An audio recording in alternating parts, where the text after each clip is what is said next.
怎么投屏啊？你要投电视机上面看吗？应该都可以投的吧？这个口红没颜色了。我说怎么涂了半天涂不上去呢？你把那边有一盒口红，我们开始连麦啊！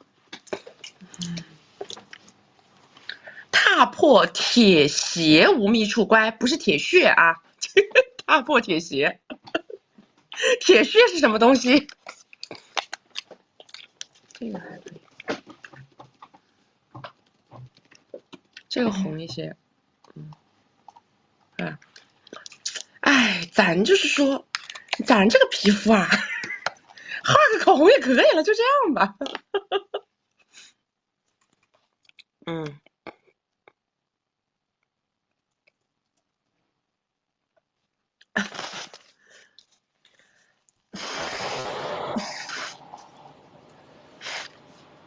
Hello，哎，你你好，好，是我吗？哎，是的，你好，你说，哎呀，我的妈呀，这人生第一次连麦呀，嗯录个屏。蛐蛐女神您好啊，谢谢你的嗯，直播，然后为我们这些普通人打开了一扇新世界的大门，让我们能够有机会看看外面的真实的世界是怎样的。然后这个，因为我们的世界都很窄，其实，然后打开了大家的眼界，提高了大家的认知。下面说说我的情况哈。我今年年纪比较大，我四十哎，六岁，你这个为什然后呢，么回大学音这么大呀？你是在什么地方啊？你能不能换一个小一点的房间？呃，我把窗户关上，现在好一点吗？啊，接着说吧啊，嗯，然后呢，就是录屏怎么没录上？好像，赶紧的啊，抓紧，呃，好的，好的，好的，呃，录屏，然后就是下面说说我自己的情况吧。我今年是四十六岁了，然后大学一毕业就跟前夫哥结婚，然后呢前几年就发现前夫长期有10来年的这个劈叉，而且呢就明确提出要求我3人行，然后我就不同意，就扯了快乐证。然后呢孩子已经上大学了，然后是由前夫支付所有的他的开支，孩子的开支。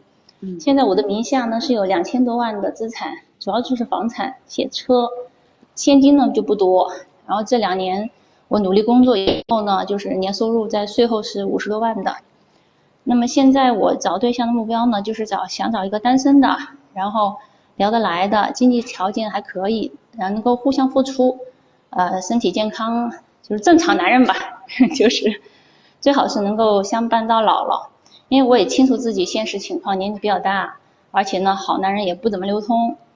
后面呢，就有朋友就是介绍一个男嘉宾，是单身的，他呢扯了快乐证10来年，比我大12岁，然后有个孩子，有儿子读大学的，然后跟他了解了2、3个月以后呢，就在一起了。平常觉得挺聊得来的，兴趣爱好什么也比较合得来，10点半也很和谐，然后就慢慢接触以后，就发现他特别的抠门儿，很爱哭穷，就是已经到了，就是因为我其实一直没有要求他送任何东西，比如钱呐、房啊、车，我也明确跟他说过，我不需要买房，我不需要买车，我都有。他还是不断的哭穷，我就有点，然后其实他本身的经济条件跟我是差不了太多的，甚至到了后来我跟他出去吃饭，我都不敢点菜了，就有点，后来我就觉得很难受，没必要，就分了。然后到了后面呢，又有个朋友介绍另外一个男嘉宾，他就仅仅比我大2岁，然后就是他的孩子是女儿，就读大学了也是。他前面那个妻子呢，是1年前突发疾病走的，然后他本人呢是个工程师，然后作息生活都很规律，兴趣爱好也还可以，跟我挺投合得来的，聊得也挺好。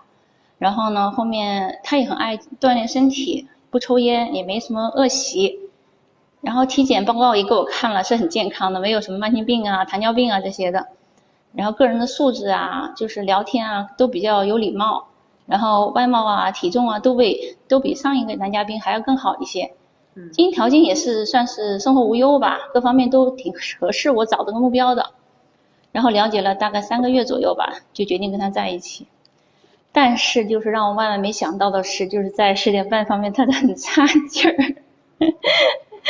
然后第一次呢，以后呢我就想分开了，因为我之前听您直播间说过，就这个事儿啊，第一次、第二次不行，就是不行。后来我想呢，因为我这个年龄吧，遇到其他方面挺合适的呢，还是挺不容易的。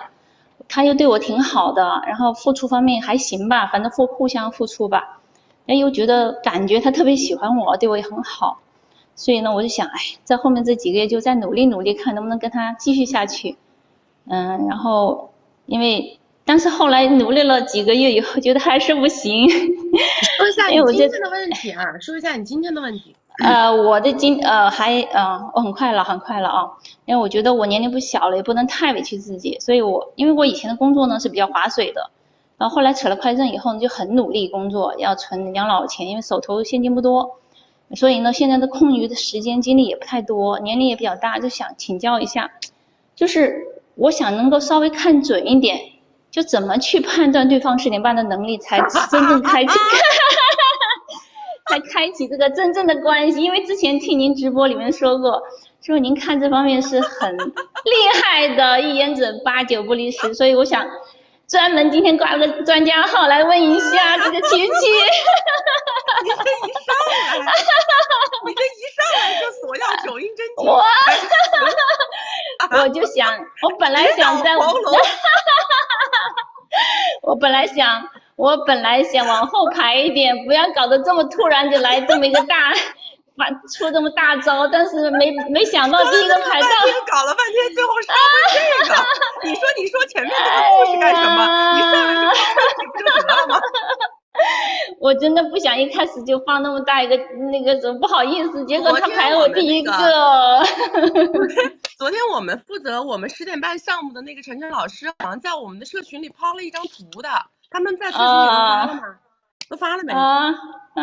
对呀，他们抛了一张图的，说大概怎么看，但是我看了一下他那个图，反正我跟他那个图持有一点点的不一样。别人说的，因为这方面我查了很多资料，因为这个人让我非常吃惊，他面相啊，因为我这个东西查了，就觉得我跟你讲啊，太让我意外了。分享一下好不好？好，别说了，我跟你们分享一下，反正今天这个直播也是见了鬼的，跟你们分享一下。就是我是这么觉得的，男人首先呢，他其实这个东西的根本是什么？这个东西好与不好的根本在哪？这个东西好与不好的根本在于他的雄性荷尔蒙、男子气概，对不对？你想想看，他这个东西还原到根本嘛，对不对？他其实就是看这个人他的雄性荷尔蒙、他的男子气概，他是不是很阳刚？其实就是这个。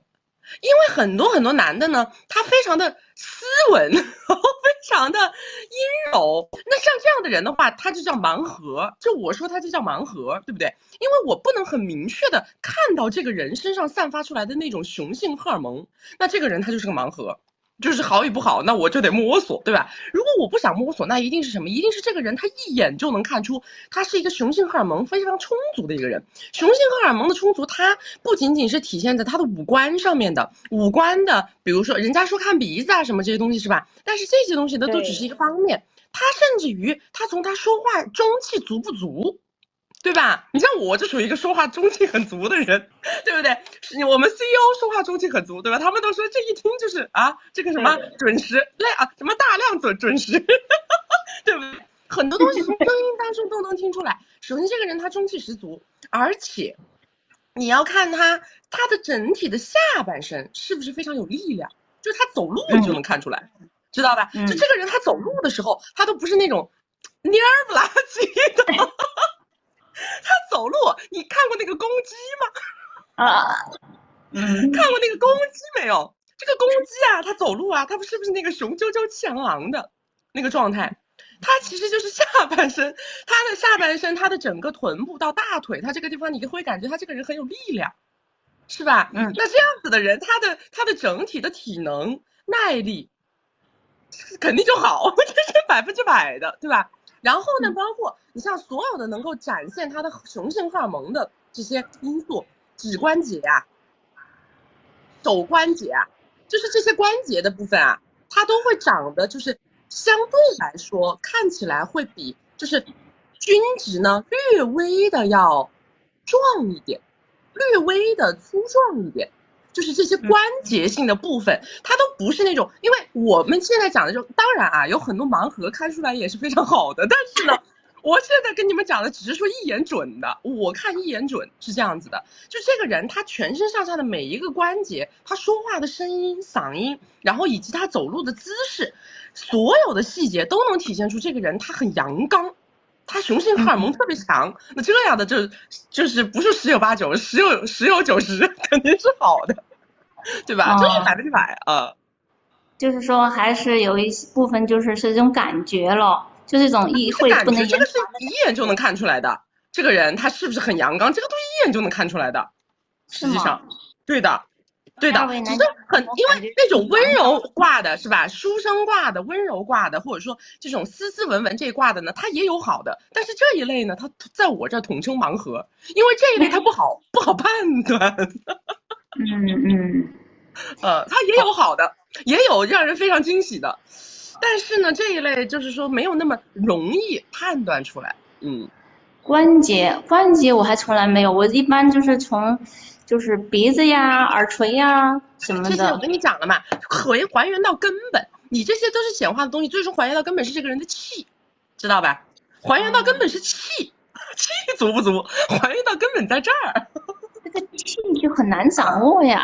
怎么难掌握呢？我刚才跟你讲的这些东西都很容易看的，你再回头再去观察。可能是我看的人太少了啊。对的啊，感谢，知道了，我慢慢的去做一下，谢谢。好，拜拜。哎，你看这一上来，这就把我们我们长时间闷着不说的九阴真经给我拿走了，可还行，对不对？你们这些人，我跟你们讲啊，这个健不健身呢，锻不锻炼，它只能解决一个象性的问题。健不健身，锻不锻炼，它只能解决一个象性的问题，懂不懂？我刚刚跟你们讲的呢，它是就是软实力跟硬实力的结合性问题。你们讲这个人他锻不锻炼，健不健身，为什么你们说有的人他健身，但是其实也不那个呢？那是因为他有的人他是硬实力不行，他软实力好，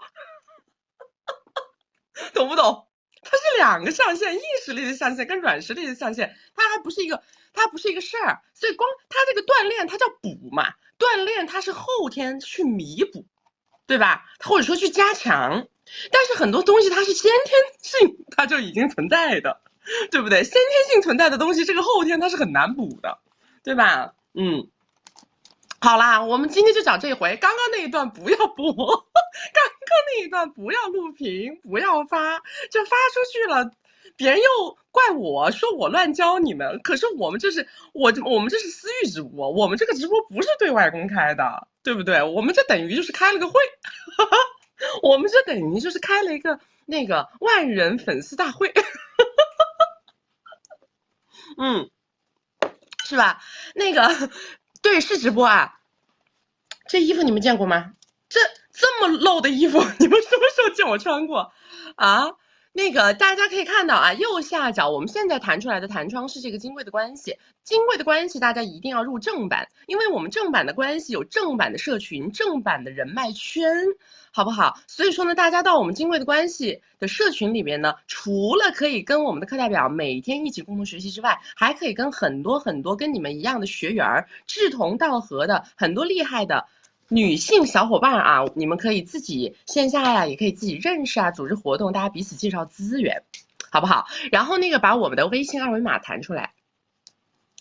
有从别的地方现在过来的吗？除了从我的微信朋友圈和社群进来的，有从其他地方进来的，给我扣个1看一下。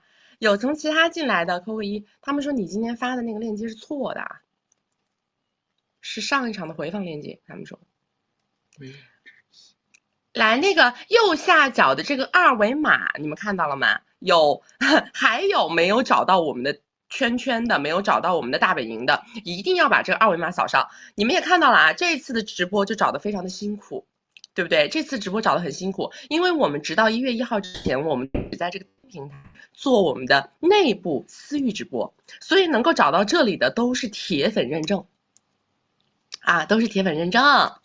好不好？我们到1月1号之前，因为每一场可能都会给大家去甩这个私域的直播链接，因为这个软件很难找，这个软件不是很好用，知道吧？你们要通过这个软件找到我的直播都不容易，所以说可能每一场都要通过我们给大家的新的这个直播链接来找到我们。对的，刚才那个是第一个麦，然后右下角的小黄车点开以后，你们可以看到我们的整个团队的服务，包月的文字，包年的语音，还有专门给大家解决10点半的疑难杂症问题的探癌听诊单次卡，还有我的闺蜜圈啊。好，来我们来连下一个麦。链接是错的，什么链接是错的？微信吗？什么东西链接是错的？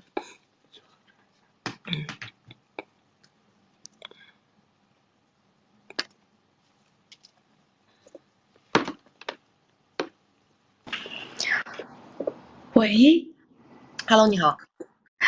你好，谢谢你好，哎呀，终于连到你了，很开心。然后我今天其实是帮我妈妈咨询，我妈妈今年50岁了，然后她在一个3线城市生活，之前在国企上班，目前退休在家。在我6年级的时候，我爸妈扯快乐正分开了，扯证的原因是因为我妈跟现在这个男嘉宾劈叉。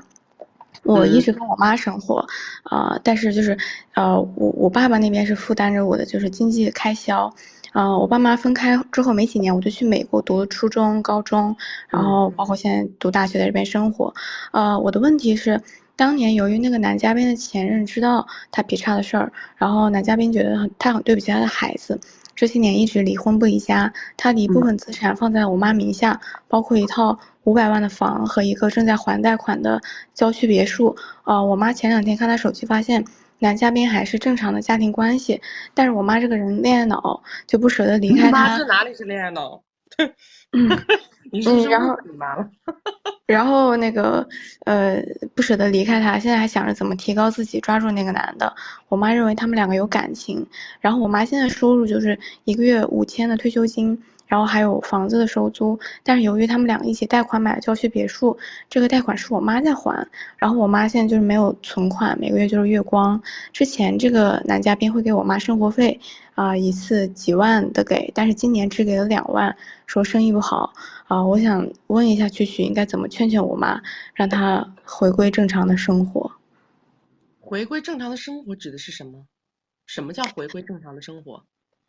因为就是现在我觉得如果就是比如说扯快乐证，然后再重组家庭，应该就是像家有儿女那样。但是我妈现在其实就是自己在生活，然后这个男嘉宾就是离婚不离家，每天晚上还是去他那边，然后就偶尔中午的时候可能和我妈吃个饭这样。那你认为你妈回归了以后，你给我描述一下应该什么样子呢？就是所谓的我觉得他回归正常是什么样子？就是他可以有一个人每天就是跟他一起生活，然后陪他这样。为什么呢？如果他要这样的话，他自己不就去做了吗？他为什么一定要那样才是你心目当中的正常的生活呢？他跟我讲，他理想的生活状态是有一个人可以和他一起生活，然后一起旅游什么的，但是这个人完全达不到他想要的这个预期。那你让他出去再认识别的男的嘛，这有什么好劝的呢？不用劝，他不，就是这个点，就是他就是很爱这个男嘉宾，就是那你明白。我就送你8个字，姑娘，不问不答，不求不助，包括你对你妈也是一样的。你妈抱怨归抱怨，但是她没有真的想要改变现状，她用行动在投票，懂吗？她嘴巴上说的跟她实际上做的根本就不是一码事儿，跟她心里想的压根就不是一码事儿。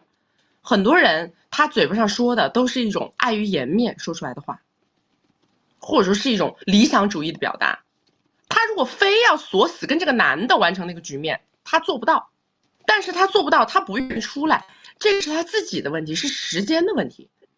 你不应该去强行的想要去改变点什么，因为你如果强行要改变点什么，你反而会成为那个罪人。对，这个我想得清楚，但是我就是觉得每次他们2个，因为他们2个吵架的频率很频繁，然后每一次我妈就会来就是跟我闹，然后就是我的然后就会其实让我的心理压力很大。然后他就说，闹什么呢？就是他就是说，就是当时没有和他，就是他和我爸一扯证，没有和这个男嘉宾立即扯证，是为了我他担心我这边什么心理啊各种受影。Hello，我听不到了。听见吗？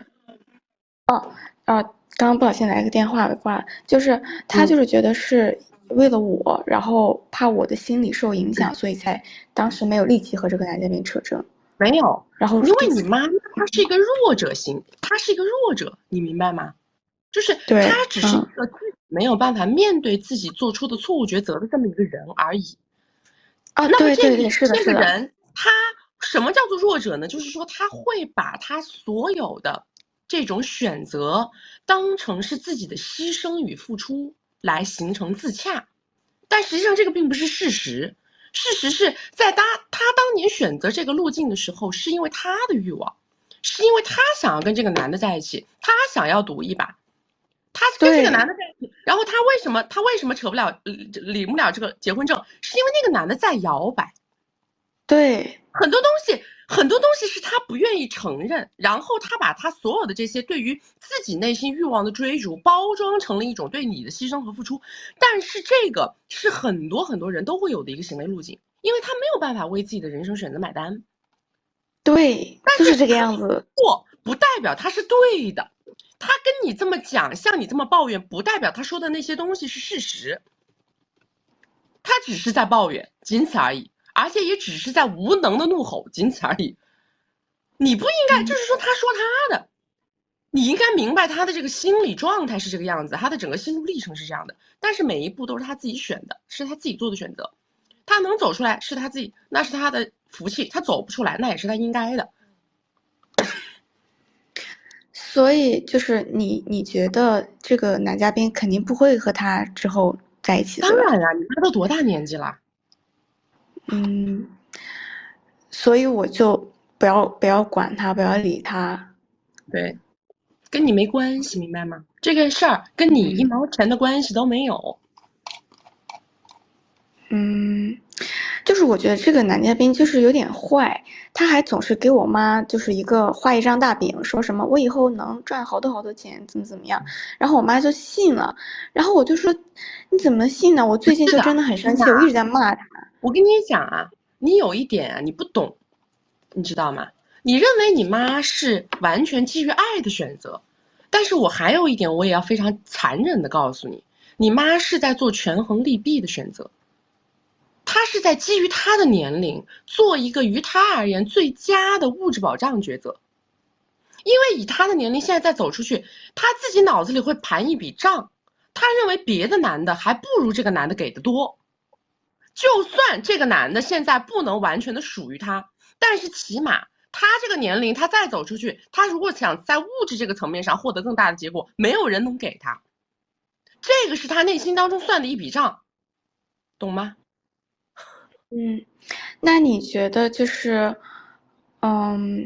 我应该怎么和我妈之后相处呢？你不管他，这就是你该有的相处。他说他的，你听你的。我也不要给建议，就是不要理。不用给，你为什么？你有什么建议可给的？你给的都是扯淡的建议。然后他如果那个就是情绪崩溃的话，就是稍微安慰一下就好了。对，你说哎呀，明天就好了，对不对？因为他事实就是他崩溃无数次，他还是会和好的。对。对呀，是这样。那不就结了吗？不更改他的他人命运啊。就是我还有一个小的问题，就是我和我现在的男朋友的感情就是还蛮稳定的，然后他们家庭条件蛮好的。你觉得我妈会不会之后就是过来就是会就是相当于贴我呢？贴我们两个？你说什么意思啊？啥贴你们？补贴还是说怎么？就是过来，对，靠我们啊。那当然有可能啊，但是这种可能性我是说它干什么呢？意义在哪里？OK， 就还没有发生的问题就不要预设。对呀。好的，行，谢谢雪雪，你太懂我了，我现在想跟你个拥抱，拜拜。拜拜。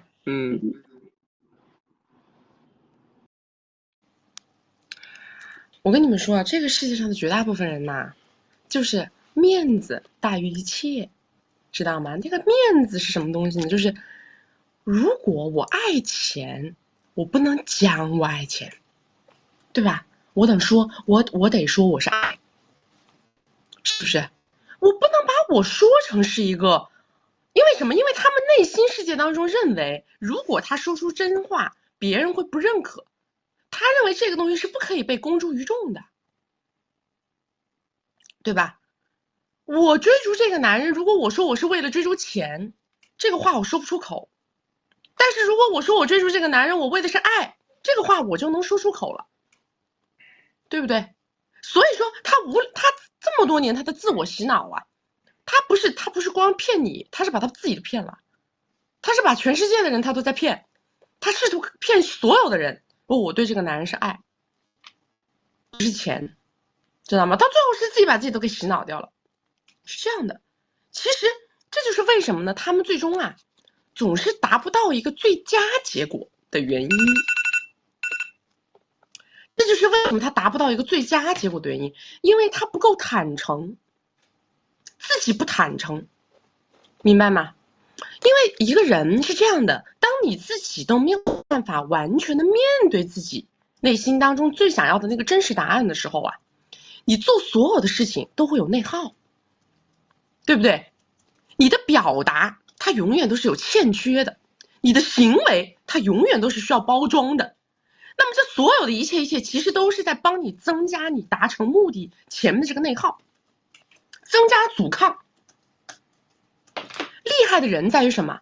我所有追求的东西我都敢于承认，我是什么样的人我自己比你们更清楚。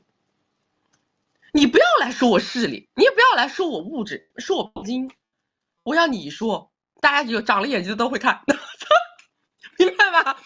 就是我需要你这么来评价我吗？我不需要，全世界但凡长了眼睛没瞎他都知道，要你告诉大家，对不对？你说我找这个男的，他们要是说所有的人都说我图爱，那我觉得这些人是不是脑子有坑？你说我放着单身的男人不图，我图他个围内的，我就单图个爱，我脑子坏了，我单图爱，对不对？全世界主打就是内外一致的坦然，这个时候就不会存在说你还去什么怪这个怪那个，是吧？我是为了你不结这个婚，我是为了你结这个婚，我是为了你离这个婚，没有。只有极致坦诚面对自己的人，他才能够完整的承认我是为了自己做的这一切，对不对？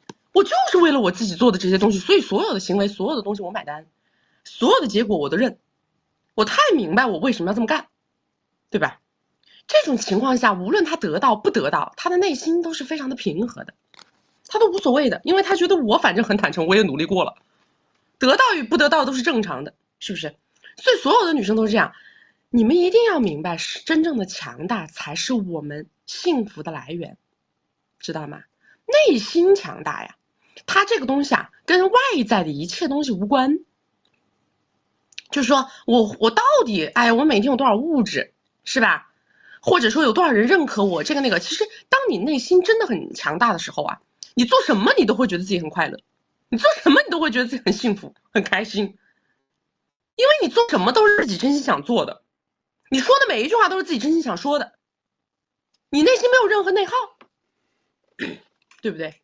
是的，说的特别好，那句话说的特别好，极度的坦诚就是无坚不摧，对吧？只要你自己认为你自己的想法没有问题，那么你就不会有痛苦。你有什么好痛苦的呢？越是想欺骗别人，越是想欺骗自己，你就会活得越痛苦，对吧？你有再多的钱还是痛苦，因为你有再多的钱，你还跟别人说我不是为了钱，我不爱钱，你说你累不累？对吧？来，那个我们到1月1号之前啊，我们的码又没了呢。我们到1月1号之前都是在这个平台做私域直播，好吗？我们到1月1号之前啊，因为年底了，我想要平稳度过这个年关，我想要平稳度过这个年关，无论外面的世界怎么喧嚣，我们都能有自己的小确幸，好不好？然后右下角是我们的微信二维码，大家有从其他的各个平台过来的宝宝，先把我们的微信二维码扫上，因为我们的微信会在朋友圈里面不停的去更新我们每一次的直播的位置、直播的时间，然后呢，大家也可以看到我们的很多的案例总结。这个小黄车右下角的小黄车点开啊，右下角的小黄车点开，大家可以看到我们的团队的服务、语音的服务、包月的服务，还有针对10点半哼哈的这个单次的探爱听诊的服务，以及我的交友，我自己的交友平台闺蜜圈啊，我们是女交友啊，女性贵人的结识平台。曲的闺蜜圈，好不好？还有我们那个金贵的关系啊，金贵的关系的正版是在我们这个地方，100%是正版，好不好？金贵的关系正版就可以进到我们正版的社群，结识正版的小伙伴。OK， 来下一个，有回放，有回放，一样的会回放的啊。回放也是在小鹅通。爱春没连我，小点点没连我，还有个谁啊？VV 也没连我，这3个都没连我。怎么浮窗？你们研究一下啊！我不知道，今天一上来就给大家给炸迷糊了。Daisy 没连我。是的，小鹅通这个软件不是很好用，说实话，所以大家还是一定要加我们的微信。而且我们的学员是绝对不会走丢的，因为我有那个每一个金贵的关系社群的班主任都会在我们的那个群里头每一次更新我们当场的直播通知，所以就肯定不会走丢啊。小通可以敷窗应该，但是我不知道咋敷。哦，对，我们马上有那个跨年了。就是年底跨年的时候，我们是在杭州线下的一个10点半专场的跨年活动，到时候呢，我也会在现场，我们有一个3天的一个活动。大家如果想要去参加，想感兴趣的宝宝，记得找你们的社群管理员去抢位置啊。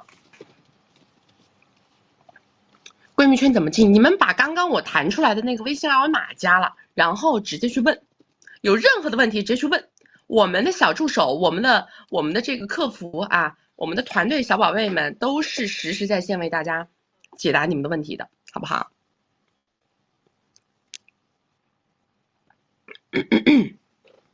？Daisy 来了，我先来连一下看看。哎，秋秋好。Hello， 你好。哎，太感谢您了！一直关注您的这个直播，我觉得真的学到了很多，非常非常感谢代表在座的这些姐妹们。然后我也想先简单分享一下我自己基本情况啊。我现在38岁，在一个超1线城市，然后其实是一个海外名校毕业。然后我呢自己因为一直自己做生意，所以我自己其实经济已经赚了几个小目标了吧。所以呢，身边都觉得38岁是吗？对的。我未婚未育，没生过小孩。那你是我们闺蜜圈的潜在客户了。谢谢曲曲，很荣幸。然后我现在其实有2号男嘉宾，然后第一个呢是现在简单相处了3个月，他31岁，然后在海外上过很好的学校，就是1线的学校，然后他经济条件呢，因为是家里是小城市出来的，所以经济条件可能也就1000到2000个 W。然后但好处呢是就是年轻帅气，比较阳光这样。但我觉得他是很想长期跟我这样发展和结婚的，所以很早就要求想让我见他父母啊之类的。然后我事业上其实可以给他很大的一些帮助，所以我感觉到他对我，实际他这个岁数也是30到35之间嘛，是比较着急想结婚成家生小孩的。但只是呢，我之前也用了一些算命大师啊，说实话，然后他们是觉得这个男生其实这辈子事业和经济条件都会比我有比较大的一个差距，虽然现在是就是一个相对年轻帅气的这么样一个情况。然后第2号男嘉宾呢，其实也在追我，但他比我大一个12至14岁吧，比我大的会比较大一些。然后他之前也离过婚，然后有几个小孩儿，这样，然后前妻也带着，然后他自己几个小孩？对，有3个小孩儿，其实 ，OK， 然后自己也会带一个小孩儿，然后但他的身家呢是我的3倍吧，然后他也是想再找我生小孩这样，因为他之前都是女儿，但他想要儿子。然后他的优点呢是他事业其实是远超于我的，然后认知其实也很高，所以跟他每次聊天是可以学到很多东西。然后我觉得他也挺将就我的，他说自己明确是想要结婚生小孩，但他缺点呢的确是身高和外貌，就比我会矮个10厘米多，然后长相呢可能就比较普通的，说实话。所以他开始其实长相是肯定我没法接受的那一关，但我后来发现，因为他认知比较高嘛，说实话，所以看着看着有时候长相可能就多少看习惯了一些，但现在处于也是比较纠结的一个情况。你说点啥呀？啊，你就当一个快乐的富婆不好吗？纠结这玩意儿。但是我是怎么觉得，如果跟他生小孩的话，说实话，如果代孕呐，然后生几个小孩就会更幸福的感觉，因为哪里会呀？怎么会呢？根本不会，怎么会更幸福呢？因为他的经济条件还是会比我会更高一些嘛。他的经济条件比你好又怎么样呢？他的经济条件比你好，他要分的池子多。这倒是，他是也有前妻的小孩啊，然后还有。想什么呢？你们这些人。他几个前妻啊？他有2个前妻。你看，我一问就不止一个，看到没？我一问就不止一个。哎呀，你们这些富婆脑子清醒一点。还是曲曲最有经验，但是我是感觉他是那种就是的确认知会更高了，然后社会资源也会更高。认知高可以啊，认他当个大哥得了呀。认知高干嘛非要跟他谈恋爱，跟他结婚，跟他生孩子？疯了吧！我跟你讲，这种男的全是老油条、老狐狸。你别看他现在身价高，说不定手上现金流还没你多呢。哎，的确，这个就未来就很难讲了。但是您觉得男号没有什么很难讲不难讲。我跟你们讲，我现在啊，我身边过手这么多案例，所有的大龄的、优质的这种单身女性，最容易的就是被这种所谓的大佬骗，知道吧？就这种所谓大佬，就专门盯你们这种，说起来他身价高，实际上他手上现金流根本就不一定有你们多，到最后还把你们那个情感给他盘上头，然后让你跟他们搞这搞那，最后变成了给他发展版图的一个兵，疯了吧！我靠！我跟你们讲啊，我们女生要自己好好的努力到这个份上，是为了掌握更多的话语权的，是为了能够控制更多的东西，能够对我不想要的 say no。你们一点儿这种，就是你们一点儿这种权威意识都没有，就是虽然挣了这么多钱，但是脑子还是活在那个，就是那个清朝时期，知道吧？还是在搞那个男尊女卑那一套。这个男尊女卑那一套深入骨髓，才会让你今天在这2个人之间做摇摆的。的确，但您觉得第一个是适合结婚的吗？因为大家经济条件结不结婚不重要，重要的是享受，明白吗？你难道你的感知、你的五官不清晰吗？看哪个更高兴，跟哪个说话更高兴，跟哪个哼哈更高兴，你内心当中没有对比吗？没有明确感知吗？我觉得您说的特别对。自己的感受是第一大前提，这个是起码来讲，我对自己不想要的说不，对不对？我对自己想要的东西，我勇于的去坦然的去享受，去面对，这个才是根本呐。这个东西跟婚姻没关系，婚姻是形式，任何关于形式的东西，我们都可以去修正、去优化、去搭一个我们想要的框架。这跟你做事业是一模一样的呀，对不对？这你为什么非要就是说别人怎么结我怎么结呢？我要是觉得财产方面我担心，我就规划嘛，我就协议嘛，我要怎么搞怎么搞嘛。最后如果有一天我们2个人掰了，我保障自己不吃亏嘛，结束嘛。的确是，的确是。只是你找第2个爹爹蛮简单个道理啊，你到时候以为你占了他的便宜，最后呢可能被别人占了便宜，你自己都不知道。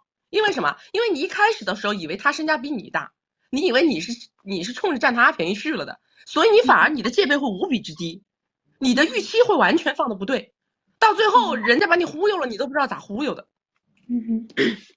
的确是，的确，而且主要岁数比我大，还大一个13、14岁，还大的蛮多的。这个男生，对，想不通白你们真的是。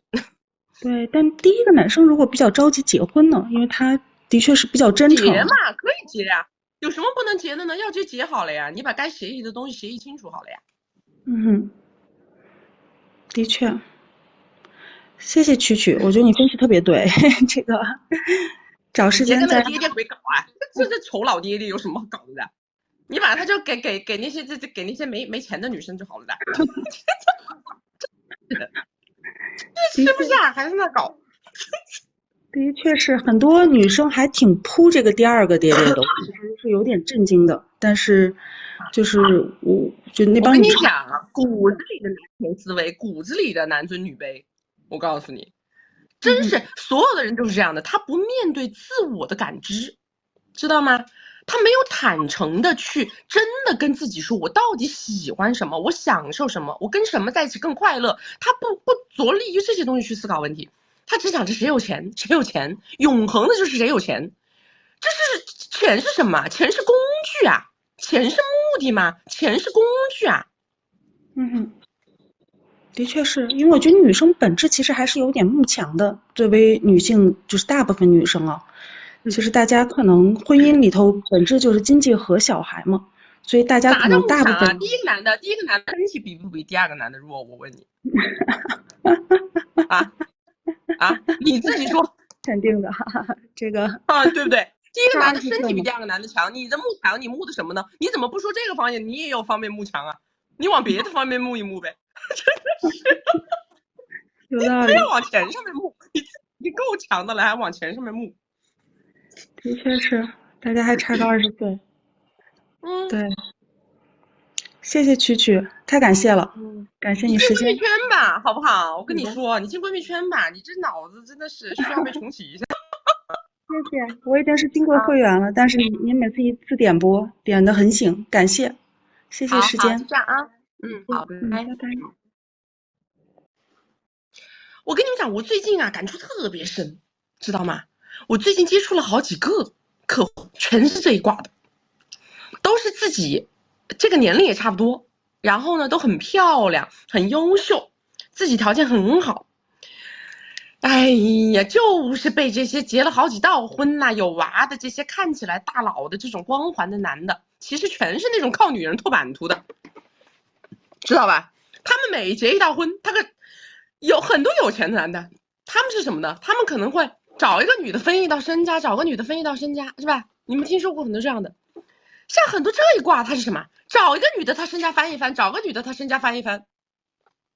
他是这样的，他找个女的身家翻一番，他不仅要找能让他身家翻番的女的，他还要找那种漂亮的，还有光环的，知道吗？他们是一点亏都不带吃的，一点亏都不带吃的。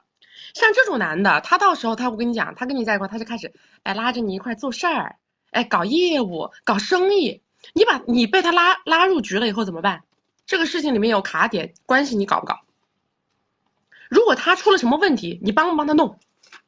你不帮他弄，你已经被他拉到一条船上面去了，要死一起死，你不跟他搞。我们最近接了好多这样的客户，你知道吗？我已经看了好多这样的案例了。最怕的就是大龄的优质女性，还想拼了命的往上搞，然后也不看年龄，也不看这，也不看那的，也不看婚史，也不看娃的，就看这个男的给情绪价值的。而且这些男的上来也砸哦，砸大钱哦，他们上来还很大方，还砸大钱嘞。一上来付出都是按千万级的付出，知道吧？他们找这种大龄的很优质的这种女性上来都是砸千万级的付出，全都是在以小博大。你别看他现在好像砸千万级，但实际上他后面还有更大的事情要搞，他还想拿更大的业务，还想拿更大的关系，知道吗？都是精的要死的一些老油条，比你大20岁，身家比你高这么多，是吧？哎，他不想他的纯爱，他不去找那个哎呀年轻漂亮的任他拿捏的，他非要找你，对不对？看中你什么了？你想一想自己的最大的优质的最大的卖点是什么？说个不好听的话，对不对？你最大的优势是什么？帅的找富婆你吃了呀？帅的找富婆怎么了呢？帅的找富婆你吃没吃？我就问你啊，你吃的时候不开心，对不对？这个是，哎，说白了，你是在享受嘛，明白吗？你是在享受，你跟那个爹爹，到时候你被他忽悠了，你感觉在吃苍蝇，明白吗？你那个帅的吧，你比你年轻好几岁，帅，他要搞你点资源，搞你点钱，这不是情理之中的事儿吗？你这不是买单吗？对不对？你为你自己想吃个米其林，我买个单行不行？可以吧？你心里舒服啊，你觉得划得来呀，是不是？你不亏，你这不是个亏盘子。你说你跟那个大你20岁的，又婚10几次，又几个娃，完了以后，最后被他拖到他那条船上，又要给他搞关系，又要给他搞业务，又要帮他赚钱，又要被他 PMA。你说你是个什么东西？你说你那是不是个亏盘子？你自己说。哎，这男的又矮又丑，是不是又矮又丑？那男的，他刚说那男的是不是又矮又丑？全长心眼子去了，那全身上下净长心眼子，别的地方都不长，知道吧？来，那个我这个耳环特别轻，一点都不重，特别轻，第一次戴。那个把我们的微弹出来来，不要我说，每一次我那个中间了，你们就把那个弹出来。来，右下角的这个微信啊，微信大家一定要扫，要添加到我们的微信里头。找到了我们的微信，那么你走失的概率就降低了80%，好不好？你们在各大平台的时候看我那要碰运气，是不是要碰运气啊？要看有没有缘分。今天缘分没到，掐指一算，今天没缘分，今天就看不着我了，对吧？大家一定要把微信找到，然后呢就不会跟我们走丢了。微信呢是我们的助理微信啊，大家有任何的想要了解的、想要问询的，直接去找助理就行了。我们的微信会一直更新我们的朋友圈，我们每一场的直播都会在朋友圈里面发直播通知，好不好？都会有新的直播通知的更新啊。然后右下角小黄车点开，大家可以看到我们的包年语音服务、文字包月服务，还有单次的这个探爱听诊。单次的这个它是专门针对10点半的哼哈的问题的一个单次的服务啊。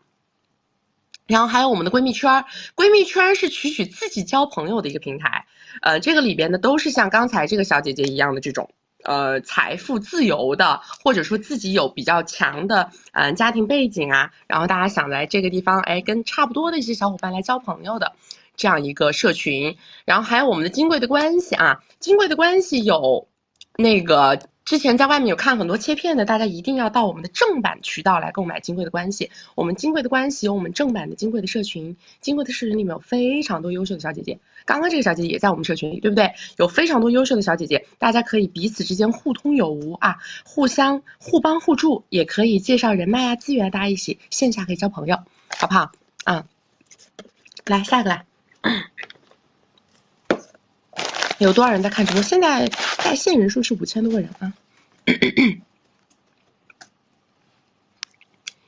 我们在这里直播是不是有一点特别好？想说啥说啥，基本就是属于一个百无禁忌的一个状态。哎，你好，曲奇。Hello， 你好，你说。你好，是我吗？是的。哎呀，我很激动啊！我太崇拜你了。我是一个年龄比较大的女士，我已经40多了，80年的，非常喜欢你。我买了你的书了，还没看完。在我看到中间的时候，我让我女儿看了一下，我女儿17岁，我说你一定要看看这个姐姐，特别优秀。我跟我闺女是这么说的，我说我这一生当中最崇拜的2个女人，第一个就是武则天，第二个就是现代女，太厉害了，是真的。我不是恭维你，确实是因为你现在赶在这个互联网时代，通过互联网让大家认识了你。如果没有互联网，你肯定在其他的领域也是非常优秀的，你这个头脑绝对是没有问题的，是真的。因为我本身是做服务商的，我在看到别人视频在诋毁就是在占咱们便宜的时候，在蹭流量的时候，我都会搞一下他们的账号。这个我确实是没这么爱过任何一个人，确实是很喜欢你。我今天终于连到你了，我也是咱们多多老师的学员，我是咱们1v1的学员。好，你今天有什么问题？我今天啊，就是有一个稀巴烂的关系啊，就是我想让你帮我，就是帮我想一下，你看看我的基本盘，就是我80年的40多了，然后单身很多年了，就是有自己的事业，在当地呢做的还算是比较不错。现在呢遇到的一位男嘉宾是维内，是大苹果1号，认识半年了，后来我们在一起3个月了，他在第1个月的时候呢给了我5个 W， 在第2个月的时候呢给了我30个，是分2次给的，都是现金啊。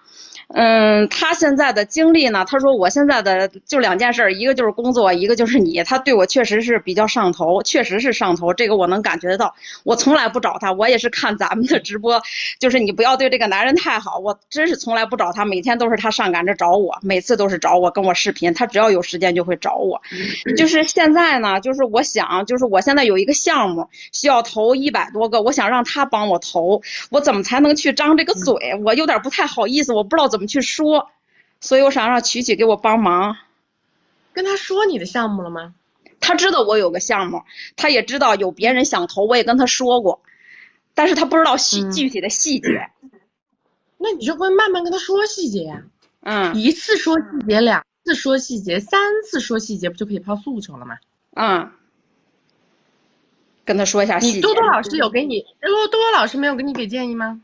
给建议了，多多老师也是让我直接跟他去说一下这个细节，说一下都投在哪儿，都需要投什么，这是多多老师的。我说我还想再听。我跟你讲啊，是这样的，但凡谈项目，但凡这个事儿啊，你想让对方的这个付出啊，他最终落到项目上，对不对？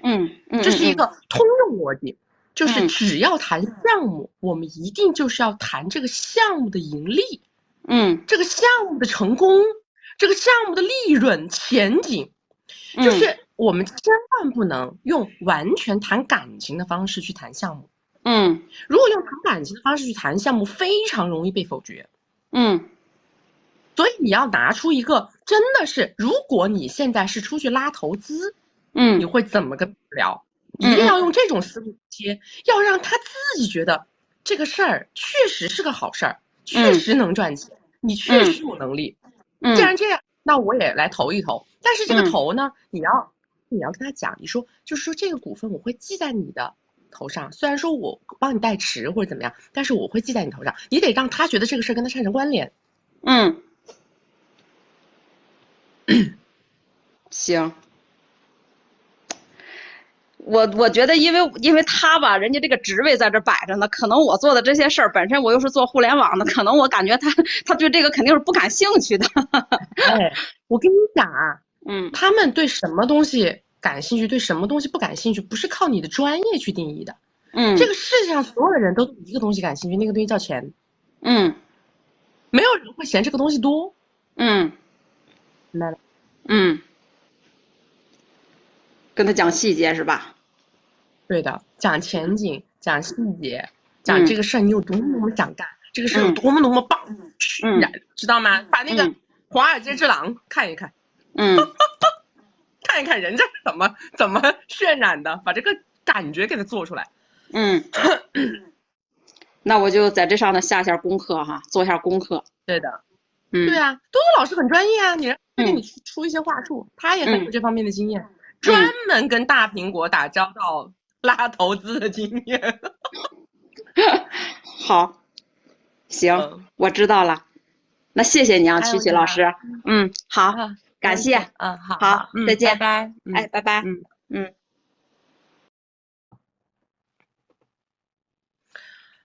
我跟你们说，很多女孩子就是这样，她们特别容易走入一个误区，她巴不得这个男的呀，什么东西都是只为买单。对吧？我想做这个事儿，哎呀，你就支持我呗，你就帮我投一下呗。我想这样子啊，这个男的呢，小金额的他可能也就无所谓了，但是但凡金额大一点的，他太容易否决你了。他一定就是会说啊，这个事儿你搞不好，这个事赚不到钱，哎呀，我还不如给你点钱，你去买个包，明白我意思吗？所以说，你们一定要拿出专业的态度，但是呢，在这个里面掺杂你的情感，情感是用来渲染的，它是一个渲染的一个氛围感，懂吗？情感只能作为氛围感，但是主核心旋律一定是这个事儿是怎么个好法，前景是怎么个好法，怎么个盈利方式，以及它会为你带来什么。这些东西才是你要沟通的重点，只是说因为你们有这层关系，他更容易相信你说的这些话，知道吗？不能够指望别人单纯的为情感去买单，你指望别人单纯的为情感买单的时候，这里面体现出来的是你的一重不专业，懂不懂？是你的不专业啊。对，多多老师是这方面的经验非常充分，非常充分。你们最近是不是老有看到有一些平台上老有些人蹭我流量啊？是吧？因为我最近都没有怎么在平台上露脸了，除了一些小切片，也没有在平台上干嘛。但是没有办法，人不在江湖，江湖却有我的传言。江湖里的人天天都在讨论我，虽然我不在江湖，是吧？咋办呢？这些人吧，自己业务能力不行。组织架构能力不行，商业逻辑又不闭环啊，他除了聊我没东西可聊，是吧？他们想吸引我的客群的唯一方式就是通过聊我，除此之外他们找不到任何一个方式方法可以吸引到这么牛逼的受众，是不是？而且还能让这么牛掰的受众能够这样的去跟随，他们做不到怎么办呢？他只能通过聊我的方式来吃我们的残羹剩饭，真是没办法，是吧？然后最搞笑的就是最近老有一些人说我们的服务怎么 EV 怎么，你们知道吗？我们一查，好多人真的是好搞笑的，知道吧？就是30天的服务做完呐，对我们的老师啊千恩万谢。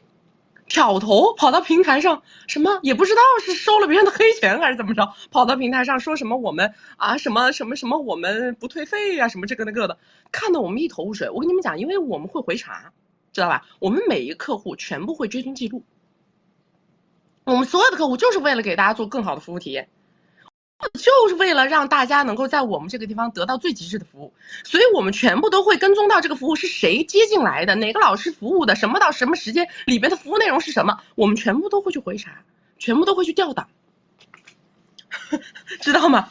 但是你们知道你们看看我们至今为止那么多人说这个说那个，我们会把客户的聊天记录给你们贴出来看，你们看这客户在我们这儿啊30天得到了什么，服务了什么，我跟你们讲啊，他在这胡说八道，我们会这么干？我们不会的。为什么？我们还要为客户保密，我们还要，因为这个是我们的职业操守，这个是我们的职业素养，我们也不可能干这样的事儿。但是呢，我觉得就是时间长了，大家慢慢的就都理解了，就都懂了，是吧？我们自己在我们的社群里面，你们看有多少人每天在夸我们，有那么多的1v1的人每天都在社群里面积极的讨论，都在夸我们，但是总还是有一些在外面也不知道是发了什么抽了什么风发了什么癫的，在外面搞事儿，我们实在是这个没有办法，对吧？你但凡是做大了做强了，然后让别人眼红了，你这个事儿总会发生。但是呢，我们就是秉持着自己的发心，我们希望所有的客户来我们这之后能够感受到我们整个团队的用心。从你们进来的第1秒钟开始，无论你们是进了我们的社群，还是到了我们的1v1，无论你们是到了哪个口子，或者是到了我们的线下私密，你们到了任何一个口子进来，你们感受一下我们的团队是用一个什么样的精神态度在为大家服务，对吧？我觉得这个就够了，是吧？留下那种深度认可的，我觉得这个就够了，对不对？你们在不在我们的正版社群？在不在正版社群？我们正版社群里面的，你们在不在正版社群里面的那个我们的管理员每天做多少工作？大家看到我们每天社群管理员在里面做多少工作？尤其是在直播的时候，对不对？大家有没有看到我们每天整理的文档、案例文档？我们直播4个小时啊，管理员在下面做4个小时的笔记，你们知道吗？管理员在下面做4个小时的笔记。出来，我们现在的，因为我们要整理明年的书，我们要整理明年的书。社群就是我们的3580的这个金贵的关系的课，你们就可以进到我们正版的社群啊。因为我们的社群管理员他们有自己的任务，每天会给他们派发任务，然后呢，他们帮我整理的东西，我们可能会整理成我们明年的一本这种方法论的书，案例跟方法论的书。然后每一场呢，他们都会把10个经典案例，就是今天发生的10个经典案例，以及我给大家的建议方案，会发到我们的社群里边，好不好？来，我们下一个来。你听我的直播也做进版正版社群怎么进？我给你们弹出来一下，好吧？我给你们把这个金贵的关系弹出来一下，你把金贵的关系给他们弹出来一下。对我，但是我是的，我讲的很多东西不能写书，但是我们先弄出来，到时候再让编辑给我们改嘛。勾是吧？这个勾。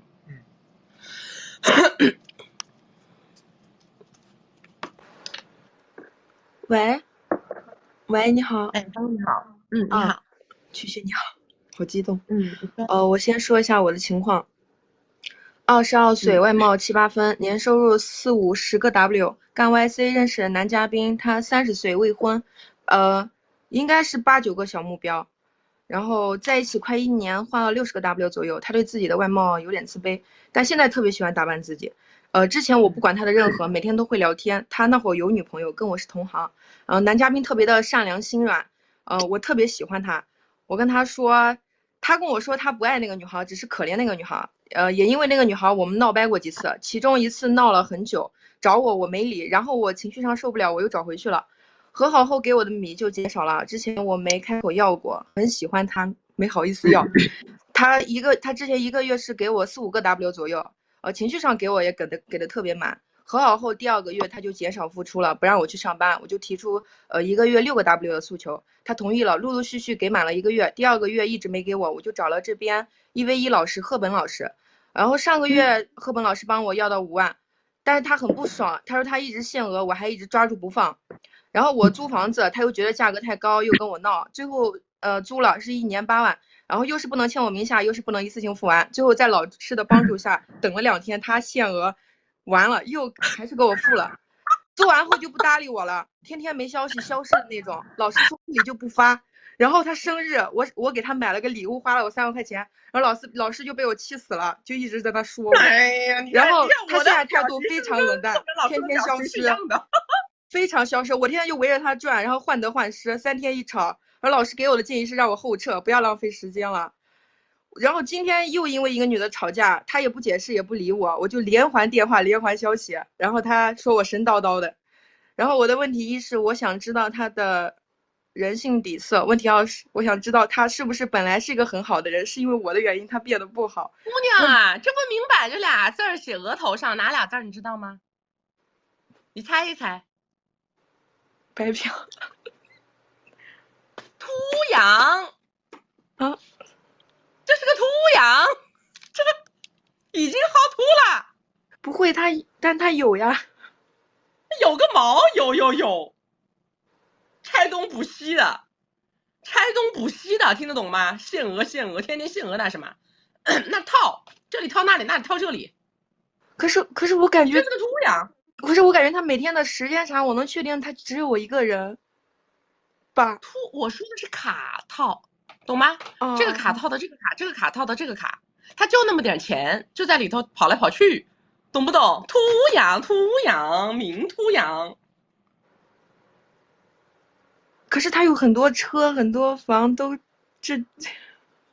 你知道个屁呀！你知道？就你们我不知道，我确实知道这个是不知道的。他的人家的房子是他的。啊，大姐啊，你这是个明秃羊啊！啊！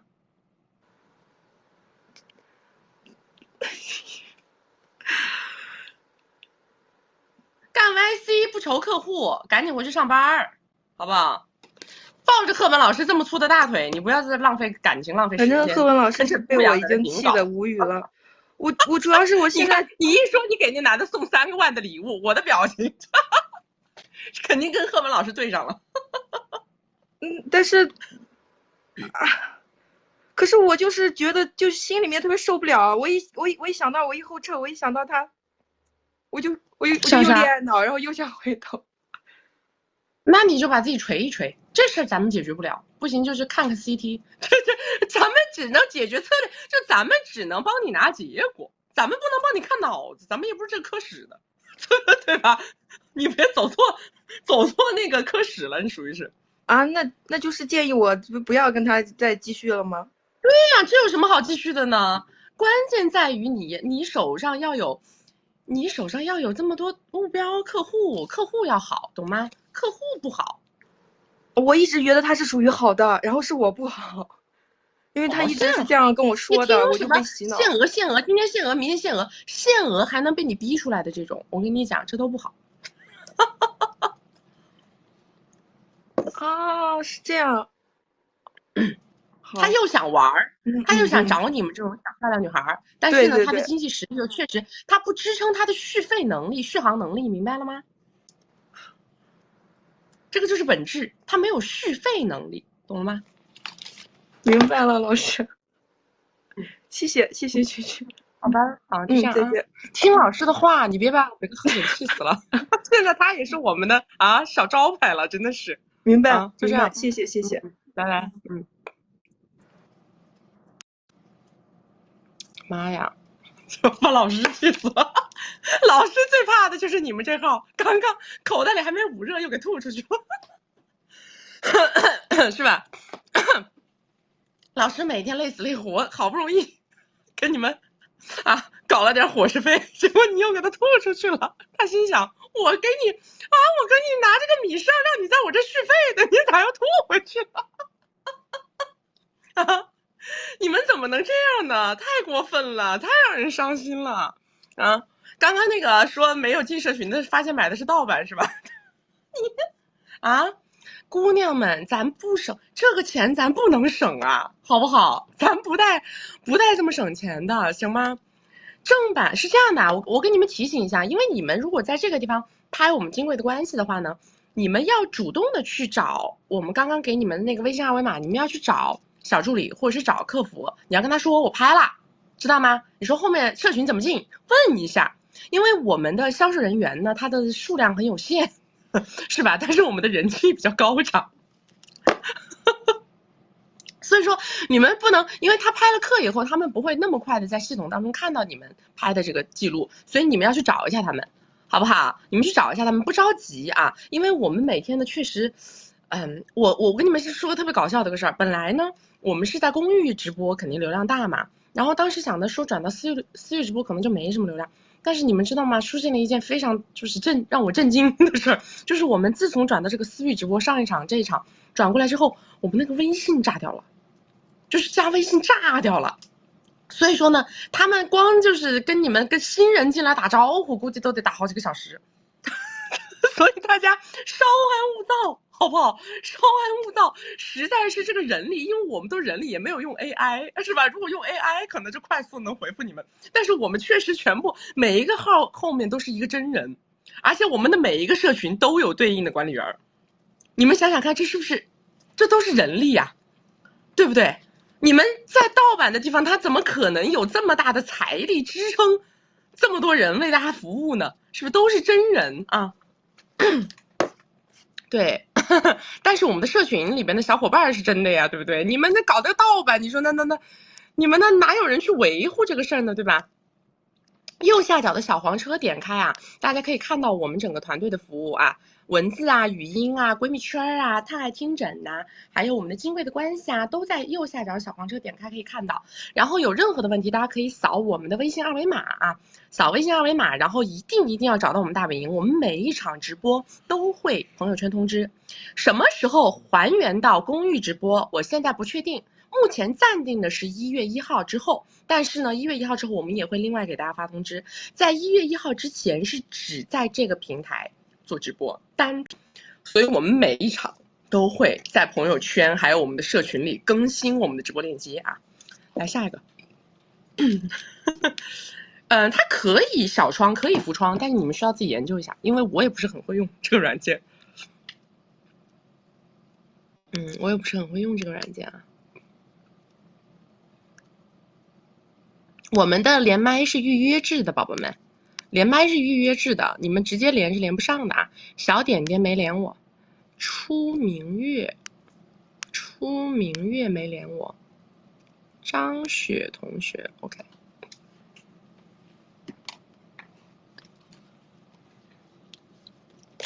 我自己的 APP 马上就上线了，乖们，什么时候上线？你好，能听到吗，曲曲 Hello， 你好，哎，你说。啊，等的花都谢了。我就讲一下，这个我学过金贵的关系，然后每天上下班路上都有在反复听。线下上过那个杭州的课，也有1v1瑞妮老师，但是实际操作是个250。然后我平时这个佩服的人呢不多，但是曲曲的这个思维、情商、适应能力、抗压能力以及这个应变能力啊，我觉得都超级牛叉。宝贝，为什么你说话还有配乐呀？我们公司里面的然后我遇到了一件就是让我心里过不去的这个一道坎儿，想听听曲曲的看法。先说一下我的基本盘，我是33岁，然后年收入的话是在80到100个 W， 普通本科，在超一线有2套房，有车，没有贷款，然后现金的话不是特别多，大概是200多个。然后我是就是从毕业之后到现在一直都是靠自己努力工作，然后打拼出来的，从北方的小城市到目前的一个超一线城市。然后南方呢是45岁左右，是这个基金行业的大佬，资产的话大概是70个小目标左右。然后认识2-3个月的时间，礼物大概是10个 W。然后前面大概11月份的时候呢，他要去这个漂亮国出差，然后出发前呢，就是能够感觉到是急于的想跟我确定关系，然后各种仪式、甜言蜜语，什么打开心扉的话，然后后来当天呢有发生，然后后面呢就是有几次2次就是承诺的这个大额的这个礼物，但是呢没有兑现。然后最后一次呢是说我们这个办出差办旅行的一个这个旅行计划，然后最后他临时有事改变了计划，然后我就受不了了啊，我就这个爆发了。这个主要原因一方面是他前面这个屡次承诺不兑现，然后其次的话呢是这个不兑现呢也没有任何的解释，然后第三的话呢是我觉得跟他相处的这段时间呢我也不是特别开心，就是感觉2个人没有情感上的沟通。然后断联之后呢，他发过2次信息给我，我也没有回复，然后现在基本上就是1个月没有联系了。然后我为什么会这个连线呢？就是我觉得自己像吃了苍蝇一样恶心，有一种被骗的感觉，所以就是心里有一口气。然后我们俩在事业上呢，其实还有一点关联，就是他有一个这个10Y的项目是在我们公司的，然后前面呢通过我的帮助。当然也不是他要求我帮助啊，就我这个举手之劳，然后通过我的帮助呢，还增加了几十万的一个收益，所以我就觉得我的付出不仅没有获得任何物质上的回报，还被骗了感情的这种感觉。就正常来讲，你说我从大学毕业到现在，这个从零，然后到这个目前的自己这种资产情况，也不是傻子，但是这件事我在心里真的是憋一口气，就白天工作的时候还好，然后因为也有一些自己的这个运动啊兴趣爱好，但是每当晚上自己躺在床上就会觉得这种情绪无法化解，想看一看我的女神曲曲有什么话想骂我吗？其实你这个事儿不是个很复杂的事儿，对吧？你这个事儿非常简单，它就是一个非常非常普遍常见的一个现象，一个案例。那说白了呢，就是搞快了，明白吗？没有什么别的，就是搞快了。就是你们也是属于被光环迷惑了，被他画大饼迷惑了，对不对？本质上来说，其实就是你们有的时候不需要学的特别的精，你们只需要内心节奏稳住，就不至于说有吃苍蝇的感受。什么叫内心节奏稳住呢？就是我跟这个男的，首先第一，我不看你真实的付出，我不会跟你随便怎么着，对吧？这个是第一，这是不是自己的问题？我节奏没压住，这个是不是自己的问题？自己的问题吧。好。然后就算我跟你怎么着了，我的心不能动。我的心什么叫不能动呢？就是我跟你怎么着了，就跟我没跟你怎么着之前，我是一模一样的。我对你的没有发生过更改。我对你的感觉没有发生过更改，我对你的身份没有发生过更改，我不认为我们两个人有了这个之后就怎么着。什么时候开始我的预期才可以更改，我的心才能动呢？就是我切实的感受到了你动了，你在付出，你开始花钱、花时间、花精力，开始公开化，那么这个时候我才能相应的减少我的社交，或者说对你提高预期，慢慢的去对你转移我的注意力，明白吗？就是这些都是节奏性的问题，节奏一旦赶了不对了，那你后面肯定就是全盘皆输，肯定是这样的。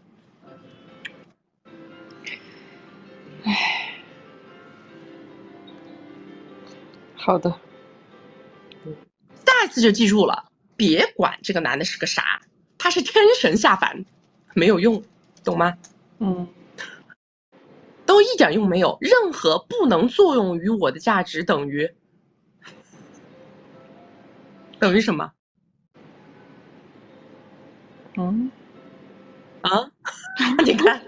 你看，还又是1v1，又是杭州线下，又是学员，一个问题答不上来啊！任何不能作用于我的价值等于什么？没有价值。你看，一看就没好好听课，看没？所有的人都说一看就没好好听课。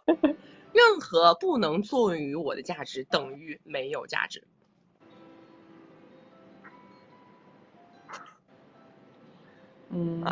好的，好不好？以后遇到任何有光环的男的，上来就在心里给我把这句话默念100遍。好的，我在看大家的评论，确实，我觉得前面的节奏太快了。好吧，重新回路听课啊。好，谢谢琪琪。好，就这样，拜拜。这还是对啊，这都不是课不课的问题了。这直播我讲了多少回了？这句话我直播讲了多少回了？扣在公屏上，大家，任何不能作用于我的价值等于没有价值。这句话我说了多少次了，对吧？这句话就是看重光环的宿命被白批，这是后半句。任何不能作用于我的价值等于没有价值，知道吧？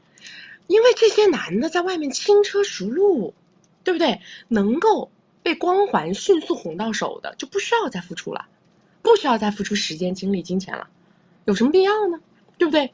最后的一道关卡已经冲过，对不对？冲最后一段关卡，什么真金白银都没付出，你还想让他把卡冲完了再回头再去买单？霸王餐都吃完了，还有回头再去买单的不？没有吧？对吧？对的。来，那右下角的这个二维码扫一扫啊。很多姑娘是这样的，她的精力没有放在这儿，她们聪明都是聪明的，但是问题在于呢，她的精力都放在她自己的工作上、事业上，其实没问题。那她在这个点上呢，她总觉得我能不能就花点钱解决问题算了，所以她花点钱买个课，买，进个社群，进啊，去上个课，上，找个老师1v1，但问题是她不过脑子。知道吧？就是他觉得反正我有这个钱，花这个钱，我就只是想大力出奇迹，这是不现实的，对吧？再好的老师，再好的教材，到了你这儿，你还是得动脑子。你不动脑子，你不记，你没有好好的去努力的去做，去复盘，那这个事儿他肯定，那也叫疗效不够，疗效只有30%，对不对？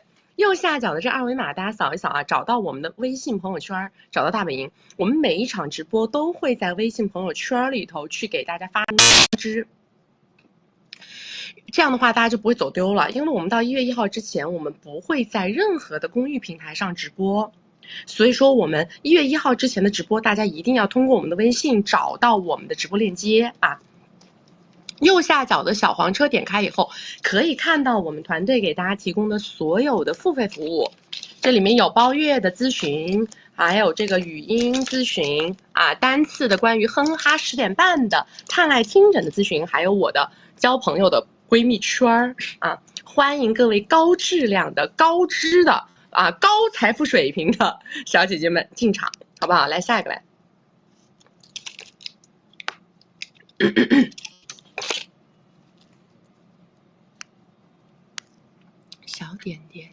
小点点还是没有连我，我们1月1号之前先暂停其他平台直播啊，我们准备安稳过个年。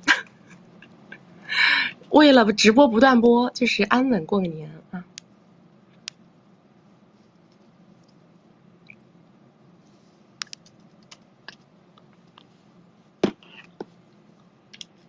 Hello，曲曲。Hello，你好。Hello，曲曲。我先介绍一下我的。哎，我听不清楚了，你这边信号怎么回事啊？喂，能听清吗？好了，现在好了，你说。我先介绍一下我的基本盘。我今年是33岁，然后扯过快乐证，有2个球，年薪呢现在可以做到1年60-70个，然后男嘉宾呢是小我2岁，是个2代，然后家里应该是几十个小目标，他家就两个儿子嘛，然后他是帮他爸管理生意。然后5月份的时候我跟你连过麦的，那会儿我是带了球，可是后面发现了他有另外的女嘉宾，然后就情绪激动，后面就没了。后面我们他跟那边老是有点糊。哦，因为我戴了耳机。不要戴耳机。哦，好，那我关掉哈。现在可以吗？你说。现在是这样，然后他其实这几个月就是跟他在一起差不多1年，然后应该发现了2-3次。我打电话。2-3次什么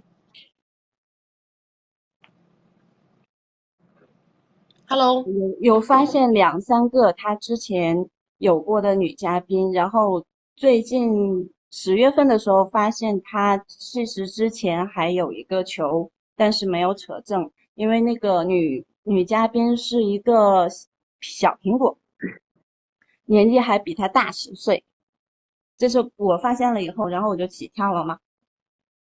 等一下，你说这个女嘉宾跟他有个球？对，就是他就是他已经有球了是吧？对，我之前其实我是隐瞒他我有婚史还有球的，然后这个事情发生了以后，我就觉得好像我内心是觉得好像我没有对不起他了，然后我就问他什么时候告诉我，他说准备结婚，然后有球以后再告诉我这个事情。后来发现了以后，但是他俩没有一起生活，就他后面发现这个女嘉宾跟其他的老苹果还有在一起，他就觉得挺膈应，然后就没有在一起了，就只是负责抚养费而已。现在他觉得，然后我是前几天告诉他我有婚史，然后还有球的事情，就我跟他坦白了，我也觉得没有必要再隐瞒他，毕竟从我口中跟他说跟别人说不一样嘛。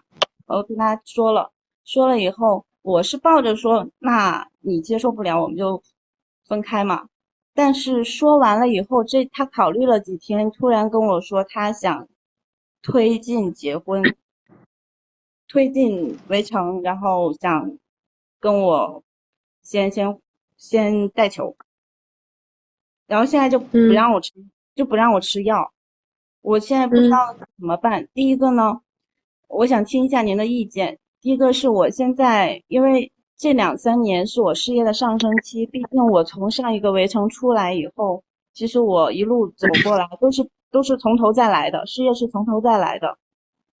然后现在是处于事业的上升期，可是我又觉得年纪这么大了，如果我再晚2年的话，可能第一找不到条件这么好的，然后就是比较纠结，是现在选择带球还是不带，选择事业。你们2个人在一起多长时间？他付出了多少？3月份到现在吧，50个吧，50个左右。3月份到现在，你们2个人才在一起不到1年吗？对，不到1年。不到1年付出了50，那就再让他付出50嘛。就是说，你现在他要让你推动这个事儿 OK 呀，你说那你好歹给我看到点诚意，对不对？那你要不先给我买个钻戒或者买个什么的，你说我就知道这个东西起码来讲的话，我心里有一个保障，对吧？你有点东西在手上，再往下推。戒指已经买了，包含在那个50在内了吗？没有，戒指前几天刚定了，因为我马上就生日了，然后他就戒指已经买了，然后其余的，戒指加上项链十几 W 吧。我觉得可以吧，反正你自己有，但是事业不能放，就是说你就是生孩子、结婚这个事儿，它不能够以牺牲事业为代价去干，这个不行。因为我现在做的事业可能平时虽然应酬不多，但也是需要应酬，然后整天跑工地什么的，就是有的时候会跑工地，我就怕看吧，我到时候先跟老板谈一下。可是就是说，如果说到时候会影响事业的话，就我就怕影响，金额不但是我够啊！影响事业的话，金额不够啊！你至少你一年挣多少？我现在60、70。对啊，你就得按照这个金额来付出啊。我也这么跟他说。然后还有一个刚刚没有跟您说，因为太紧张，是他父母其实是不同意的，然后他现在是硬着头皮，就是说他跟我说是先带球，然后身份证在他那里，我俩可以先领签扯证，然后再跟他父母这个事情。然后如果他父母不同意，他就从家族里面的企业出来，他自己干。就是，但是他说让我做好了跟他做过苦日子的准备，这样说。这男的倒不是什么过不过苦日子，我觉得这个倒不用很担心。主要是你要担心的问题是在于这个球带了，你会跟上面一个女嘉宾一样，最后也混不到这个身份，这个才是需要担心的问题。这个我有考虑，我也是很担心这个问题。只有这个问题，没有所谓的其他的什么过苦日子的这种问题，这个不存在。所以我才说你前面还是要多一点，起码来讲的话，你自己一年的这个收入的这个钱你得拿到。好，要不然过于没有保障了。还有一个，我在想他会不会因为其他的非要跟我带这个球，就是我知道那个，因为苹果它是不能有私生的嘛，就不能在外面有球的嘛，它是没有报备的嘛，或者是说，孩子爸爸是谁不知道嘛，就球的爹是谁不知道嘛，然后他俩的一些那个转账的东西，我这里都有，他可能会不会说先把我变成亲人了，然后我就不会，他觉得我不会拿这个去威胁他们俩。这个你思考这个事情的意义是什么？这个跟你有啥关系啊？因为不知道哎，我就怕他有这种不是有什么？你的目的不是跟他结婚吗？我的目的是。对啊，那你管他是什么？只要他愿意跟你结婚，你管他是因为啥呢？那其实如果说我现在是60、70嘛，一年，就算我要到了60、70，他不跟我扯证，对于我来说也算是损失。对他来说60、70不算什么。可是对于你来说，你现在不是想赌这一把吗？你不想赌这一把，咱们就不用聊这个天了的。对，是的。你想赌这一把吗？那就拿条件赌嘛。是的。那您的建议就是我现在还是先以带球为主。我啥时候给你这个建议了？啊？你们怎么老是篡改我说的话呀？你自己的结论是以带球为主，我啥时候说过这句话了？不好意思。我说的是这男的跟你付出1年的，你就能够带这个球，但是你不要以牺牲事业为代价。明白了。我的妈呀！明白了。就是他先付出，我再考虑带不带球。对啊，那他说的先带球再领证这个东西，我是要先跟他先领证嘛，先扯证的。能扯证当然好了，我是觉得你没戏，能先扯证那有啥好说的呢？您觉得他不是想真的跟我扯证？不是真的想不想跟你扯证，能够他要是能先跟你扯证，你再带球，我觉得我们今天这个天都没不用聊，这个连麦干什么呢？好的，明白了。拜拜。妈呀，好喜欢自欺欺人呐，你们啊，自欺欺人到什么地步？你看没看？还在跟我说，哎，还在前面在跟我说啥呀？什么？那我觉得如果不能结婚，对我来说是风险啊。结果最后搞一句，其实你的建议就是说以带球为主，对吧？你看他这聊的个什么天儿？所以为什么我常常说一句话呀，叫拿不起的选项不叫选项，明白吗？拿不起的选项不叫选项。当你的内心当中已经被这个男的说的，哎呀，我好想这么搞，我想这么搞，我想冲一把，我想冲一击，这个事儿我不能放弃啊，是吧？你的内心当中已经这样了，咱们就是说拿一个条件，对不对？用行动推动决策。我这个时候跟你说不能搞，你心里会想，哎呀，可是我有婚史，哎呀，可是我有娃，哎呀，可是我要是不搞的话，他到时候要跟我拜拜，哎呀，他要是跟我拜拜了的话，我就找不到他条件那么好的了。你自己最后还不是会把你个脑子使通，何必呢？对不对？所以我说拿不起的选项不叫选项。再跟我聊什么？那你觉得我是不是应该先跟他领证，再跟他带球？你这不说些屁话？谁不知道要先领证后带球？这是个问题，这难道不是常识啊？我是不是应该跟他先领证再带球？是，你应该让他先跟你求婚，对不对？然后要先父母见面，要先父母谈个彩礼，买个房子，写你名字，然后领证，领完证了以后再办酒，办了酒以后再备孕，备了孕以后再带球。真的是啊，怎么着呢？是我不让你走正常的路线，是我不让你们干正经事儿，当正经人，是我不让。真的是，你们有的时候挺可爱的，知道吗？真的是挺可爱的。哎呦，我的妈呀！所以说啊，我被你们害的，妈天天被那些人在外面以讹传讹，说我教你们带球上位啊，是我教别个带球上位的。你们这不是没得选吗？这不是是不是啊？这不是在这个地方他没得选吗？你已经觉得你拿到一个最优选项了，你才来问的吗？大家能走正经路线，谁不想走正经路线啊？对不对？谁不知道要1、2、3、4、5顺着来呀？谁愿意跳着搞啊？服了。那个右下角的这个微信二维码，大家扫一扫啊。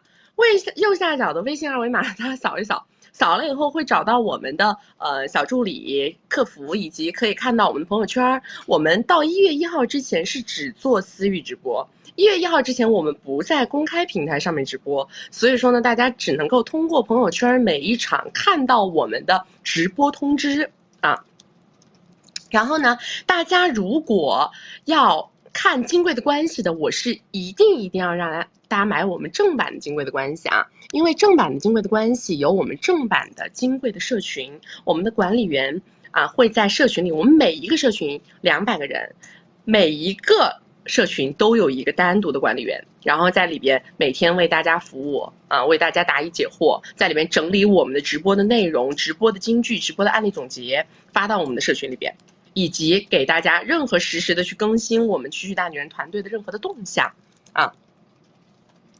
右下角的小黄车点开可以看到我们的包年语音服务、文字包月服务，还有单次的专门针对大家的哼哈10点半啊推出的一个探爱听诊的单次卡，还有我的闺蜜圈。刚刚有宝宝在问闺蜜圈是什么？闺蜜圈是我的一个自己交朋友的一个平台啊。这个闺蜜圈呢，大家看是98800。是这样的啊，不要问我们的闺蜜圈里头有什么服务啊，不要问我闺蜜圈里有什么服务，闺蜜圈没有服务，好不好？闺蜜圈呢有赠送一个1年的老师的陪跑，就是1年的1v1，一整年的 EVE 是有，但是呢，这个不是我的，就是说我不希望大家是为了这个1v1的陪跑来进的我们闺蜜圈，好不好？我们闺蜜圈主打还是一个交朋友的平台，我也是希望能够锁定更多的优质的小姐妹在这个社群里边，然后大家呢可以互通有无。未来呢，可以一起看能不能把我们的日子越过越好，是吧？这个把日子越过越好呢，可能有很多种方式方法路径，对不对？有可能是一起做点事儿，有可能是一起长点见识，有可能是一起介绍几个男嘉宾，但是这都不重要，这都不重要。我们这个闺蜜圈呢没有服务内容，好不好？就是主打就只是给大家售卖一种平台跟可能性，好不好？来下一个来。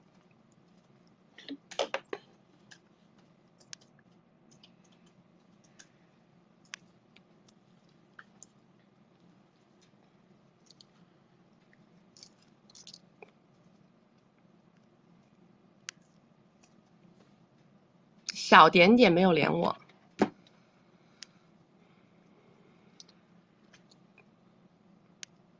我们20号就要跟闺蜜圈的10个小姐妹一起到迪拜玩，我也给大家组织了一次迪拜游。20号，我们20号去，因为正好我17年的时候在迪拜那边买的一个房子，然后呢我去收房，所以就正好带着大家一起过去旅个游。对，然后我回来以后就立刻到杭州，我们这一次的跨年，杭州线下跨年的活动，然后大家有兴趣的宝宝可以去我们的这个添加2维码了解一下啊。杭州跨年我们只有30个席位，只有30个席位，需要提前预约。Hello， 你好。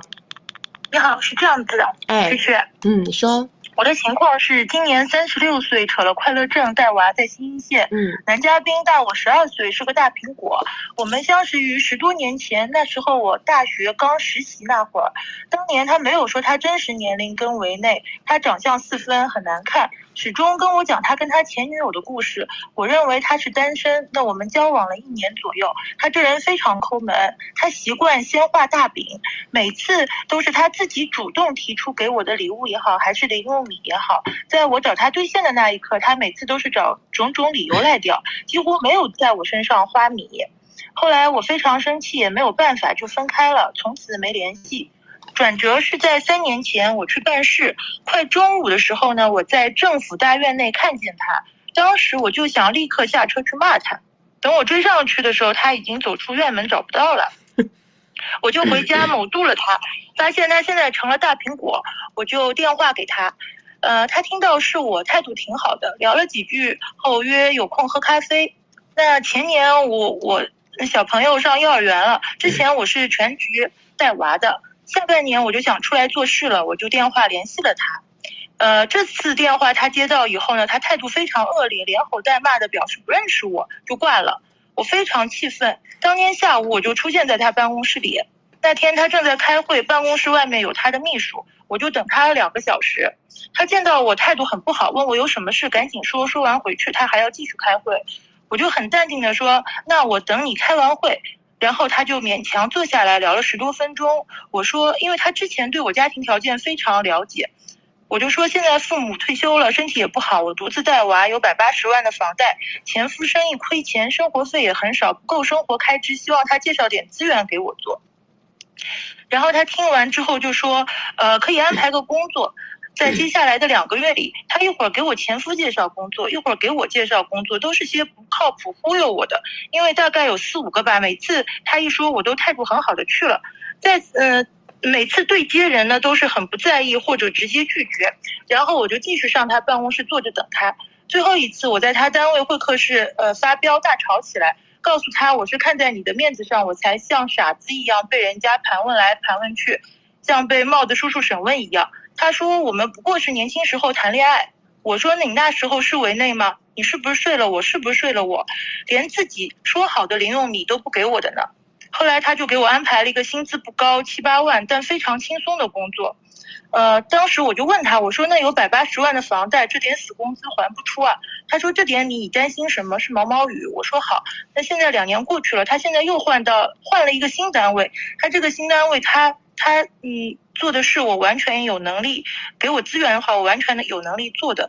我就想问一下继续，我接下去该怎么去谈？妈呀，等于说全世界你也就剩这一个男的，你可以有点路子是吧？对，因为他在我们这个还是挺厉害的。那首先呢是这样的，我们首先呢是要靠哄，知道吧？先软着来。你现在的这个状态呢，说白了，这个男的他只会忽悠你。你用这种方式方法呢，他说白了，他这是跟你，就是把你吊着玩儿。啊，反正呢，让你也有点事儿干，但是呢，也不会给你什么好事儿，因为这个男的的底色肯定是不行的，但有多出口呢？这个人是绝对不能搞的，但是你又没有选择。你刚刚说是7、8万的年薪是吧？对，年薪非常轻松，没有任何压力。你也够穷的，我说个不好听的话，你也找不着什么更好的路子。既然这样的话呢，我还是建议哄。你想干什么，你先哄。还有就是你还是需要交一点厉害一点的女性朋友，知道吧？你朋友太少了，你圈子太窄了。一个呢是你除了这个男的之外，你打不开别的资源；再一个呢就是你是盘不动这个男的的情感的，但是呢也没有人帮你能盘住这个男的的情感。所以说你就是说白了，一个拳头打在棉花上，你使不上劲儿。你还是得软着来，知道吧？哄，哎，舔，知道吗？捧，不能用你现在这个方式方法呢，你没有东西，你没有证据，懂吗？你但凡有点什么证据，你拍他桌上，他也就没办法了。你现在这个东西说白了都是几年前的老黄历了，你一点证据都拿不出来，你空口白话在那，他只会忽悠你，除了忽悠就是忽悠，他也不怕你的。实在是搞不行了，让保安给你嫁出去，哼。那我在想，如果说我现在去的话，哄他就电话不接，他就说我在忙，那我是不是还是要到他办公室坐着？哎呀，如果哄了一段时间，小作文你也发起来，知道吧？哎呀，我的难处，我这个那个的，哎，我给你造成什么不便了，我也特别的愧疚，但是我也实在是没有办法。一日夫妻百日恩，我想念在当年的旧情，除了你也没有人能帮我打感情牌，只能这么顺着搞，看能不能先把这个人搞缓和。但是说实话，这个路径太费劲了，因为你能撬动的利益跟价值啊太小了，哎，费这么大劲。我跟你说的这些东西啊，那是别人至少要拿几百万的买卖才犯得上。就你这个，说实话，这个男的再无非就是一年再跟你多加个几万、10几万的，真是费这么大个劲，我们都是觉得不值当的。实话实说啊。那我想问一下，就是如果先哄了，给自己要有个期限吗？假如说怎么也哄不好，我要不要再硬着来？就像你硬着来是可以来，只是说你拿不到什么结果。就是我是建议你根本就不要跟这个人搞，完全是在耽误时间，纯耽误时间。有这个精力，你还不如去干销售。你有这种拼劲，是吧？你别说干销售了，你去给人要账，你都要的比这多，是不是？你能天天怼着他办公室，你还不如去给人那个放贷的公司，你去帮别人要账去。但他这个资源就是，如果能给我做一点，因为这个我以前也是做这一行的。这是你的想象，小姐啊，这是完全在靠你的想象。你现在是想的无比之好，要是他能给我点，他就是不会给呀。问题在，他巴不得你消失在这个世界上，还给你资源。是的。耽误时间。那就是先软着来，先试一试，如果有就更好，没有的话就把心态放平。对的，太耽误时间了，知道吧？主要是你原来那个头就没开好，你就没掐住这个人，你也手上也没留东西，所以你没有什么东西真的能制约他，这个是本质。对，外加他长得也很难看，所以我一看到他，当时我就一下子就非常生气，就想冲下去，没有意义，骂他。没有意义，好吧？啊，搞也搞不赢，还要恋战。你觉得恋战以后，如果他这样子恋战了，他会觉得自己名声比较重要吗？他不在乎，因为你没有证据，他可以说你是神经病，从神经病院里头放出来的。那之前我和他这个就是电话的录音都有。录的什么东西啊？他就说那我们就是谈恋爱，我就问他，我说那你结婚了吗？你为什么要这样来找我，还骗我？他就说那不是也很正常吗？几年前的录音是吧？对，就是那他知道你有这个录音吗？每一条他知道你有这个录音，那你还可以搞一搞。但是我跟你讲啊，你这些事儿啊，你不要让别的人知道。你跟他2个人谈，你也只能在私下里头谈。你就说我想要什么，但是你一定开口要开得稳准狠，就是说这个事儿必须是当下立即能到位。因为怕什么？我告诉你啊，这种人呢，他有可能他前面答应的你好好的，他后面让你回款回不了，因为他一定会使坏的。就是本质上来讲，你搞不赢他。虽然说你现在拿到了点东西在手上，但是呢，他总能在阶段上面去给你使坏，因为你要靠他搞一个事儿，这个就是本质。他总能在任何一个关节上，他都能卡你的壳。那我要不要说，就是先把利益都说好，你给别人做也是做，给我做你也都知道，我以前也做这个的，你要多少我们就按照别人，我甚至可以给你多一点。哎，这些东西都是必须的，你知道吧？这些东西都是必须的，只是说以他这种人的个性来讲的话，除非你能一锤子把他撂倒。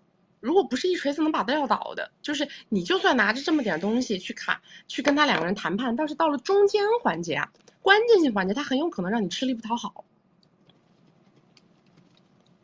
是，反正我是觉得这个人太没价值了，太没价值了。还是先软着哄一哄吧。那我要去试一试。先软着哄一哄吧，好吧？好的，好，谢谢。拜拜。好，再见。你们说的那些东西啊，都是属于，哎呦，太难看了。是的，但没办法，怎么办呢？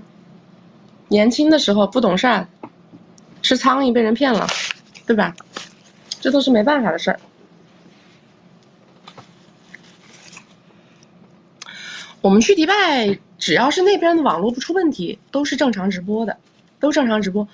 会有人问我去迪拜旅游是不是自费还是怎么？你这不是废话啊？这不自费还怎么着？我给你包了不会吧？我们还往返公务舱往返公务舱呢，我能给他包了，是不是？想啥呢？一个二个的都，那是我收你个10万块钱管终身，我还管你终身旅游是吧？怎么想的呢？哎，真是没办法呀，这个人民群众的这个思维方式啊，有着很大的差异啊，是不是？来，大家右下角的这个二维码看，右下角的二维码扫一扫，嘴巴里面有毛。右下角的二维码大家扫一下啊，这个是我们的微信。然后大家扫进来之后呢，就可以找到我们的小助理，可以找到我们的客服。然后大家有任何的问题，比如说你们刚刚拍了3580课，但是不知道怎么进社群的，你就问他，你说我刚刚拍课啦，你把我拉到社群，知道吗？大家主动沟通一下，因为我们每一场直播的时候加的人非常多，我们每一场直播加人都是四位数，知道吧？所以说我们那么几个销售啊、客服啊，他们在我们直播期间是忙不过来的，大家稍微体谅一下啊，你们主动的去跟他说一下，就说你拍了，让他拉一下你，好不好？然后右下角小黄车点开可以看到我们团队的所有的这个付费服务啊，有语音啊、文字啊，还有单次的这个关于哼哈10点半的特别的这个单词卡啊，以及我的朋友圈，那个闺蜜圈，好不好？那个大家帮我们把直播呀分享到你们所在的群里头，好不好？然后呢，还有大家自己的朋友圈，可以帮我把这个直播间分享一下，因为有很多的小伙伴找不到我们的直播间，就错过了，好不好？大家帮我们分享一下啊，谢谢大家。来下一个，不是我跟你讲的，我跟你们讲啊，像刚刚这种老油条啊，他们出来骗一个是一个，明白吗？骗一个是一个。女孩子呢，年轻的时候啊，不懂事儿啊，这个那个的，你很容易被这样的人忽悠，那口气呀，她肯定是咽不下去的，她没有办法向前走，她总是觉得我在这个地方我吃亏了，我希望把这个事儿找补回来，啊，我怎么你现在官做大了，这个那个了，你有权利了，你怎么当初的事儿你不想着弥补我点儿？但是这个啊，不吻合人性的底层规律，知道吗？不吻合。说白了，他能白吃，他就不会付费，白吃过了，而且他也不觉得这个有多么香，有多么美味佳肴，他觉得也就是个不过如此，就是这样。很多时候我们到最终，他就只能认栽、买单、离场，寻求更多的资源、更高的平台，把自己打磨得更好、更有内容，这个是重点。就像同样的事，我跟你们讲啊。我认为啊，我这2年修炼出来的一个最有智慧的一个事儿是什么？我认为就是我们一定要注重我们人生的投入的性价比，知道吗？这是我这2年悟出来的一个很大的一个道。其实很多时候，你像我刚刚跟他讲的这个话，听起来啊像个笑话，但实际上你们仔细想想，是不是这么个事儿？你说你天天往这个男的办公室里蹲着，他天天忽悠你，天天遛你，是不是跟遛鸟似的遛你啊？哎，说给你介绍工作，今天给你介绍这个单位，他说他提前跟人说我有个乡下的亲戚啊，非要让我跟他找工作，我是不好拒绝，我跟他说你那儿，反正你到时候随便找个理由给他拒绝了就完事儿，他肯定是这样给人打招呼的，你们懂吗？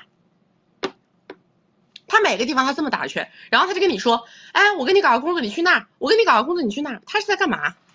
他在遛你，他让你去以后吃闭门羹，让你去了吃闭门羹，他不断的是在打压你的自尊，对吧？不停的去降低你的自尊水平，然后让你浪费时间浪费精力。好，最后你扯到他办公室了，他实在是什么呢？实际上是因为你无数次的被他打压的降低了预期，最后再到他办公室拿出那个东西，你说啊，你跟他闹了吗？啊，你当初是不是跟我怎么着了？你是不是骗我了？你是不是已婚？你这个那个，好，我给你介绍个工作，他给你介绍个年薪7、8万的工作。你一开始去的时候，可能你想的是让他给你搞个7、80万的买卖，对吧？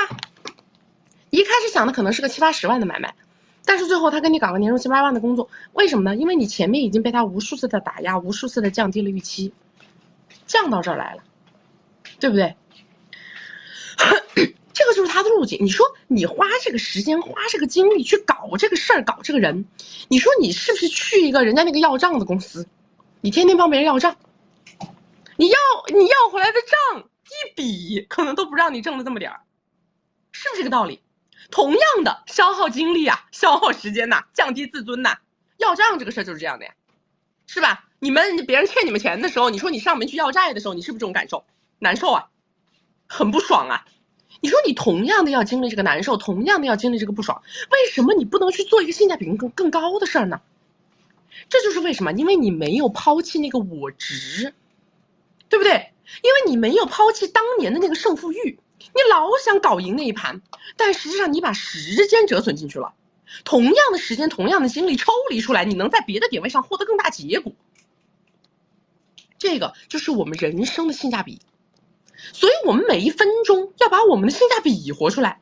你想一想，我同样的一个心力，同样的耗费这么多的心力，这么多的时间，有没有一个更好的渠道跟赛道让我去搞，让我去冲，对吧？我说你有这个精力，为什么不去干销售呢？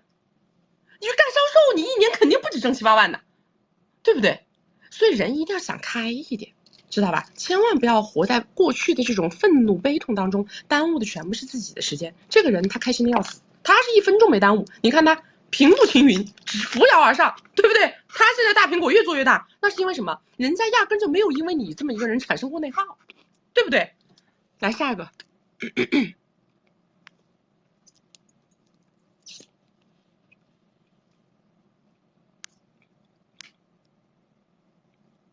他咋还是个视频电话？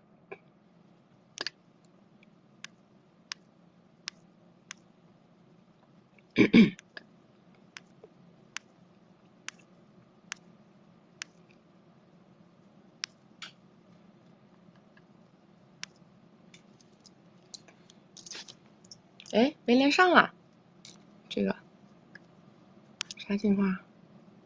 哎，他的麦怎么这个音？你好 ，Hello， 你好。不好意思啊，你好，我这边信号可能不太好。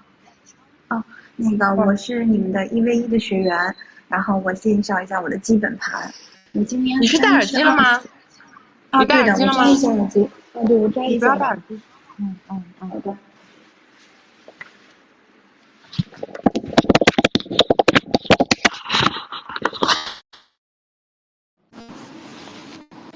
喂。哎，你说。听得到吗？哎呦，你换一个信号好一点的地方过来连，好吧？你换一个信号好的地方过来连。来，下一个是谁？你们把信号调一下啊，信号不好就不要连了。松林木 ，OK。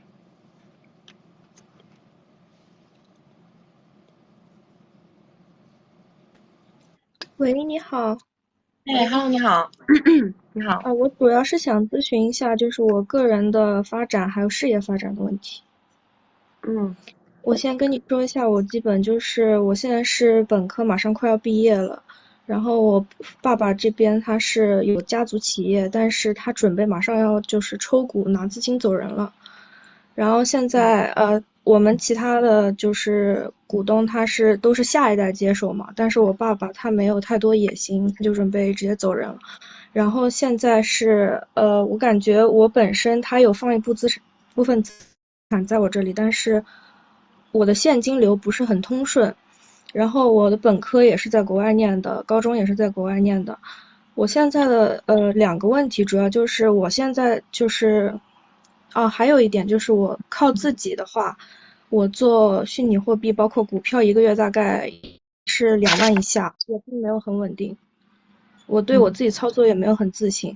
然后而且现在学历贬值这个大环境嘛，我在想要不要就是再花几百再去读研。然后还有就是我身边大部分都是在往投行冲，或者是准备回家接手了。然后我也并不是很欣赏就是往投行这条路上选，因为我觉得国内投行的环境首先是比较局限的，而且我觉得如果我现在以一个应届生的身份进去，我可能还要带一部分我自己的资金进去，才可能说能拼出来一点成绩。我想听一下你对于这2个问题的意见。你爸现在什么资产水平，什么量级啊？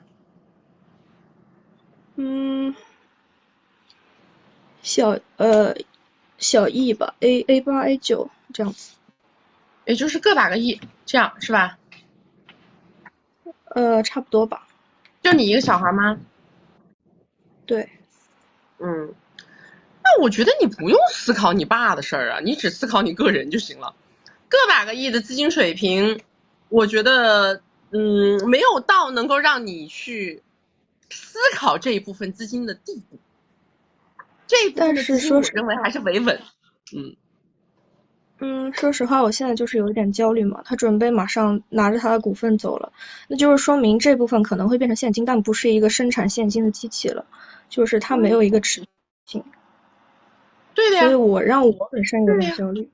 你焦虑什么？你原来的生活费一年有多少？1个月大概10左右吧。他会维持你的生活费水平吗？会的，我主要是担心后面毕业之后完全靠自己的话，这个生活水平。毕业之后他就不能再继续给你生活费了吗？那我也不太好意思，一直就是。这不是你要思考的问题。你听我说啊，首先啊，你只需要你跟你爸聊一个天儿，聊明白，就是你可以把钱撤走，但是你必须要维持未来我1个月10万的生活费，这个是你必须要做的。然后你要想做什么工作去干嘛，这个都可以。你觉得你投行不想做，你想做什么你就去做什么，你不要想着去怎么动你爸的这部分的钱，让他再去钱滚钱。你现在的经历也好，就我说的这个是生命经历啊，就是你的经历、你的认知、你的储备都没有达到这个地步，很有可能因为他的1个多亿并没有多少的折腾空间，知道吗？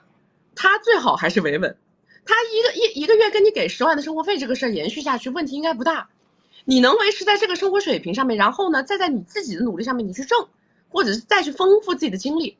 到几年之后，你再想着，哎，看有没有什么机会，手上有一定的存款了，再有几个小伙伴一起搞点小事业创业，去做你当下觉得熟悉的行业是比较靠谱的。我是建议你不要去动你爸这个钱的脑子啊。对对对，我肯定现在不动他这个钱，不想拿他那个资产去投资嘛。但是我觉得现在就是我属于一个高消费，然后我只有进行一些高风险投资，我才能得到我想要的那个。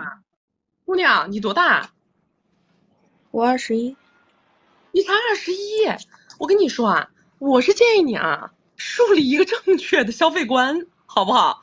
你不是说也还有一个正确的消费观，还有一个正确的投资观。你不是说你的消费高，所以你就要经历那些什么要去搞那什么风险很大的这种东西，不是这样子的。你首先是要多看多学，总有一天啊，我跟你说，你一定会有一个瞬间，你会觉得，哎，我自己做这个事儿足够稳健。人家巴菲特都说了的，最重要的是不亏钱，最重要的本质是不亏钱。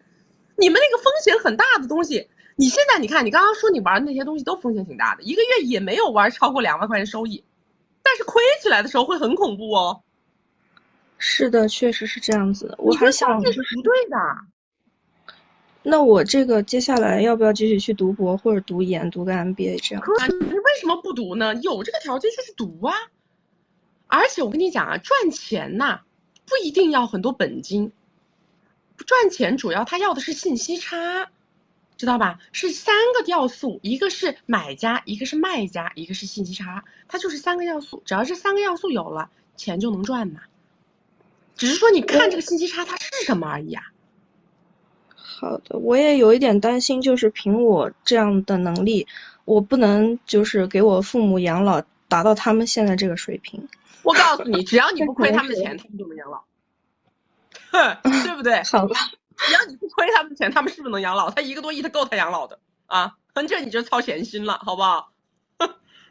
好的好的。好，谢谢。那我现在暂时好，拜拜。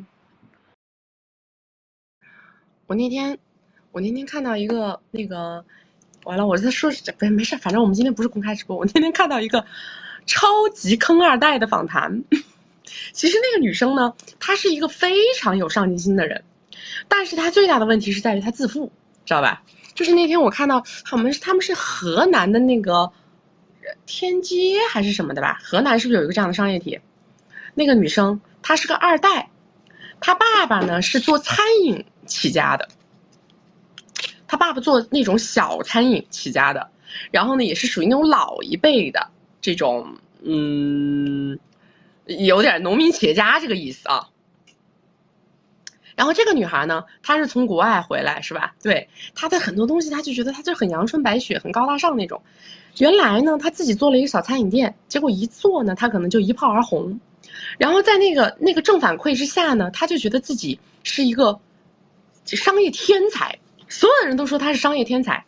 他爸呢当时也很开心，觉得哎这个女儿是吧，哎餐饮做得不错，哎女成副业了。结果后来啊，他就盘了一个很大的一个商业体，就是一个商街，一个商业街啊。我从来没有听说过，至今我这是第一次听说。我那天看到那个视频的时候，我都震惊了，我把那个视频发给了我好多2代朋友。我说这2代圈子里咋还有这样的？他做那个商业街，他搞了个什么事儿呢？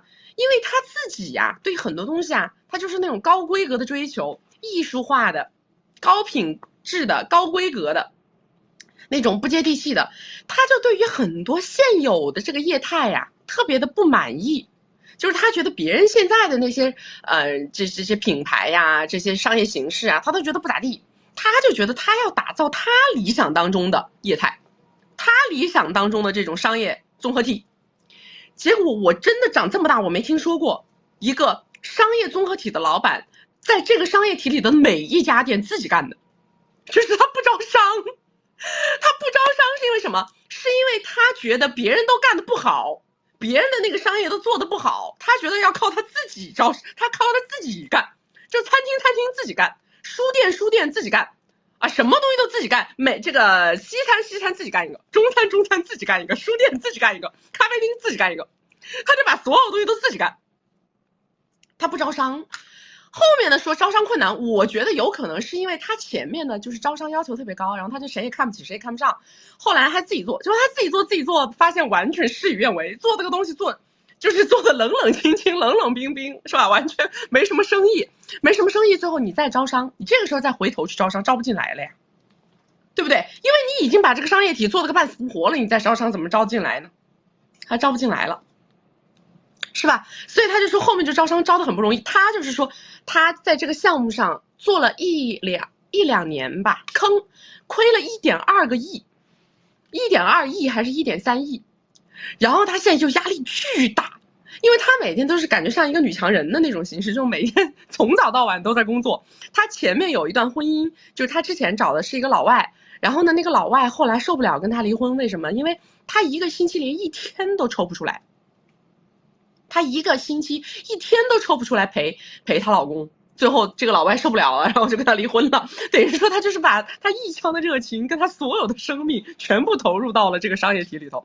但是最后1、2年亏了个亿，然后他现在压力巨大，因为他这个钱都是跟他爸妈一起从银行贷的，他贷了好多钱出来，所以说他现在就是成了一个看似有一个这么大的商业体，但实际上背后全是负债的这么一个富二代，是吧？我那天看了一个这样的一个故事，我把这个故事转发给了我好多二代朋友，我说你们一定要引以为戒啊，是吧？所以我说你们这些小姑娘啊，有的时候是这样子的，你会觉得哎呀大钱挣不着，小钱看不起，是吧？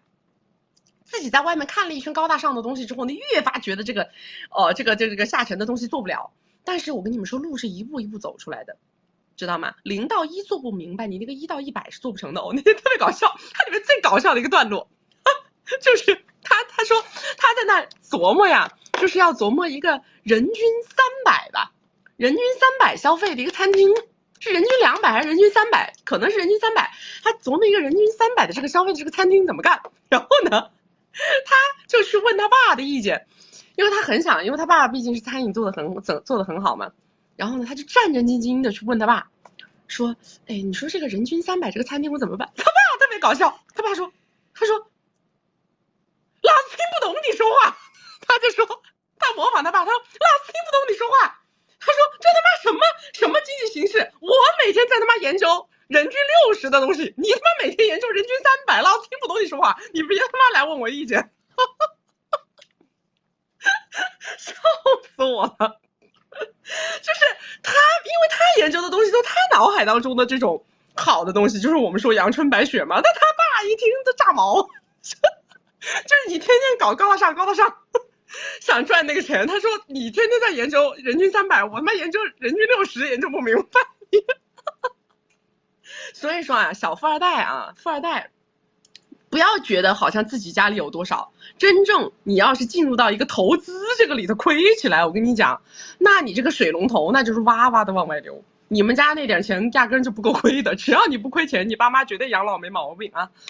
来下一个来，大家把这个二维码扫一下啊。这个微信二维码扫一下，千万不要跟我们的直播间走丢。我们到1月1号之前都只在这个单平台做私域直播，不在公开平台直播。有任何的问题啊，大家都扫这个微信二维码。然后我们年底的时候会有一个跨年，我会跟大家一起做，在杭州做10点半专场的一个跨年活动，一共是30个席位啊。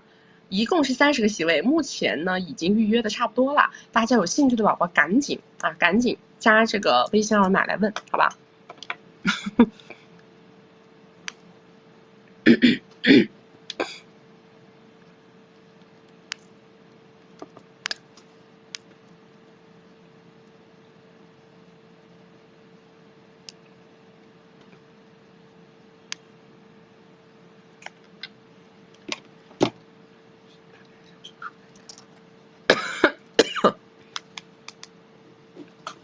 怎么没连上来呢？这个还在连接中，它这个网不太好呀，就是刚刚那个网不好的。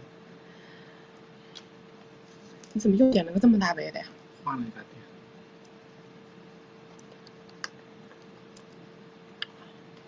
喂，曲曲你好。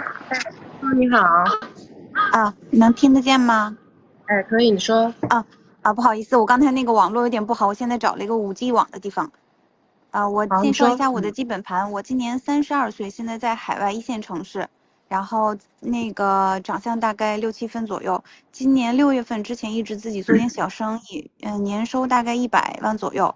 然后今年中旬突然发生一些突发状况，然后店就全部关掉了。目前靠我男朋友1个月给3万块钱左右的生活费，个人资产300万。进过围城，扯过快乐证，男嘉宾也是32岁，然后围城内年入500万左右。我们认识6年，在一起3年。刚在一起的时候，口罩事件就是刚爆发，他属于负债，然后没有过大额付出，但是该买的首饰包啊都有。然后去年2022年开始，他收入开始稳定了，生活费是我的店关了以后，然后他才固定开始给的。原因主要是因为我以前做生意啊，我跟他是有一点合伙性质在里面的，有他的股份。后面因为我经营的内容是有一点点擦边，然后被调查进了小黑屋，始终没把他给说出去，他可能觉得我保护了他，所以才开始给生活费。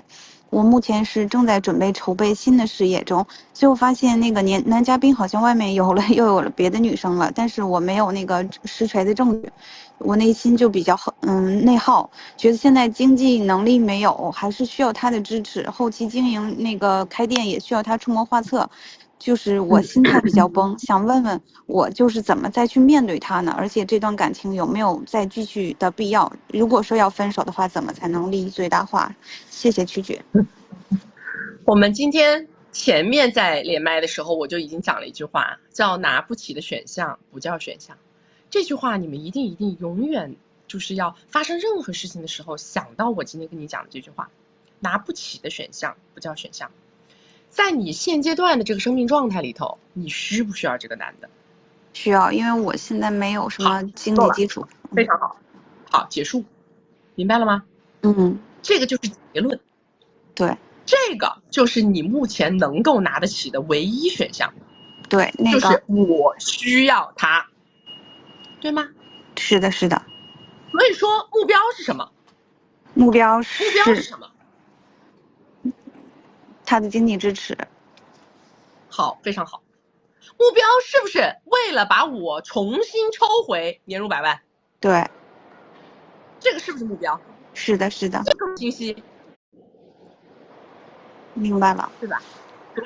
对，你看，我话都不用说完，对不对？为了这个年入100万这个目标，在此之前，我应该怎么面对它？是的，其实安安老师已经说的很明确，但是我自己就是内心很内耗，这个过程就是很崩溃。内耗本质是什么呢？内耗的本质啊，是因为你没有思考目标，你在思考爱，知道吗？这个就是你内耗的本质。你反复来反复去，反复的这个情绪在哪里？在于他没有那么爱你了。反复的情绪在这儿，但是他没有那么爱你了，是他的问题吗？他爱你的时候，你是一个年入100万的女人，对不对？对。你已经变成了一个需要依附他生存的女人了。你还是当初那个你吗？不是了。对了，所以说他的爱会变，那是很正常的一个事儿。可是我不是当初的，对不对？对。就我心里比较内耗，我觉得我还是暂时离不开他，但是我这种心理又难以平复，我就觉得我怎么说呢，自己没法用一个理智的心情去对抗我这种感性的情绪，就是我跟你讲啊。你一定要明白啊，每一个人呢，确实，每一个人的段位呀，他是在这个金字塔的不同位置的，对吧？你能够多么的冷静跟理智面对当下的局面，有多么能够把自己抽离出来，站到上帝视角，就会决定你人生攀爬的高度。这就是你的段位，他就把你定在那个点上。人之所以要跟自己的情绪做对抗，跟自己的情感做对抗，是因为我要让自己的生命越来越受控，因为我要往这个金字塔上面走。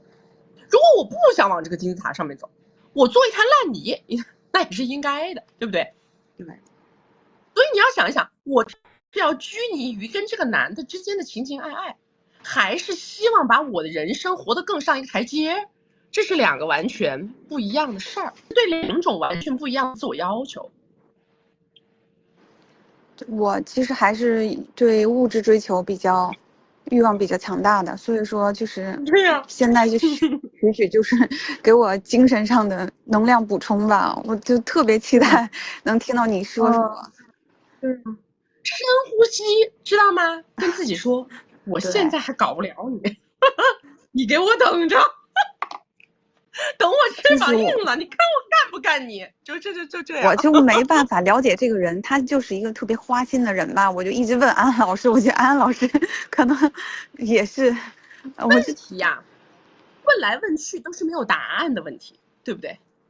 你问的是一个没有答案的问题，你明白吗？所以你内耗的不是你自己，你内耗的是所有听到这个问题的人，包括安安老师，包括你自己，包括这个男的。如果你一直在问这个男的爱不爱我，这个男的花不花心，这些问题都是没有答案的，因为所有的东西它都是阶段性的，它都是因为当下的你当下的这个场景而决定的。再换句话说，就算有一天你回归到年入百万了，这个男人也不一定会还原到原来的忠诚，为什么？那说不定他年入千万了呢，对不对？事情啊是变化的。有一段时间之所以能够双向忠诚，是因为当时的你们就是当下的那个架构。只要你们的本质架构发生改变，那么你们所有的东西，它就像一个链条上面的每一个元素，一个元素变了，所有的链条都会变，对吧？对。就是我现在还是要正常去面对他，然后我看见他的时候，其实我内心都在压制我内心的那个怒火，可是我还得在笑，就是这一段太魔幻了，我觉得心里。对呀，因为我告诉你为什么呢？因为你要反复的跟自己说你不爱他，明白吗？你不能反复的去肯定自己的爱，肯定自己的情感，然后再去回味当初。这三重东西一旦加持到一块儿，你的目标就是个扯淡。对。那怎么能爱他呢？男人压根儿就不是用来爱的。这个天下没有值得你爱的男人。你记住我觉得自己挺恋爱脑的。天下没有值得爱的男人，因为男人这种生物啊，他需要的根本就不是爱，他需要的是懂得。知道吗？男人需要的是懂得，男人需要的是一个能把他盘转的女的，而不是爱他的女的。天底下爱男人的女人没有好下场，懂不懂啊？是的，只有这个女的能把这个男的盘得团团转，这个女的就觉得她开心快乐牛逼自洽。这个女的但凡是爱，那就是傻逼。这也就是我们今天这私域直播咱能聊这种天儿，知道吧？对，这要不是私域直播，我还不能跟你们讲这种话。是的。然后我就心里特别不舒服，我就觉得我就想找生活费，然后我就下面后期准备去找安安老师聊一聊这个话题，我还没给他发信息。这个还可惜。生活费这都是次要的，还是把你的目标啊锁定在你现在做的事儿上，知道吗？好，行，我明白了，谢谢曲曲，谢谢曲曲。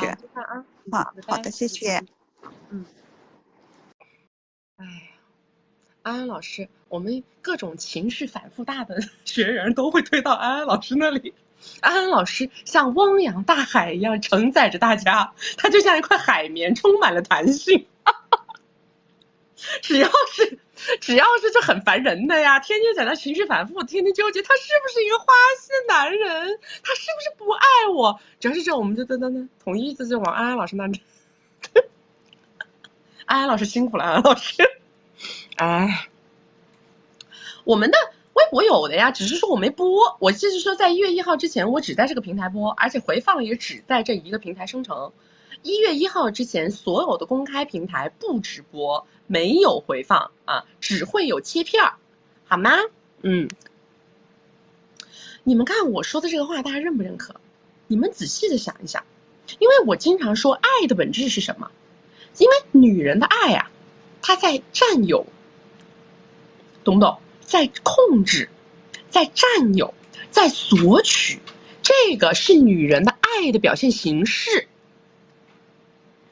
但但是男人他最喜欢的是自由，他最喜欢的是绝对掌控，对不对？主权地位，这是男人喜欢的东西。所以女人的爱它根本就不能对应到男人的需求，对吧？啊，他们说我微博被封了，算了，不重要，封了就封了吧。我现在哪儿被封了，我都已经坦然面对，知道吧？我真的，我现在就是 peace and love， 我现在对什么东西封了，我觉得什么东西封了都是正常的，咋办呢？是不是？女人的爱，她的展现形式啊，她跟男人的需求是不匹配的，所以说男人需要的根本就不是女人的爱，是你要知道男人要什么，对吧？你懂他，你知道他要什么，你知道是个什么样的人，所以呢，你就能迎合到这个男的他人性当中的弱点，他的欲望，他的所求，他的目标，对吧？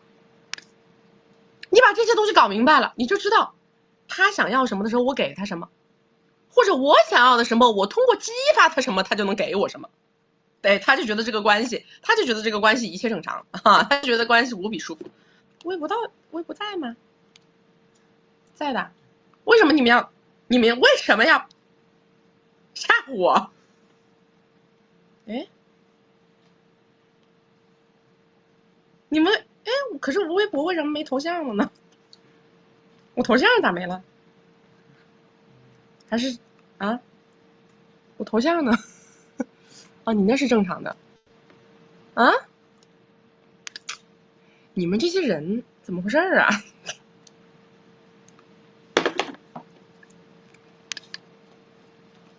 一天天的，我已经够烦的啦！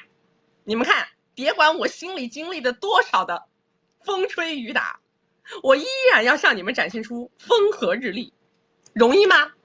啊，我的精神值不值得大家学习？是不是一种终身向上生长的生命力？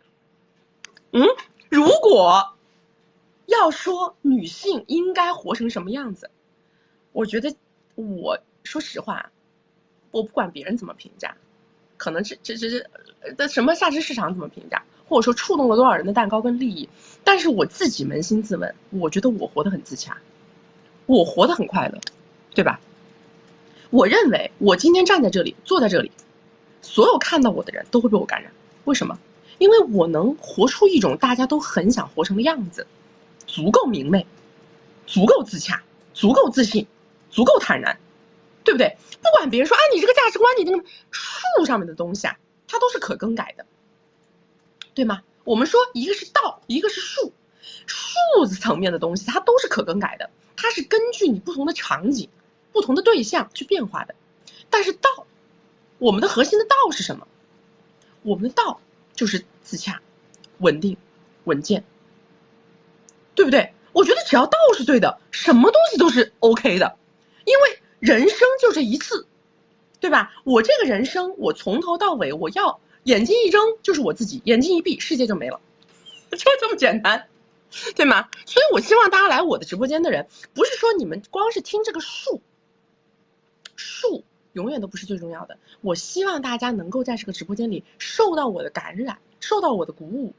当我面对任何的风浪的时候，你们看到我面对风浪的态度、方式方法、精气神，这个是我希望大家能够受到的最大的一个影响，好不好？来，大家把右下角的这个二维码扫一下啊！我任何一个地方被封了都是正常的。如果有一天我的名字被挂上了啊，什么你们懂的，如果我的名字被挂上了，我不太想看见的地方，你们就当没看见，好不好？大家就不要通知我，好吧？右下角这个二维码扫一下啊，大家一定要找到我们大本营。我们呢在1月1号之前采取的是内部直播的形式，就是单平台私域直播，所以大家如果希望每一场不要走丢啊，然后每一场都能够不错过，一定要到我们的微信里头看我们的朋友圈每一次发布的直播通知，还有在我们金贵的社群里面，我们的管理员每一场都会提前给大家发通知，好吗？大家如果要进我们金贵的社群，就永远都不会跟我们走丢了，因为我们为社群会提供终身的服务。当然，这个是只要我的社群都还健在啊，我们一定会想尽一切办法，把我们的服务越做越好，做到极致，好不好？啊，来下一个来。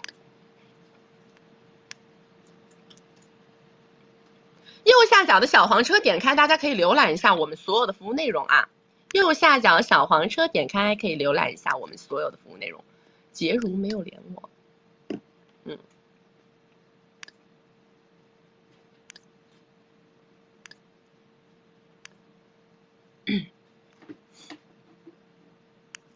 ，CC 没有村花是谁叫村花铁锤呀？村花铁锤没连我啊，村花铁锤小雪。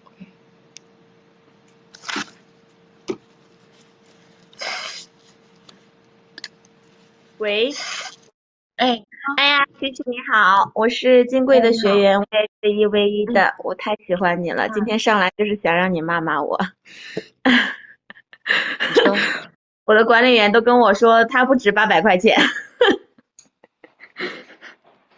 但是我很想让你骂骂我。好，你说吧，你说，我先说一下我的基本盘，我今年33岁，样貌大概7分左右，然后是本科学历。年收入大概在150到200之间，我的资产大概1000W 左右。然后我在前面10年的赛道一直在拼的是雄竞，然后我那个个人的事业做的还挺好的。然后我曾经短暂的进过围城，大概1-2年的时间，然后没有求伴侣价值，就是我很会照顾伴侣，就是我会很喜欢做饭，然后会给他洗澡洗衣服这些。然后但是也仅限于我开心的时候。是你伴侣不是你儿子吧？没有，我没有求伴侣，我会就是比较会照顾他这样子。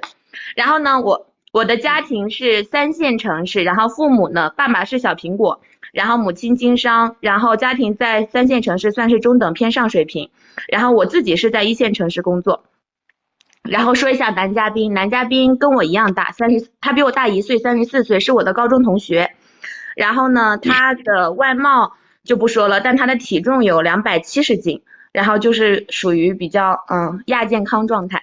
然后他是高中学历，他的年收入大概2000到3000个 W 左右，然后具体资产不详，因为他没有置物业。然后呢，他一直是未婚，他一直奋斗在3线城市，就是在我们的老家。然后呢，他是属于那种精英行业，黑白两道都打得通。然后我们俩是高中同学，男方在高中的时候就喜欢我，然后我那时候不喜欢男方，所以那时候没有跟他在一起。我毕了业之后呢，男方就到我所在城市，然后去打拼，然后那个时候只是当朋友相处。然后我毕业之后是在电视台做主持人，然后有一点点小光环，然后也喜欢旅游啊、跳伞啊这些极限运动，所以男方一直觉得女方光环很大。后来在女方出围城之后，1年半以后，男方然后结束他之前的恋爱关系，2个人正式在一起。在一起之后2个人10点半非常和谐，但是问题就是一直异地，见面频率大概也就是1周1次，最多2次这个样子。然后呢双方都见过父母了，在推进围城关系。第1年跟男方现在在一起2年的时间，第1年的时候男方没有付出，因为女方就是收入也很 OK， 所以那个时候也没有这个意识需要男方付出。然后第2年的时候男方付出了大概30个 W， 然后我们现在见了父母，打算买婚房，推进围城关系。然后婚房的出资比例是男方出资20W， 女方出资40W 然后呢，贷款是写在女方名下的，然后男方当时承诺的是出装修和贷款的钱。然后呢，在男方过生日的时候，女方为他过生日花了12个 W。在过生日的第2天，女方发现了男方的手机当中，他有加上我一共4位女嘉宾。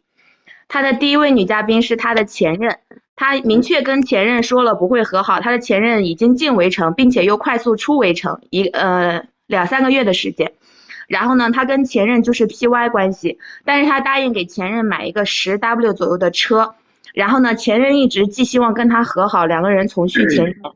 她的2号女嘉宾是一个跳舞的擦边女主播，她目前对这个女主播很上头，给这个女主播买了大概50W 的车子，然后给她付了一个新1线城市的2线城市的一个公寓的房子，然后日常的奢侈品啊、手表啊买了，劳买了大概2个，然后还买了很多的日常的衣服、鞋子的报销品等等。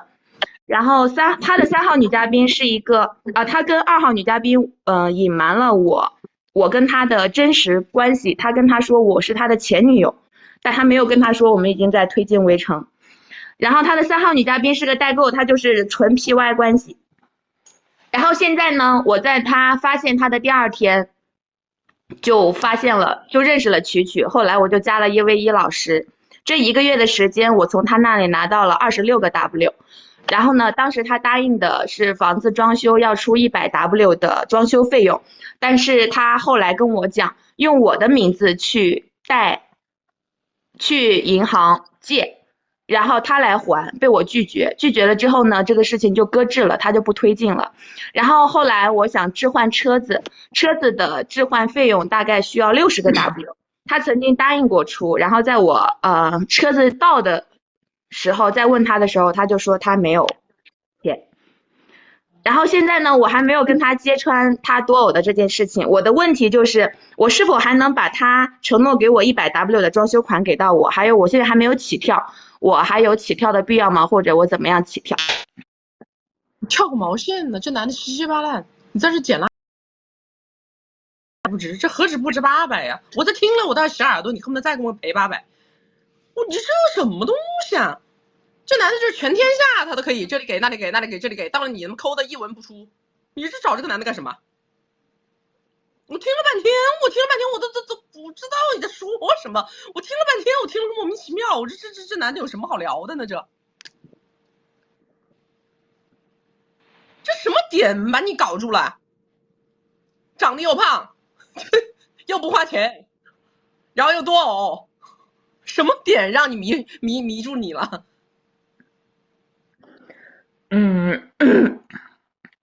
我们真感情吧。那你就真感情，啥也别要呗。那你真感情真呗。那你就真感情呗，那咋办呢？这男的他的钱都是有用处的，那怎么他的钱都是有用处的噻？对不对？别人的钱都要出去 PC 噻，都要搞这搞那呀，对吧？那你这么爱他，你就帮他省点呗。他的钱都要用的，他的钱有用。我现在因为还没有揭穿他多偶的事情，我是觉得还需要起跳最后一步，然后揭穿这男的都什么都不会给。这个男的他所有的行为举止，他是在用他的行为告诉你说你在我这不配不值，要钱没有要命一条，这个是这个男的想通过他的行为告诉你的，好不好？明白了。但是我1v1的1个月搞到了他26个。好的，非常好啊，感谢你。哪个老师1v1？我给他烧个香。哪个老师？蕊妮。好，牛逼啊！我们蕊妮老师牛逼啊！你们都是可以在铁公鸡头上拔毛的人，你们比我水平高多了，好不好？我以后出不来了，就派你们这些老师出来吧，我直接给我雪藏了，都是狠人。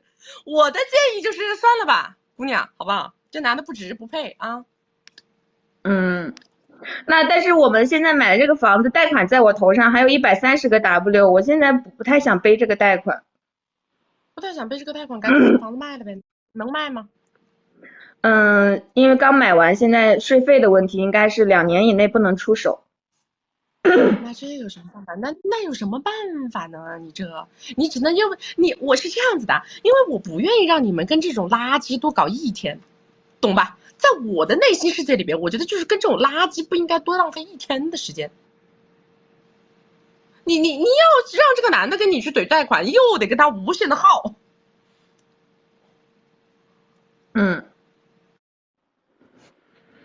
那就是没有必要了呗。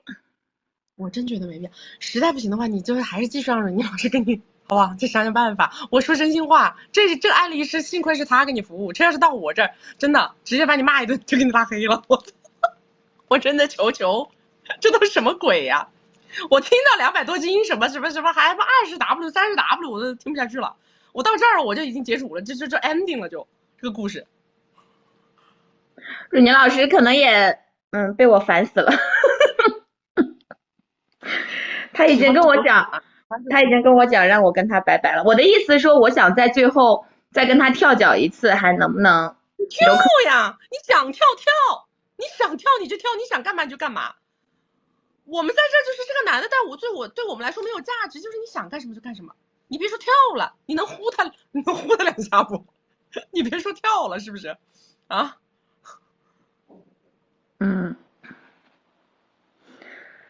唉，行吧，就是没有任何意义了呗，我就不需要再做任何多余的操作了。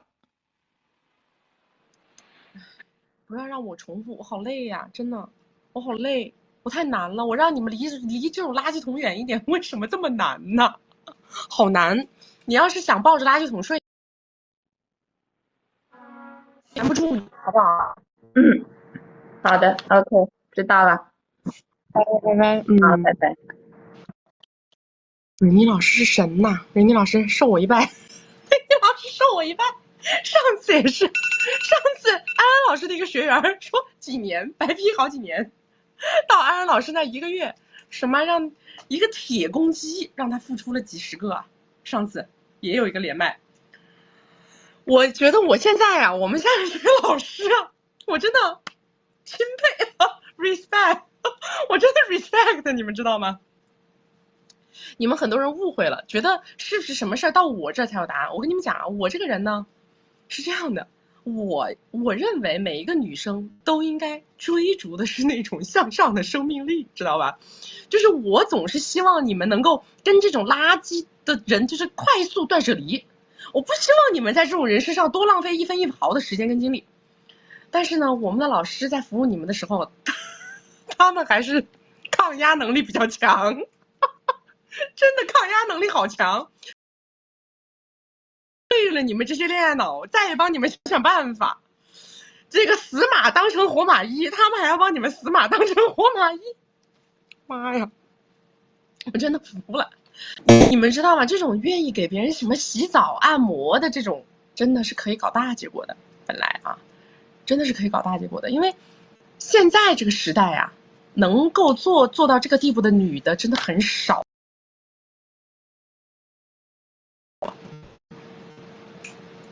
这个时代能够做到那个地步的女生真的很少很少。现在大家都还是追求精神独立的，是吧？哎，是追求闪闪发光，是吧？光彩熠熠，都不想给别人做服务。但是但凡能给别人做服务的，真的，你别说是现在了，你就是老了以后啊，找个爹爹，说不定你还能让他把他的那个遗产给你。哎呦，为什么呀？到底为什么呀？咱们不要跟这种人好不好？行不行？他今天给这个女的花30，明天给那个女的花50，一到了你这个就是分批不花，主打陪伴啊！你们怎么想的呢？来，那右下角的这个微信2维码扫一下啊，右下角的微信2维码扫一下，微信2维码扫一扫就不会走丢 ，OK。扫进来，然后呢，要进我们金贵社群的，就直接去下我们这个3580的这个正版的金贵的关系啊，然后你们到时候就去问我们的客服小助理，你就说我刚刚下单金贵的关系啦，你要把我拉群 ，OK， 去跟他们沟通啊。右下角的小黄车点开可以看到我们团队所有的付费服务，包年的语音、包月的文字，还有单次专门诊断大家的10点半问题的探爱听诊，还有曲曲的闺蜜圈啊，曲曲的闺蜜圈。哎呀，果然我这个鼻子很灵啊，看到没？我们说吧，1月1号之前，是不是？哎，低调，咋办呢？我已经低调的低无可低了，还是没办法，我已经没有地方再低调了，咋办呢？我跟你们说，我从小到大，我就是个黑红体质，知道吗？我从小到大，我就是那种小的时候啊，我在学校里边上洗手间，我都可以听到隔壁的那个坑里头。就是有女生在说我的这种，从小到大就是这个样子的。所以呢，当我出来做这个事儿的第1天，我就知道我面临的风浪一定不是其他的网红面临的那个级别，我面临的挫折与困难一定是别人的好多倍。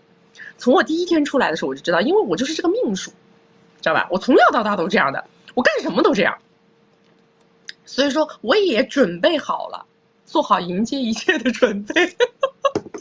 我希望每一个喜欢我的人呢，就是你们看了我这么长时间，最终还能够找到我，我觉得这真的是一种很深很深的缘分，是吧？以后找不到我的人，可能就越来越难找到我了。曾经相识过的人，可能他就能留下来，但是曾经没有相识过的人，可能他未来就越来越难在茫茫人海当中与我相遇，真的是这样。但是这是一个必然的结果，是吧？所以还是也很感恩大家，真的也很感恩大家，不管别人怎么说，你们还是在这里一如既往的支持我。风浪越大鱼越贵，不管别人怎么说，你们还是能穿过千山万水找到我，所以说也是非常的感恩大家啊！我们还是会继续努力，把我们自己的发心摆正，把我们自己的服务做好。我觉得一切交给时间，对吧？时间到了，静待花开。来下一个来。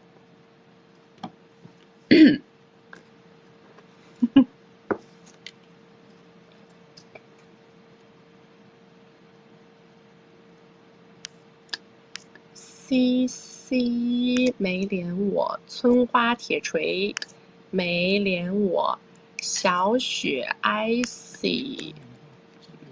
没连我，喵币这几个都没连我啊，都没连我。回放也是一样的，我下播以后回放就会生成，下播以后回放一生成，小助理还有各个那个社群的管理员就会把这个回放链接发给你们啊。我们现在我的那个小程序已经在内测了，宝宝们。我的小程序已经在内测了，很快就会上线了。但是我们的小程序暂时还不会有直播功能，因为这个直播功能还是有点复杂的，我们要一步一步的去开发。但是我们的小程序很快就会上线了。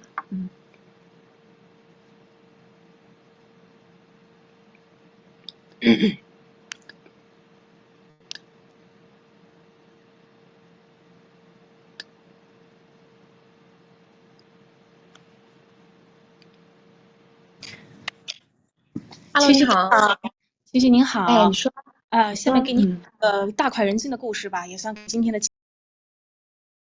小标题，叫做误闯稀巴烂情感，不一阵果断抽离，36计跑得快，死得很。我的基本面，今年27岁，年收入50W，北美顶级名校本硕，目前2硕在读，一硕毕业后有3年大厂人力工作经验，且工作非常出色，一年跳了几级，担任过公司里最年轻的人力管理岗，家庭不错，家在超一线，父亲体制内大苹果，男嘉宾。刚29岁，从小学生，国内保送 Top 1大学，硕博美国西海岸 Top 1全奖，今年刚博士毕业，奖学金之前1年42W，家在超一线，普通家庭，父母是事业单位的普通员工，属于凤凰男。今年我还帮男嘉宾找工作谈薪，谈到很好的薪酬，9月入职后年薪是100+W 了。女二，男嘉宾的同居现女友，28岁，无工作。本科买进国内 Top 1大学，跟男嘉宾是校友，家在京津超一线，女二父亲体制内大苹果，这个正厅事业单位无实权，但比我家大苹果要低一级，家庭资产也比我略低，北美名校一硕，毕业后找不到工作，目前2硕在美州立大学陪读，是为了合法跟男方同居，美国需要。大致情况，我与男嘉宾是高中校友，男嘉宾高1届，高中互生情愫，两人当时重心在学业，无心情爱。大学后10年至今未联系。男嘉宾今年美国加州名校博士毕业，突然加微信复联，我俩同在西海岸但不同城。男嘉宾告知单身约见面，并安排了1周的远足旅行。见面前，我俩在地球上聊了3月，参与男嘉宾找工作谈薪。这个在我们见面的旅行过程当中，全程我拒绝发生10点半。第3页，男嘉宾表白，告知所有前任，说是跟我想严肃认真发展。当晚我设法看了男嘉宾手机，发现有信息如爱称、狗狗、你什么时候回家这些等敏感字眼后，遂问清缘由，男嘉宾不回答，果断中断旅行，让男嘉宾次日一早送我回西雅图。当晚我组织 THU 男嘉宾和女二本科的学校的姐妹调查组查到了男嘉宾当前的所有情感信息。前正牌女友们都是体制内家庭，之前都是小苹果，A、B、C 都是美女状元。目前的有4年同居女友，19年年底求婚，但至今一直没领证。女二20年年初医硕都没读完，就赶紧从美东岸搬到西岸跟男嘉宾同居，至今无正式工作经历。女二颜值、身材、家庭条件、个人能力等各方面，我认为不如我吧。男嘉宾多次 PC and YP， 在关系外有1、2、3、4、5，女方后期也没闲着，也有其他人。我分析男嘉宾看中的现同居女友是女方家庭背景，男嘉宾在女二最初起跳后还买了个2手宝马作为补偿，但是图有其表，里面破旧的不堪，刹车片还不灵。男嘉宾一直不知道我家也是大苹果，且比女方加苹果级别高，掌握所有信息后，我开始逐步先同男嘉宾演戏。我的目标不是在一起，因为男嘉宾人品太次，只是念旧情，想着道歉后咱们还能当哥们校友。在硅谷的话，说不定以后能一起做生意赚钱。可男嘉宾一次次撒谎，我历经2月，分别4次不同程度撕掉男嘉宾面具。最后一次呢，我跑到男嘉宾家，当着女二面一起撕了，并告知了我的家庭条件，在女二前也小小炫耀了一下我的工作经历和能力吧。之后抱着把男嘉宾变成恋爱脑的企图发了小作文，一发完还没等对方回复就直接地球拉黑删除。然后我的问题就是我想问一下男嘉宾现在对我的看法，他有没有后悔不真诚对我，或者是有没有后悔不知道我的家庭背景，还是说他会更姑娘啊，你戏太多了，你咋戏那么多呀你？生气呀！你对呀，就生气呢。你说你怎么能这么对待，就是以前的同乡呢？太过分了。你呀，条件挺好的，方方面面都挺好的，但是你一定要知道啊，这个世界上不是所有的人都会按你的想法去行为处事的。别人有别人的成长的人生轨迹，有他的为人处事的方式方法。不是因为你好你优秀，这个世界上所有的人都会喜欢你的。你好你优秀，你再好你再优秀，喜欢你的人也只会是一部分，而且只会是一小部分。就是为什么他们就是没点错人的底线，而且都是受过我们国内和世界上最高级的教育了，还是这样的一个人。我问你啊，你觉得做生意或者说做事业或者说做学业的这个能力，跟这个人的人品、对情感、对女人、对什么家人，他是等号吗？不是。对呀，你看，我们常常拿马斯克举例子，他能天天研究造火箭，但是你觉得他对他身边的女人好吗？他对他家人好吗？所以说你不要这样子去思考问题，对吧？这个世界上成功，我说成功的人他是有很多模型的，读书读得好的人他也有，他还有那个连环那个什么 killer 的，对不对？对，但是我觉得，哎呀，真是很可惜。我觉得你不要觉得为什么你遇上了就怎么样，很正常，这个东西就是很普遍。而且一个人他越是精力旺盛，他越是哎呀每天就是觉得这劲儿没地儿使啊，哪里是这儿，他越有可能成功，同时他还越有可能多偶，对不对？那个每天他气质不足啊，这个那个的，他一个都搞不定的人，他很有可能他事业他也做不出来，就是这样啊。对，你所谓的，其实你知道吗？就是你觉得你是在用自己的价值感去碾压你的竞争对手，对吧？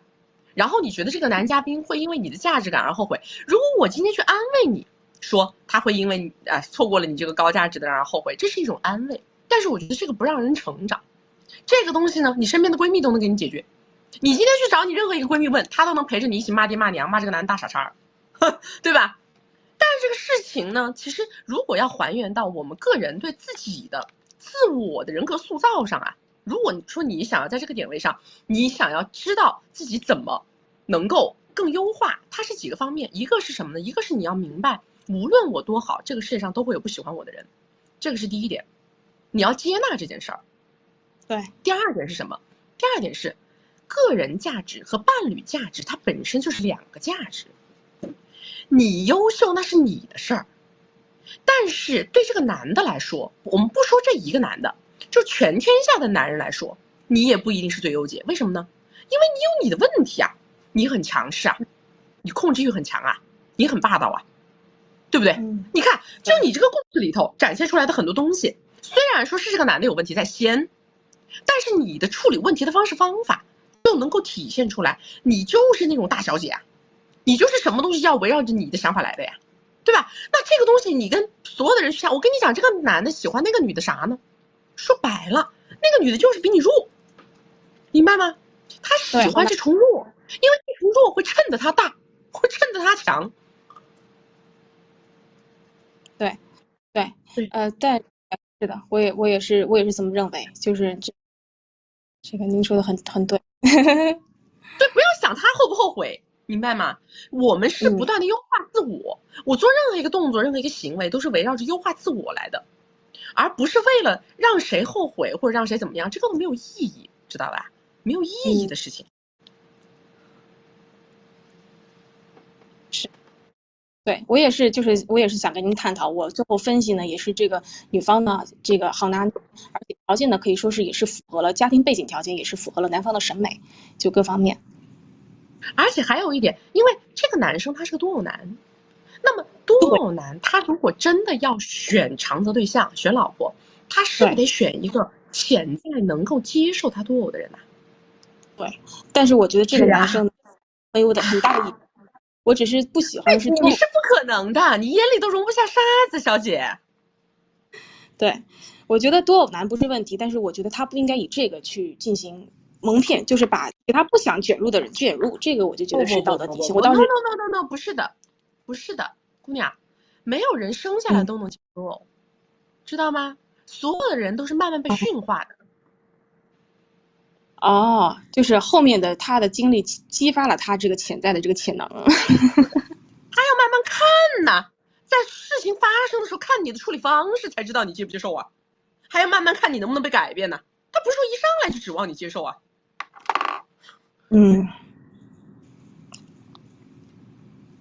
是。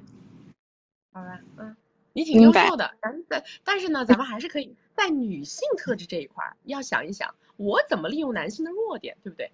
能达到我的目的，也不要一味的强，一味的强也没有意义，好不好？谢谢您哈，谢谢。但是我的弱势是给我觉得值得的男人。没问题，你说的对，不要给凤凰男啊。谢谢您啊，打扰您。好，拜拜。女生不要活到一个思维误区，叫做我这么好，凭什么他这么对我？是吧？我这么好，凭什么他不喜欢我？我这么好，凭什么他对我不好？我这么优秀，凭什么他喜欢那个不如我的女的？这一种逻辑思维啊，其实都是一种绝对的自负，明白吗？这是自负的表现，对不对？有人吧就喜欢那个高大威猛的，有人吧就喜欢那个斯斯文文的，有人吧就喜欢那个性感妖娆的，有人吧就喜欢那个小家碧玉的。这个东西有什么叫绝对的呢？好与不好永远都是别人眼里的一种相对论，对吧？所以我们都只能让原本就喜欢我们这一卦的人更喜欢我，让喜欢我这一卦的人更上头，而不是试图让不喜欢我这一卦的人我硬凹的喜欢我，对吧？这是不切实际的。所以没有凭什么，没有凭什么。如果这个人他不喜欢你，可不是因为你有什么不好，懂吗？而是因为可能他就好的是那一口，一定要自我和解，对不对？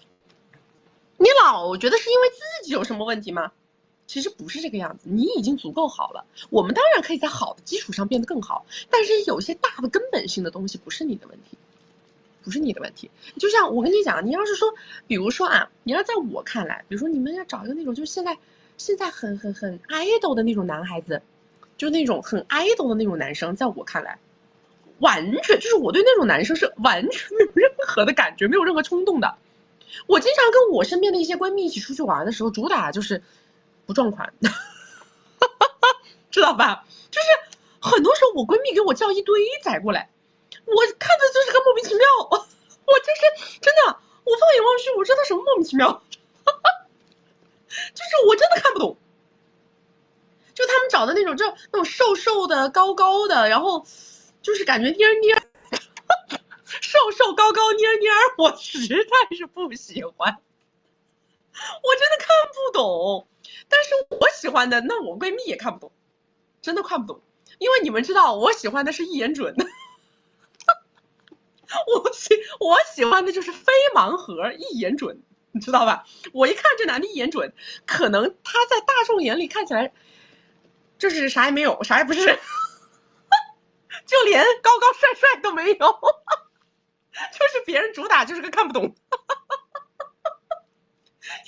别人跟我看的就不是一个维度，是吧？那你说那要这样说的话，你说那个高高帅帅瘦瘦的那个男生，他会天天琢磨，哎，曲曲为啥不喜欢我呀？我这么好，他为啥不喜欢我们？有价值吗？有意义吗？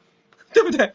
我觉得他的那个形象跟气质挺适合给我做司机，就主打就是看着顺眼，但是呢没有欲望，对吧？就是这样，就每个人好的不一样嘛，对吧？啊，来对一眼准，今天开场的时候就讲了，我珍藏多年的《葵花宝典》9阴真经，我今天一开场第一个麦就直接让我把这个干货给吐露了，你们回头去看回放，好吧？那个大家还没有加过我们的微信的宝宝啊，右下角的这个二维码一定要扫起来。不知道你们今天是从哪个平台过来的？我跟你们讲啊，后面找到我会越来越难。今天大家一定要做好这个心理准备，后面找到我会越来越难。我被封的地方已经越来越多了，我现在是在被围追堵截、绞杀型，知道吗？我们现在是在被全网绞杀。我得罪了太多人了，知道吧？我得罪了太多人了，不光是什么就是抠搜男性群体的问题，还有很多的这个同行的问题，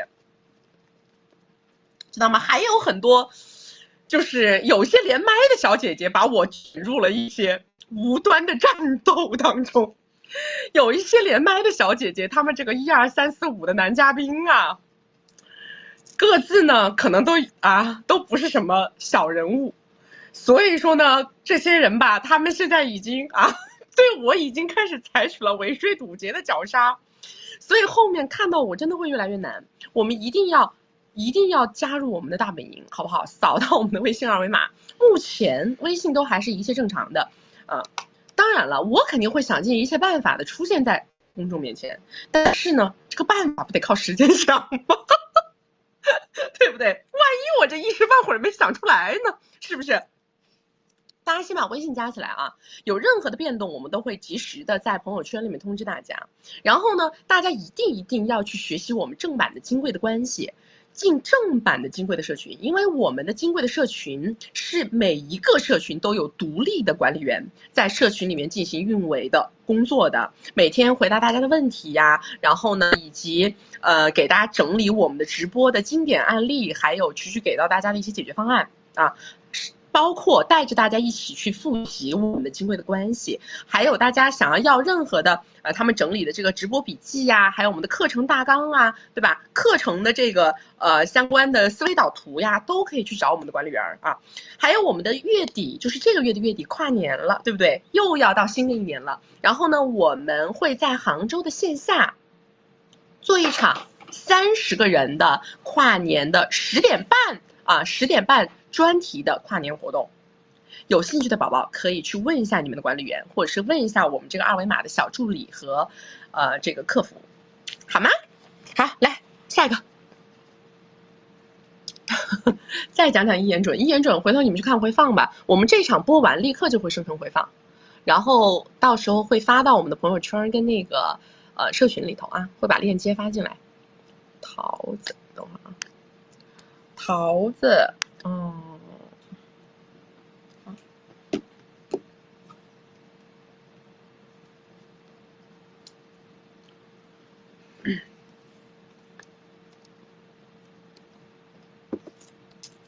社群在哪里？你们下那个3580的金贵的关系以后，就去问小助理说，我刚刚下金贵的关系了，怎么进金贵的社群，好吗？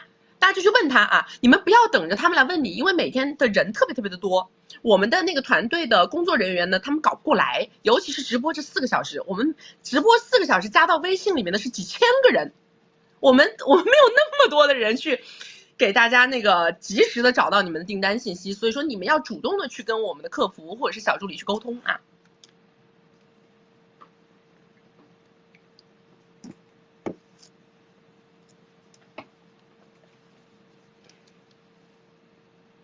没连上，桃子这个网好像不太行。还有谁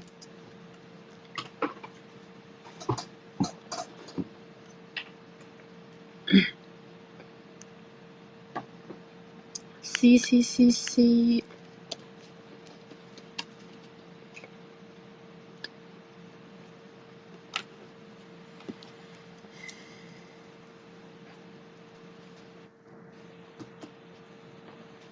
喂，是我吗 ？Hello， 你好。曲曲你好，你今天好美啊！谢谢。终于连上你了，今天好激动，好激动，真的好激动。我平复一下我的心情。然后你说。今天曲曲好像一个白雪公主。我肯定是白雪公主她后妈。哎呀，真的太激动了。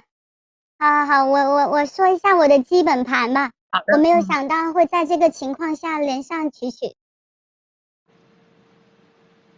是这样的，曲曲，我的年龄是40岁，然后长相7、8分，然后身高1.7米以上，然后是属于老男人比较喜欢的类型，然后看上去呢可能是30加，没到40岁的样子，然后入围成16年，然后3年前开始工作，年收入15到20W。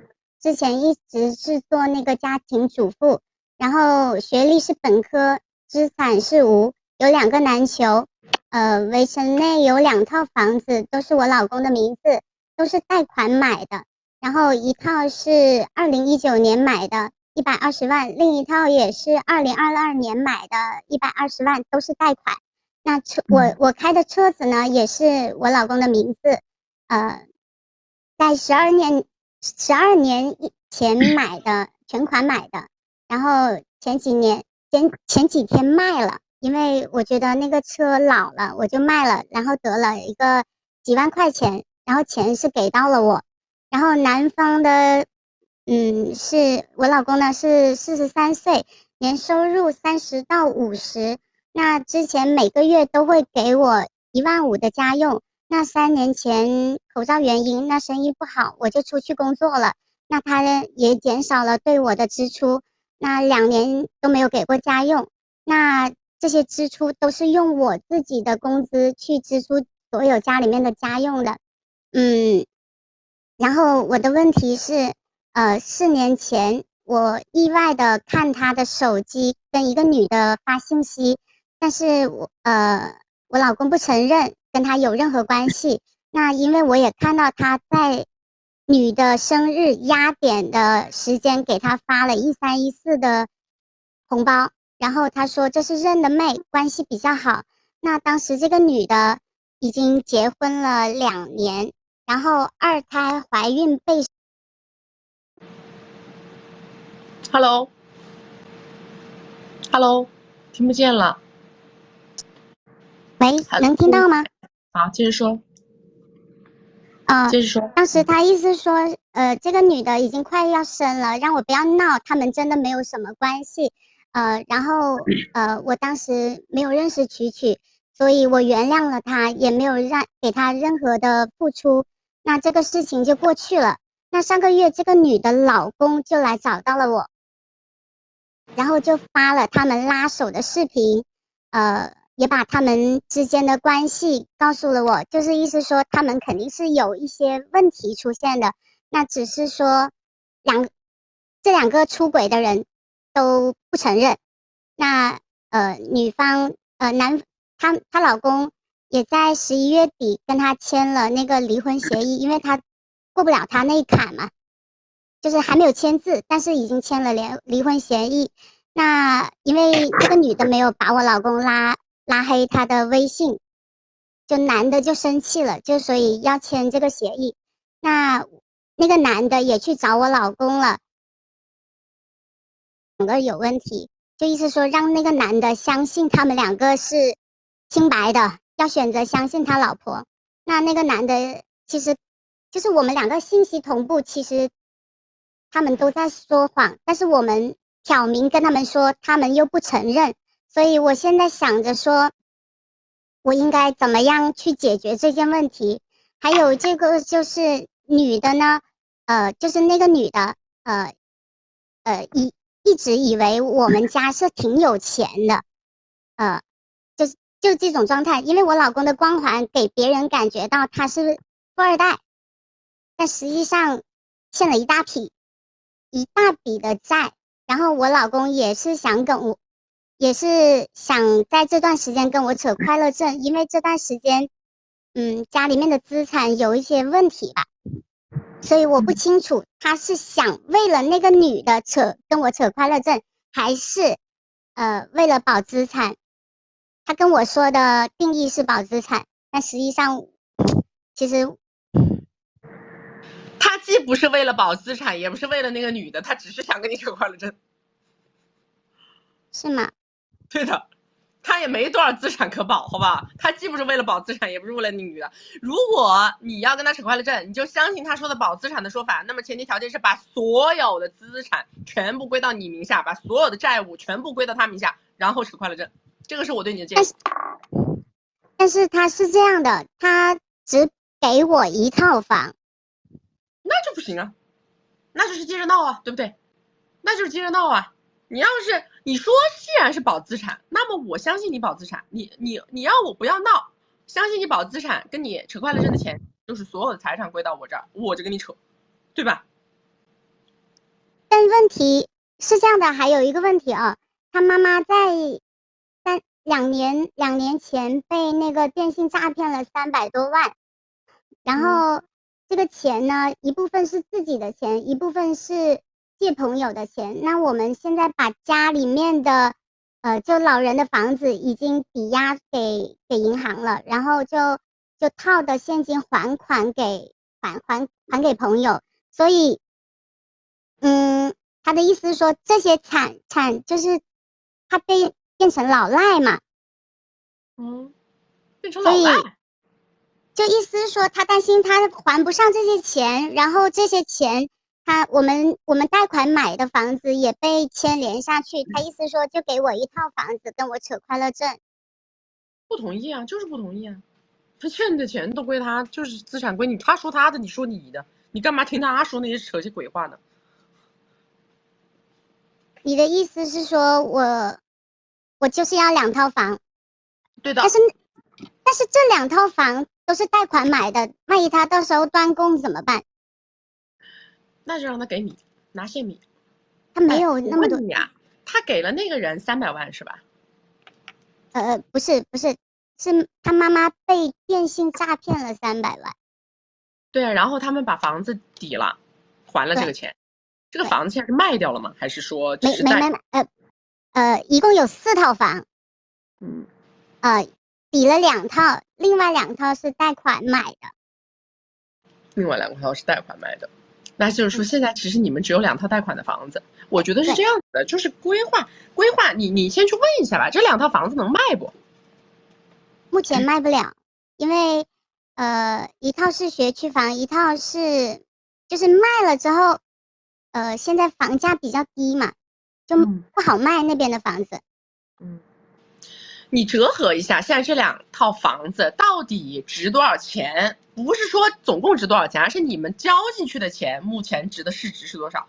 比如这套房子你交了100万，这个100万可能只占这个房子的30%，你就看现在这个100万还值多少，知道吧？你就把这2套房子值的钱，你让他给你，房子你可以给他，关键是这个。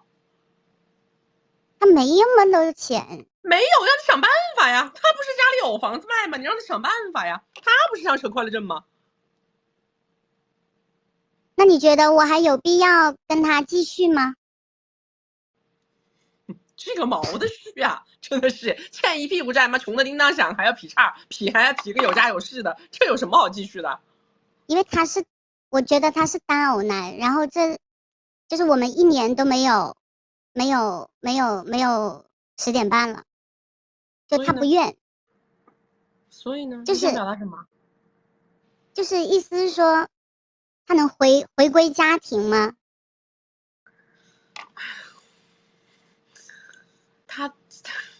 哎我的妈呀！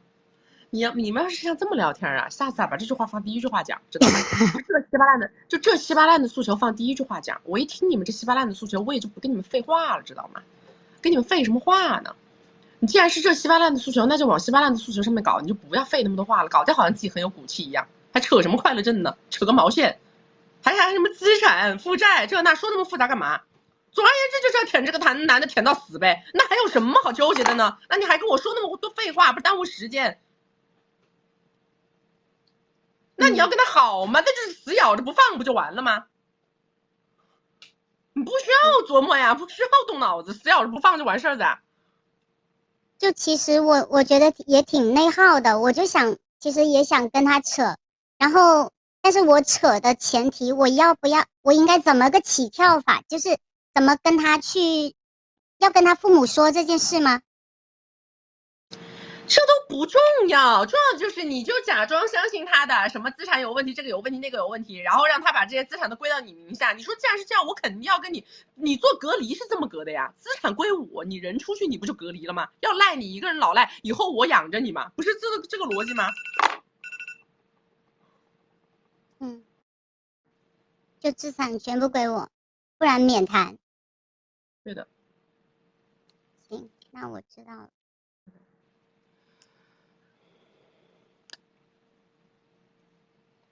你们不要一上来假装自己很有骨气的，跟我聊什么资产隔离，我跟他扯快乐证，这个那个，到最后临死了，他跟我说，哎，那我还是想让他回归的，我觉得他是个单偶男。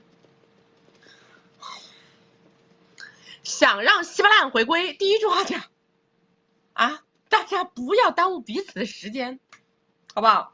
想让稀巴烂，想让垃圾桶回归，第一句话讲啊。第一句话讲，我就跟你讲，这个垃圾桶要回归，只要你把这个垃圾桶抱死，没人跟你抢，是吧？我们这简单问题简单解决。你以为怎么着？你以为这个垃圾桶扔出去，蛮多人跟你疯抢啊？啊？这垃圾桶要抱死还不简单吗？对不对？你要个垃圾桶抱死吗？这有什么难度嘛？对吧？你也不需要跟他搞什么这情绪价值那情绪价值的，主打就是悍妇那一套，对不对？你说你这穷的叮当响的，你跑出去谁要你？是不是？就是人家女的之所以跟你好，她是以为你的家财万贯，其实呢，一屁也没有，一屁股负债。你说你除了我跟你两个人是吧，是属于原配，还有谁要你呀？你说你不要把你的未来想得太美好，是不是？出去以后碰钉子，到时候我可不吃你这个回头草，对吧？主打就上去干他，想要垃圾桶，这需要什么方式方法套路呢？对不对？干死就完事儿呗，给他干趴下，让他明白这个社会有多么残酷，现实有多么残酷，对吧？他们之所以要跟你扯快乐证，那是因为他把外面的世界想得很美好嘛。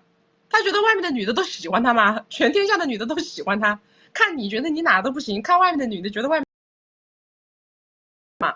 我跟你们讲，我们这边很多客户也是这样的，他前脚吧跟个大佬把自己包装的像个富二代，后脚吧就被那个真正的富二代给喜欢了，然后人家那个富二代以为他是富二代嘛，富二代以为他白富美，哎呀，对他无比的那个。我说你这个大佬一断供，你就打回原形。我说人家喜欢你啥呀，对不对？他天天想着，觉得你看我出去还是很有市场的，我这个我那个，他所有的市场其实是因为什么？因为这个大佬给他的现金流。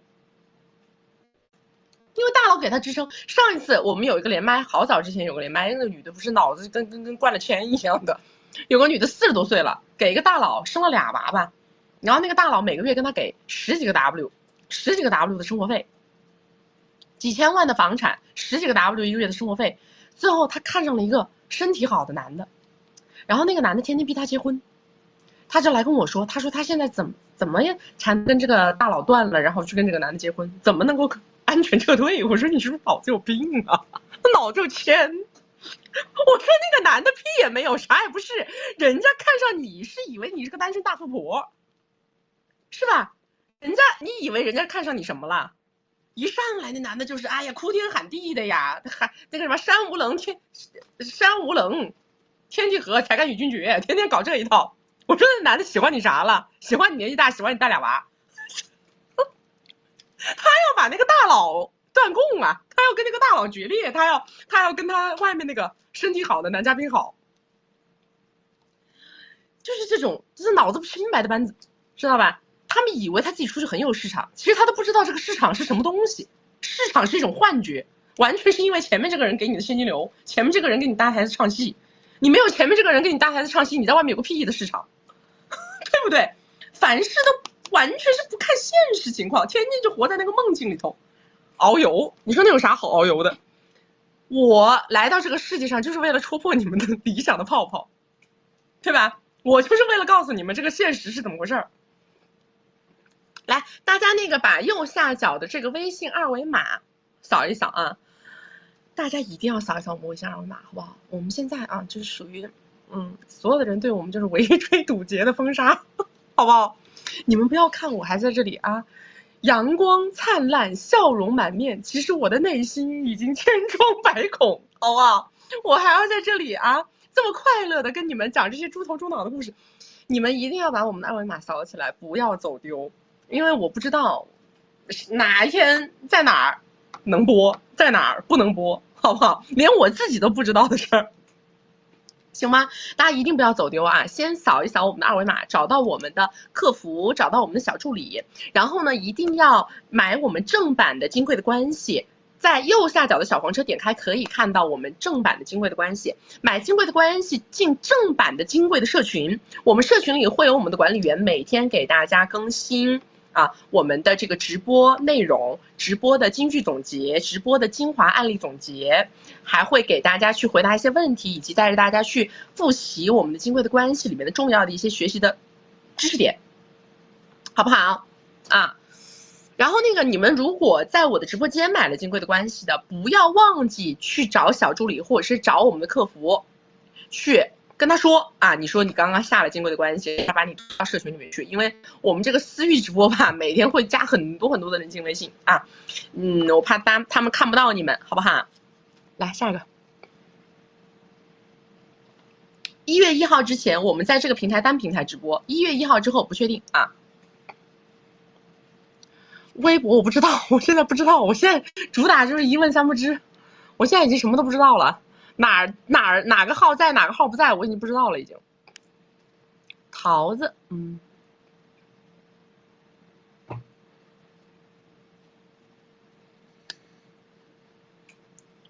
好刺激，跟看我直播是不是有一种偷情的感觉？啊，是吧？看我直播是不是有种地下党街头的感觉？是吧？我们这是什么街头活动？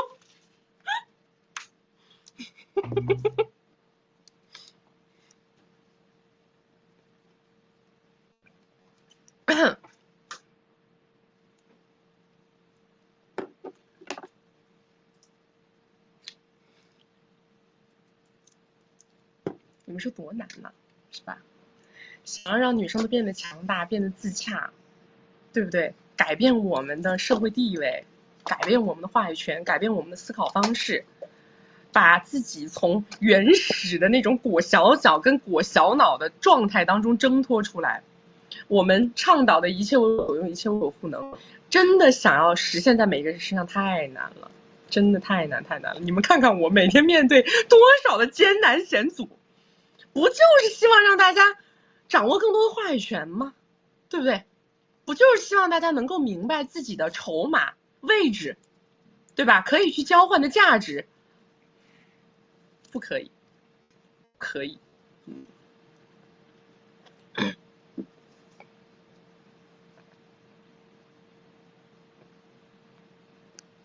谁呀？桃子没连上，喵币没连我 ，Stone Line 找不着，没有连我，球 ，OK，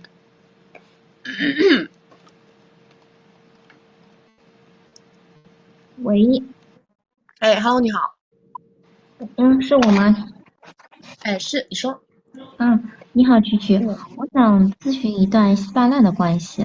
然后我今年是34，和大佬认识呢是10年左右，然后在一起呢共2年。他大概大我20多，然后是双委内，是我的顶头领导。在第一年呢多付出了差不多20个左右，然后呢10点半是非常的满意和和谐的，让我有点上头，然后很主动，就是一心都是为他，然后工作可能就会有一点点懈怠，导致第2年他给你就不是很情愿。在我表示不开心后呢，还是和之前就是给的一样了，但是第2年我就不敢主动了，就是他的需求也减少，因为口罩的原因就更加注重家庭了嘛。然后从1周2-3次的吧，到后面只有1个月2-3次。然后看了曲曲的视频，看了很多，然后我现在呢就有点下头了。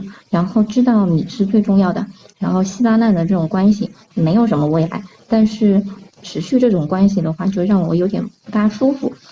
会有一点占有欲，也需要他的这个情绪价值。然后不想听他讲他委内的那些事情，然后但是目前所有的收入基本上都是靠他，然后也不敢表露情绪，然后大脑资产估计大概在5000个左右，一年大概500到1000个左右的这样进账，但是给我的话差不多是80左右，就是因为我对他是有利用价值的，就除了这2年收入翻倍，然后还有一笔就是在一起之前就答应给我的大概有300左右这样子的一个项目方面的费用。但是这2年是这2年在陆续给的，但是我们就是这行是不太稳定的。我现在诉求就是不知道怎么继续这段关系对我更有利。第一个就是我是不是应该后撤，然后拒绝10点半这样的要求，就是比较专注于工作。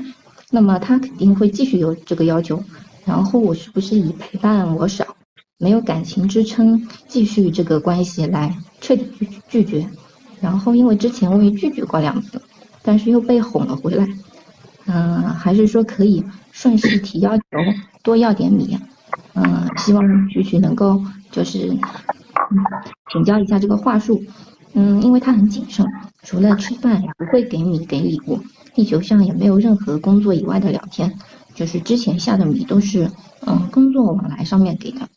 然后第2个，我是不是应该就是还是按他的节奏来，表示的比较无所谓，偶尔也主动一点，就是慢慢熬个2年，再要个大一点的，比如说上首付之类的。就是我之所以这么说，是因为就是我们10点半还是就是我对他还是比较无可取代的，是他委内给不了的，那么他也不方便出去就是乱怎么样的，就是我是他目前最好的选择，还能在事业上帮助他。现在比较矛盾的地方就是，如果我表现的比较就是傻白甜的知己人设，会不会对我的工作能力有质疑？如果表现的对他无所谓，一点也不主动，会不会就让他觉得我就是只图米的，就是一旦事业上面没有什么价值了，就被一脚踢开。就谢谢曲曲，希望能给我指明一下这个方向。事儿不要在这里搞恋爱脑，知道吧？你这说的都是些什么话？这男的1个月也就见你个2-3回，你还想搞情绪啊？有什么好搞情绪的？有事说事儿就完了呀。你的项目怎么落地呀？你的事儿怎么推进啊？这些事儿就是你要说的重点，其他都一概不用谈，有什么好谈的呀？就是我们就是每天都会见面的，只要是工作的话。说工作，事儿赶紧推，钱赶紧挣，挣不到钱都是个屁。你想指望直接从这个男的口袋里变到你口袋里？就是完全就是不能来就是投入感情的，对吧？当然了，人家很清晰啊，人家把你当工具，这不是很清晰的事儿吗？人家就是把你当工具在搞啊。你要把他当什么？你把他当老公，把他当男朋友？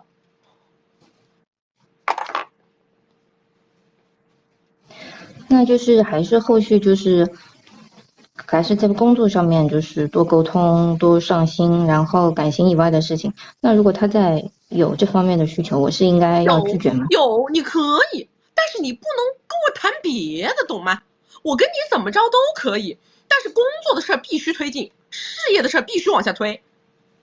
没有这些事儿推的话，我跟你2个人就不对付，就是这么简单。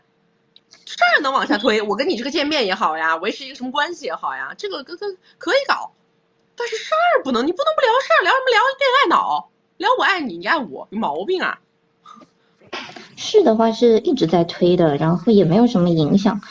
主要现在就是，我自己可能情绪会有一些波动，会就是希望他，除了工作以外的时间可以就是分享一点给我这样子，就会比较矛盾。没有把你当爱人，你在想什么呀？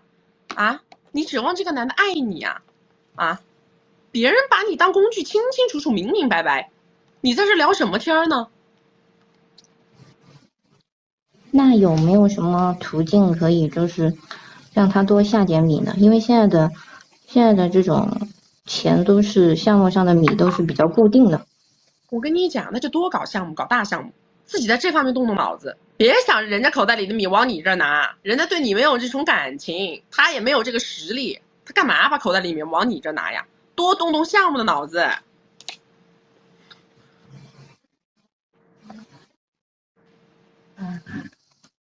好的，那如果就是项目没有持续的项目的话，就这段关系就是可以结束，对吧？当然可以结束呀，因为这就是这个关系的根儿就在这儿，根儿就在这儿啊！必须得让你拿到实际的价值啊！你跟这种人，你价值上的东西，你现在不想，你老想着别人。其实我跟你说啊，你们之所以会一直想让这个男的给你投入米，就是因为你想让这个男的给你投入感情。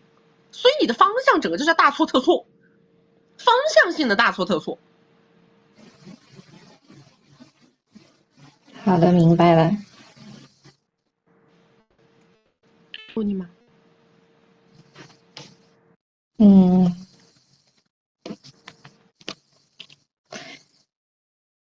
就是会不会就是以后时间长了的话，就是他会，因为他是一个比较就是念旧念感情的人，会不会就是？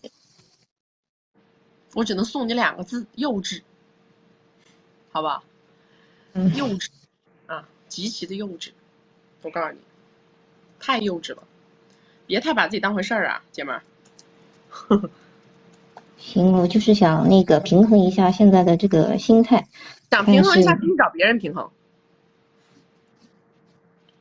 别在这儿平衡，好不好？这不是让你找平衡的地方，这是让你找结果的地方，不是让你找平衡的地方。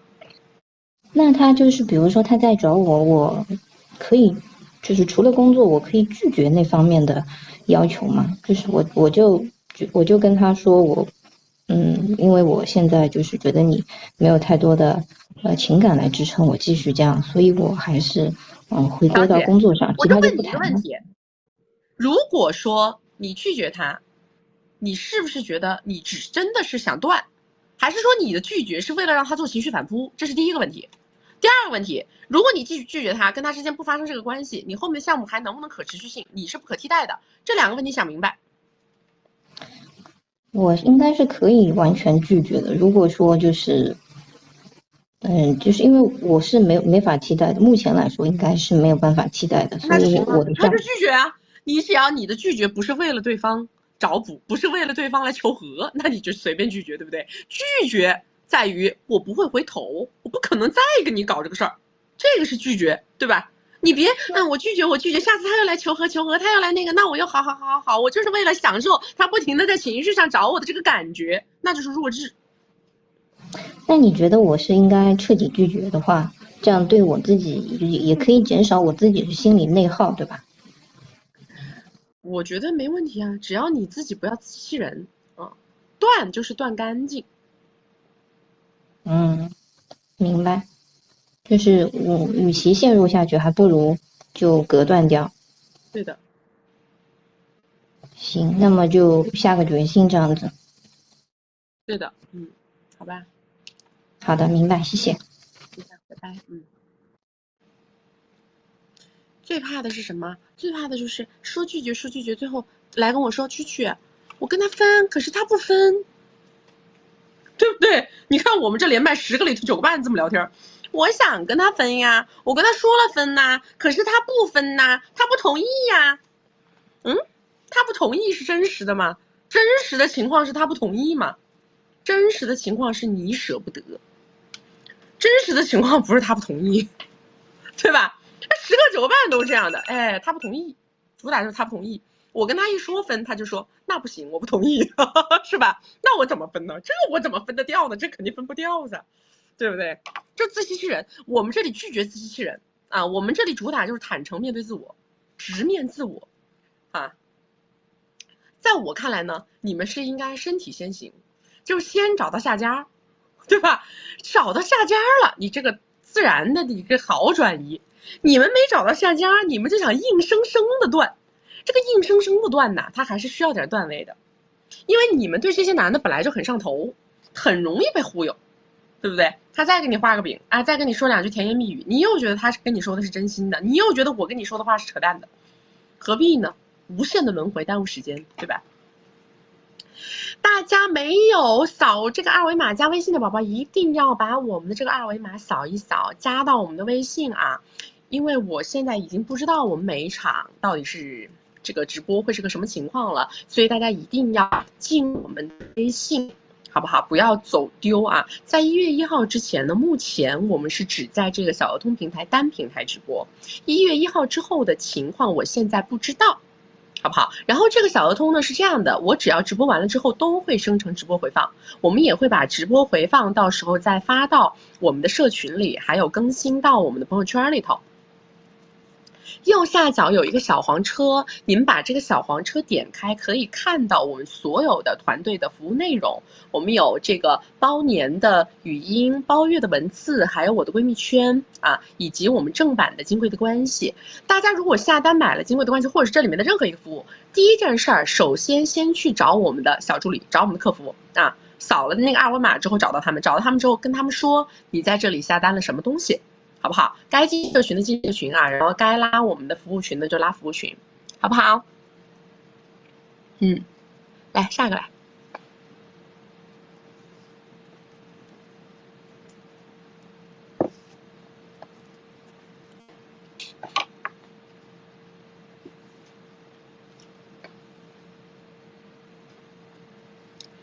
喵币，喵币没连我。Stone 连过吗？没有。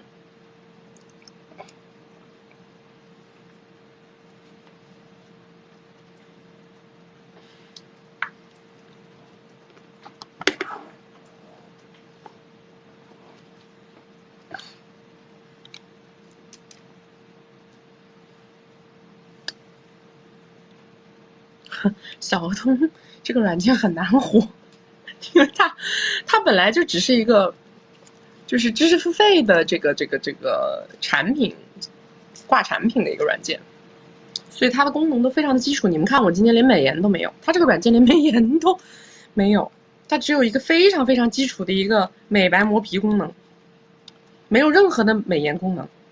我看到我这个脸我现在已经看习惯了哈，我看了快4个小时之后，我已经把我自己这张脸看习惯了。你们看习惯没？没有美颜的，没有美颜的啊！我看了4个小时，终于给我把这个脸看习惯了。我刚开始播10分钟的时候，我感觉我这个脸简直大到我自己不想看，没眼看，受不了。4个小时看习惯了。我觉得我下一次还是得稍微化个妆。你看这个软件，哎呀我的妈呀！算了，能播就不错了，咱们也不能有太高的要求，能用就行。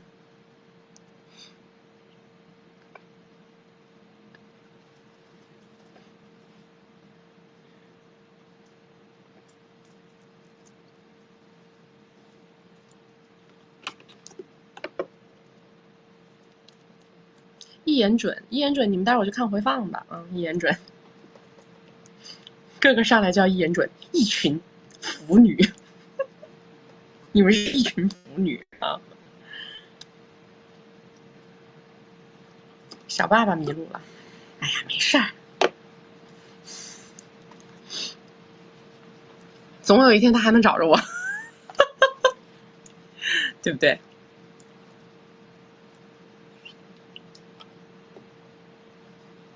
连不上，这个桃子没连上啊，网是不是不太好？它这个桃子没连上。星星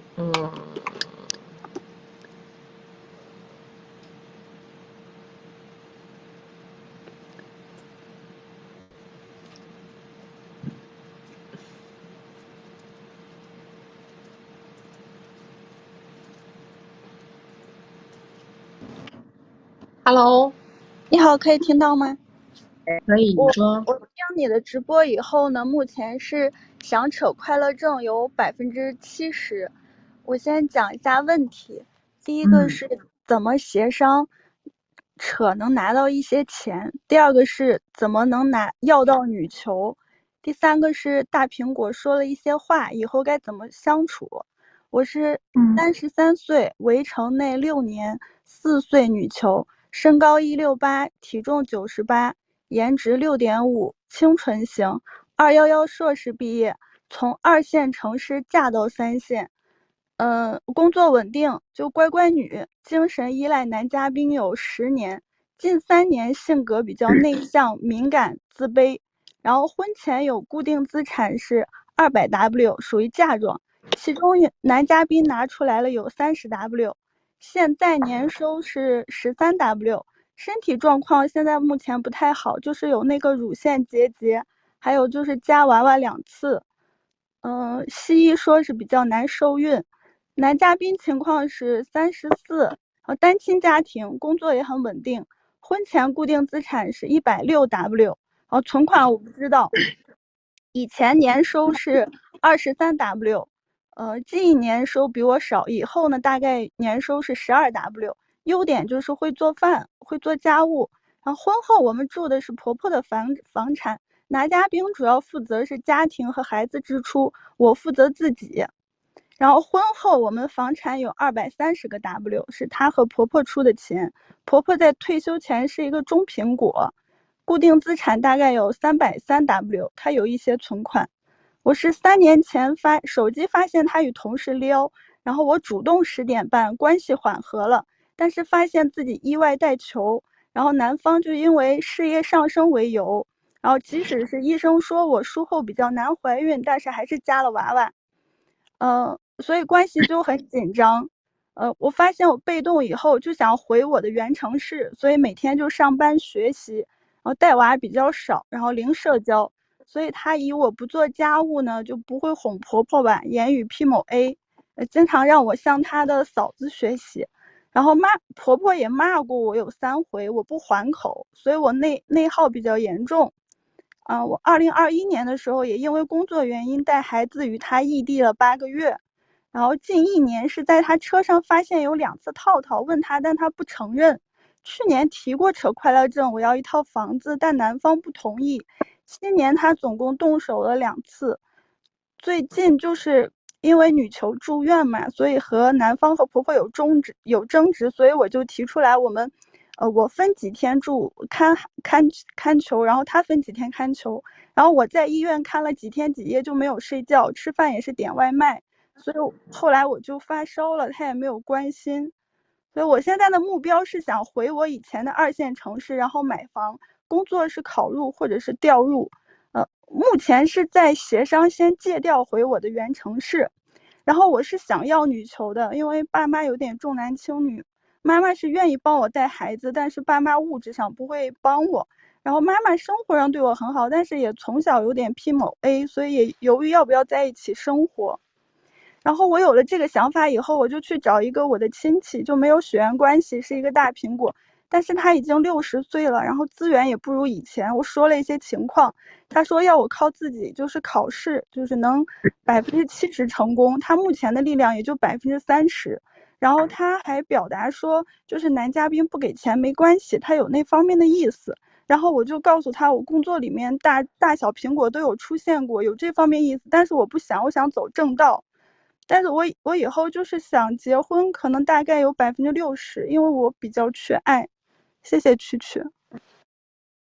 你这个问题也太下沉了。你跟你这个老公有婚后财产吗？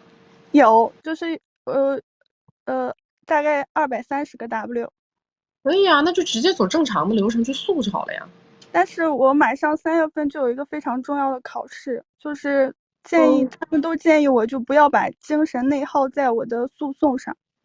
不是，你该考试你考你的事，那你就3月份再诉也可以呀。你这个婚后财产又跑不了的喽。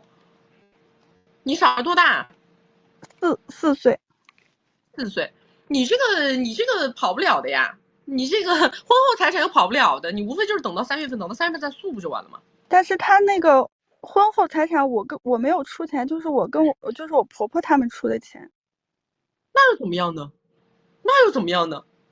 你没出钱又怎么样呢？我本身是想协商，我觉得协商的话就因为有求，你讲有个屁用？他跟你协商不？他跟你协商，你还跟我连啥麦呢？对，耽误时间好不好？那我这个世界上如果说所有的事情都可以靠协商解决，就没有法律了，知道吗？那就要撕破脸，就争取更多的米，对吧？不撕破脸怎么样呢？他还动手，他妈还骂你，这就是你不撕破脸的结果咯。那我现在是还没有提出来，我现在只是先工作先借调回，想先回到我的那个城市先工作，想脱离这个环境，因为我就是内耗太严重了。这些事儿都不打搅，你该搞工作搞工作，该搞考试该搞考试，该扯快乐证扯快乐证，跟这有什么关系呢？就协商不了，就必须要走正常程序。当然呢，当然不用不应该协商，没有协商空间。协商的结果是什么？协商的结果是你净身出户，这个是协商结果。对，你协商啥啊？那能要到女球吗？可以，当然可以啊，有什么不可以的呢？你又不是没收入，你小孩自己愿意跟他还是跟你吗？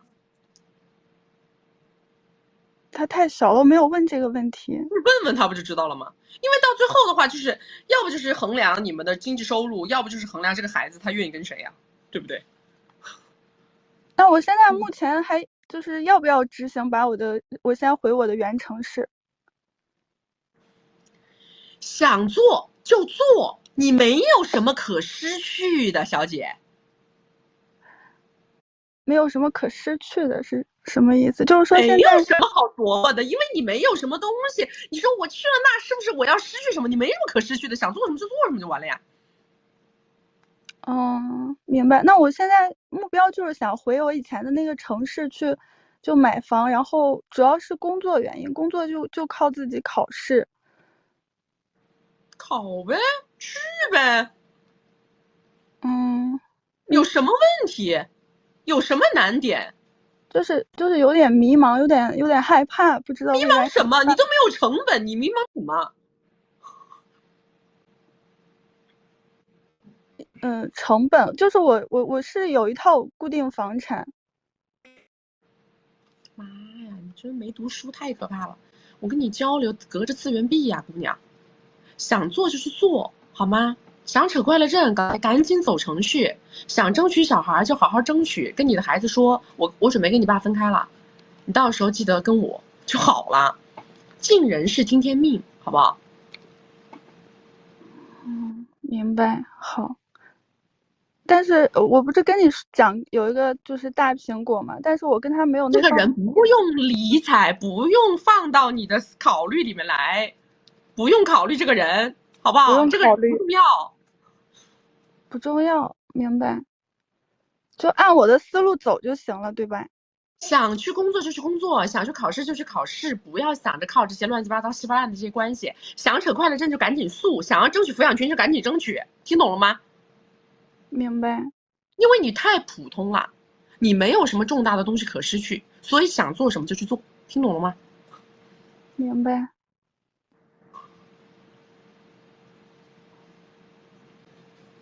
还有问题吗？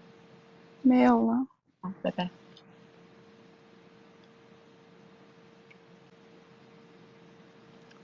当我们纠结一个事儿要做不要做的时候是什么呢？是因为我做这件事儿会面临一个重大的失去，就是我选了这个，我就要丢这个，是吧？我选了这个要丢这个，这个时候我进了岔路口啦。但是你们没有，你们没有什么可失去，听不听得懂？就是你的人生已经就是一个白开水，没有什么可失去，往哪儿走都错不到哪儿去，因为你已经混得蛮栽了，就是混得蛮差了，知道吧？就是你已经混得比较差了，你做什么选择基本上它都是属于上坡路，所以说想做就去做，想走就走就好了。基于自己当下的那个情绪，哎，觉得哎我好想做这件事啊，是不是啊？那就赶快去，你没什么可失去的，你怕什么玩意儿呢？对不对？还能比现在更差吗？你看你惨成什么样了都，啊，要钱没有，要感情没有，对不对？这什么东西都没有，你有个什么好怕的？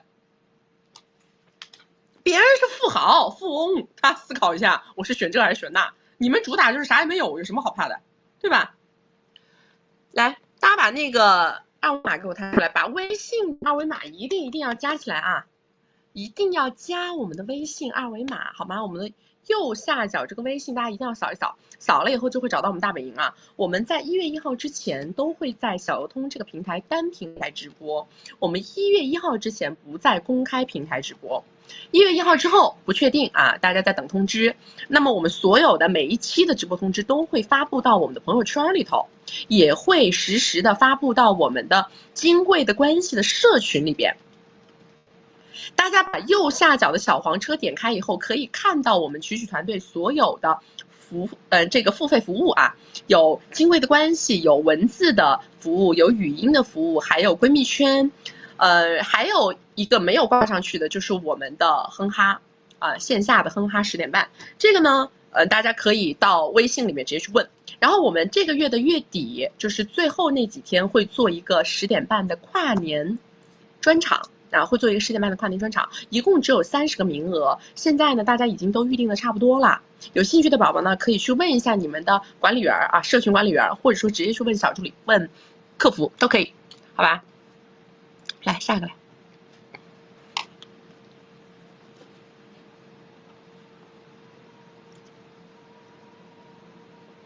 专场不是直播，宝宝，我们的那个跨年专场是线下的啊，3天的一个10点半的跨年专场。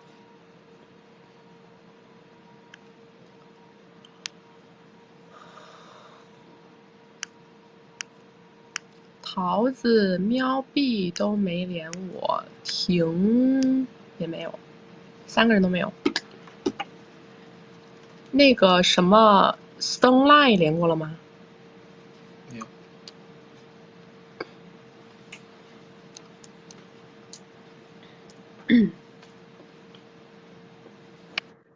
Hello， 喂，你好。哎，你好。哎，你好。你说，就是你可以听见是吧？然后之前我也连，就是咨询的就是之前那个维内的关系嘛，就是我的基本盘是32岁，然后自身呢长相6、7分这样，就是毕业那个播音主持专业的，然后就是我的情况是家里面开一个厂嘛，然后资产是1000到2000 W， 然后收益是每年100 W， 就是父母在经营。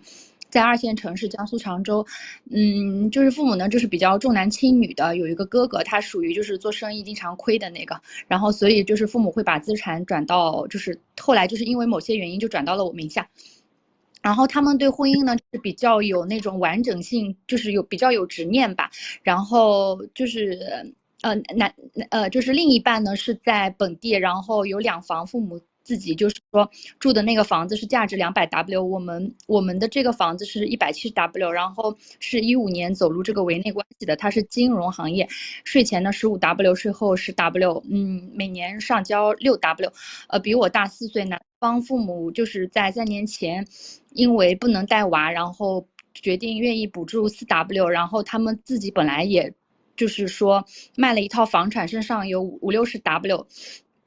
现在就是之前就是咨询过你，然后你就是建议扯快乐证，然后现在在扯快乐证这一步嘛，但是我的父母就是意见就是觉得不应该扯，然后愿意每年补助15 W， 然后之前就是我现在问男方要要之前带娃的那个3年30个 W 请阿姨费用，他表示家里没有能力，表示只愿意房产分一半，言语也没有过多的挽留，心里还现在表示愿意每个月给我1个 W， 但是不能保证。但是他又内心比较动摇，觉得没有和好的必要，说大家三观不一致，我可以去找条件更好的男的，孩子可以归他，不需要我带。我现在比较好，是不是就是和我没有工作有关系？然后我自己就是自身价值不够，没有上进心，就是这段感情错付了，我对今后的择偶也比较迷茫，应该怎么选择？是不是应该还要对婚姻有执念？就是父母表示不愿意。不支持我走出围内关系，就是我对自己也没有什么太多的信心。之前自己就是在这个长期的环境下，自己也就是也比较躺平，然后今后应该怎么去选择工作？我今天的问题就是说，我想知道这个另一半他到底是一个什么人性底色，还有就是在今后的选择工作上面，我。就是希望我选择一个在体制内10个 W 的工作，重新开始经营自己的小事业，还是我现在在想是不是应该要重新换一个城市。还有一个问题就是我现在在找对象，就是我现在在围内这个关系，我也是在找对象，但是我是选择离开走出围内关系，就是就是不扯快乐证还是继续找呢？但是男方的控制欲又比较强，不支持就是他就觉得给了这个1W 的话，必须得要受他的控制。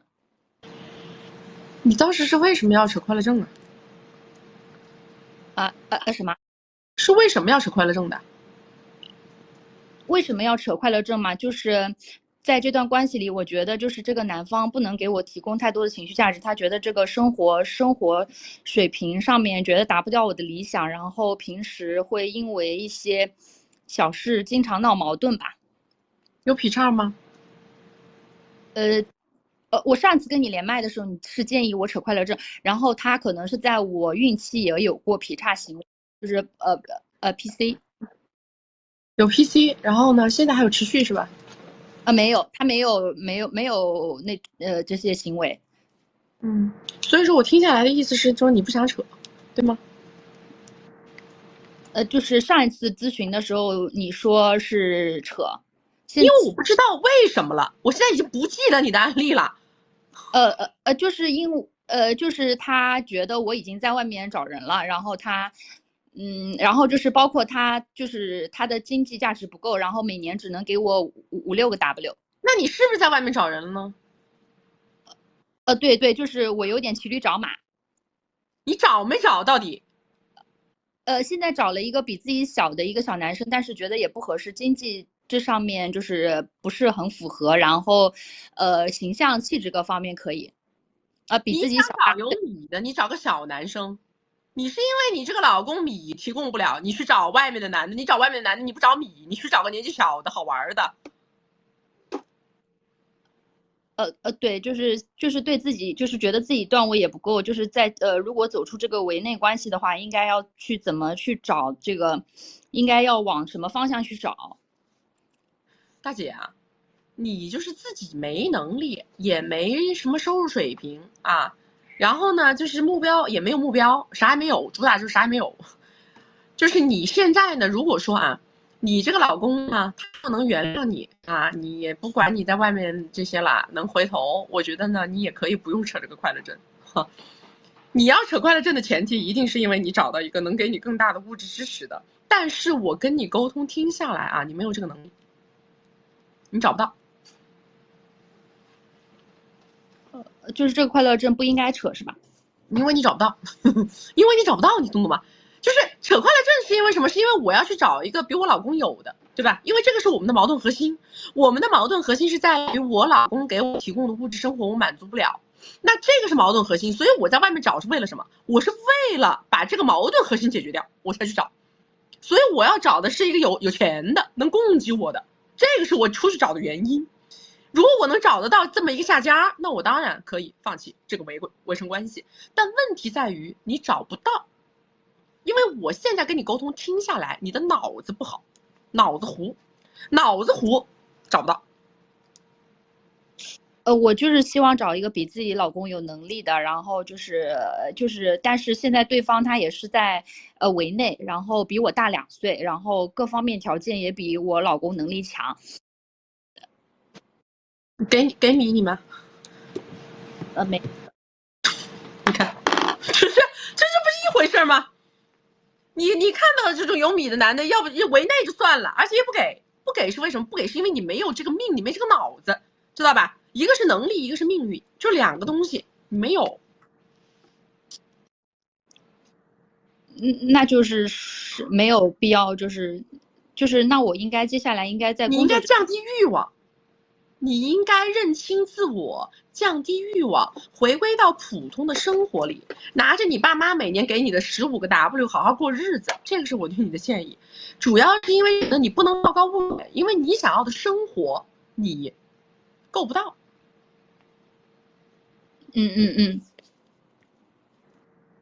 你没有，对，你看大家说你应该有自知之明，就是一个人有什么样的段位就能过什么样的生活。没有金刚钻呢，就揽不了这个瓷器活。你已经尝试过了，你也出去找了，结果你要找个什么，还这找个什么弟弟的，这个就不行了啊！再找个围内的也不给你花米，等于就是你没有这个技能，你根本就没有这个能力。人家男的看到女的这样白批，他不想给你花米，或者说能够混合给你花米的，就是有这个经济条件的男的，他不给你花米，要不就找的这个男的没这个经济条件。你说这还不如就在这儿拿你爸妈吃你爸妈的救济还好一点。就是在我们爸妈生意上有一个伙伴嘛，就是也是属于一个大苹果，然后他就是愿意帮助我。我是真的建议你直面自己的能力。我真的听下来是能力不行，就不管是找男的还是自己做事儿啊，我跟你沟通下来的感受是这样的，是没能力，是这个感受。你想要的那些东西是欲望，但是你的能力完全匹配不了。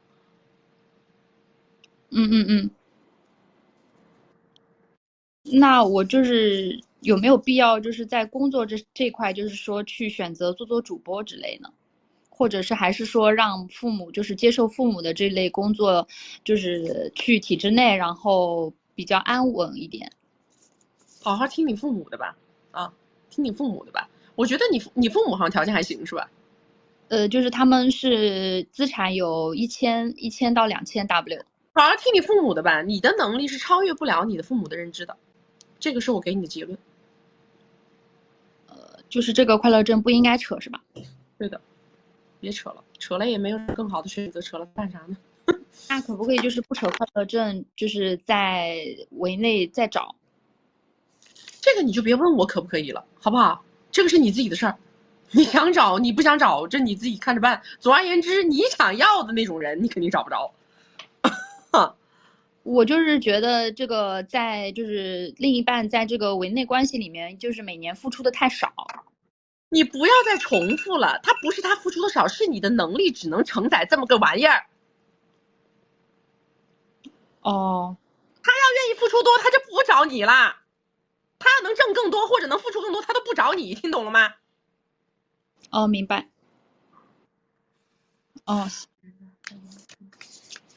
行。这就跟你们出去找工作是一样的，你只有5000块钱的工作能力，你就只能找5000的工作，你充其量找个8000，你忽悠了一个老板，最多也就给8000。你只有5000块钱的工作能力，你找不到那个2万的工作，那个老板被你忽悠瘸了也不会给你2万，听懂了吗？就是你这个是有一个能力跟价值的一个匹配度嘛。你找的这个老公，他之所以是这样的，是因为你的能力就匹配住他了。他已经在他愿意付出的这个范围内已经给你的很极致了，在他看来，如果我还能挣得更多，或者我还能付出更多，我肯定换一个，不找你这个脑子，明白了没？就这个意思啊。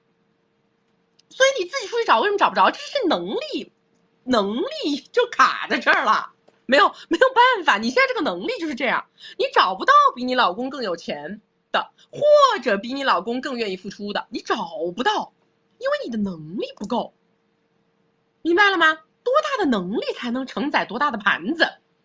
没有这个能力，你光那个想，你说我也想找一个，哎呀，一个月挣5万，就在我们家门口，然后每天只干3个小时的工作，这是做梦，对不对？这是不可能啊，主打就是不现实，对吧？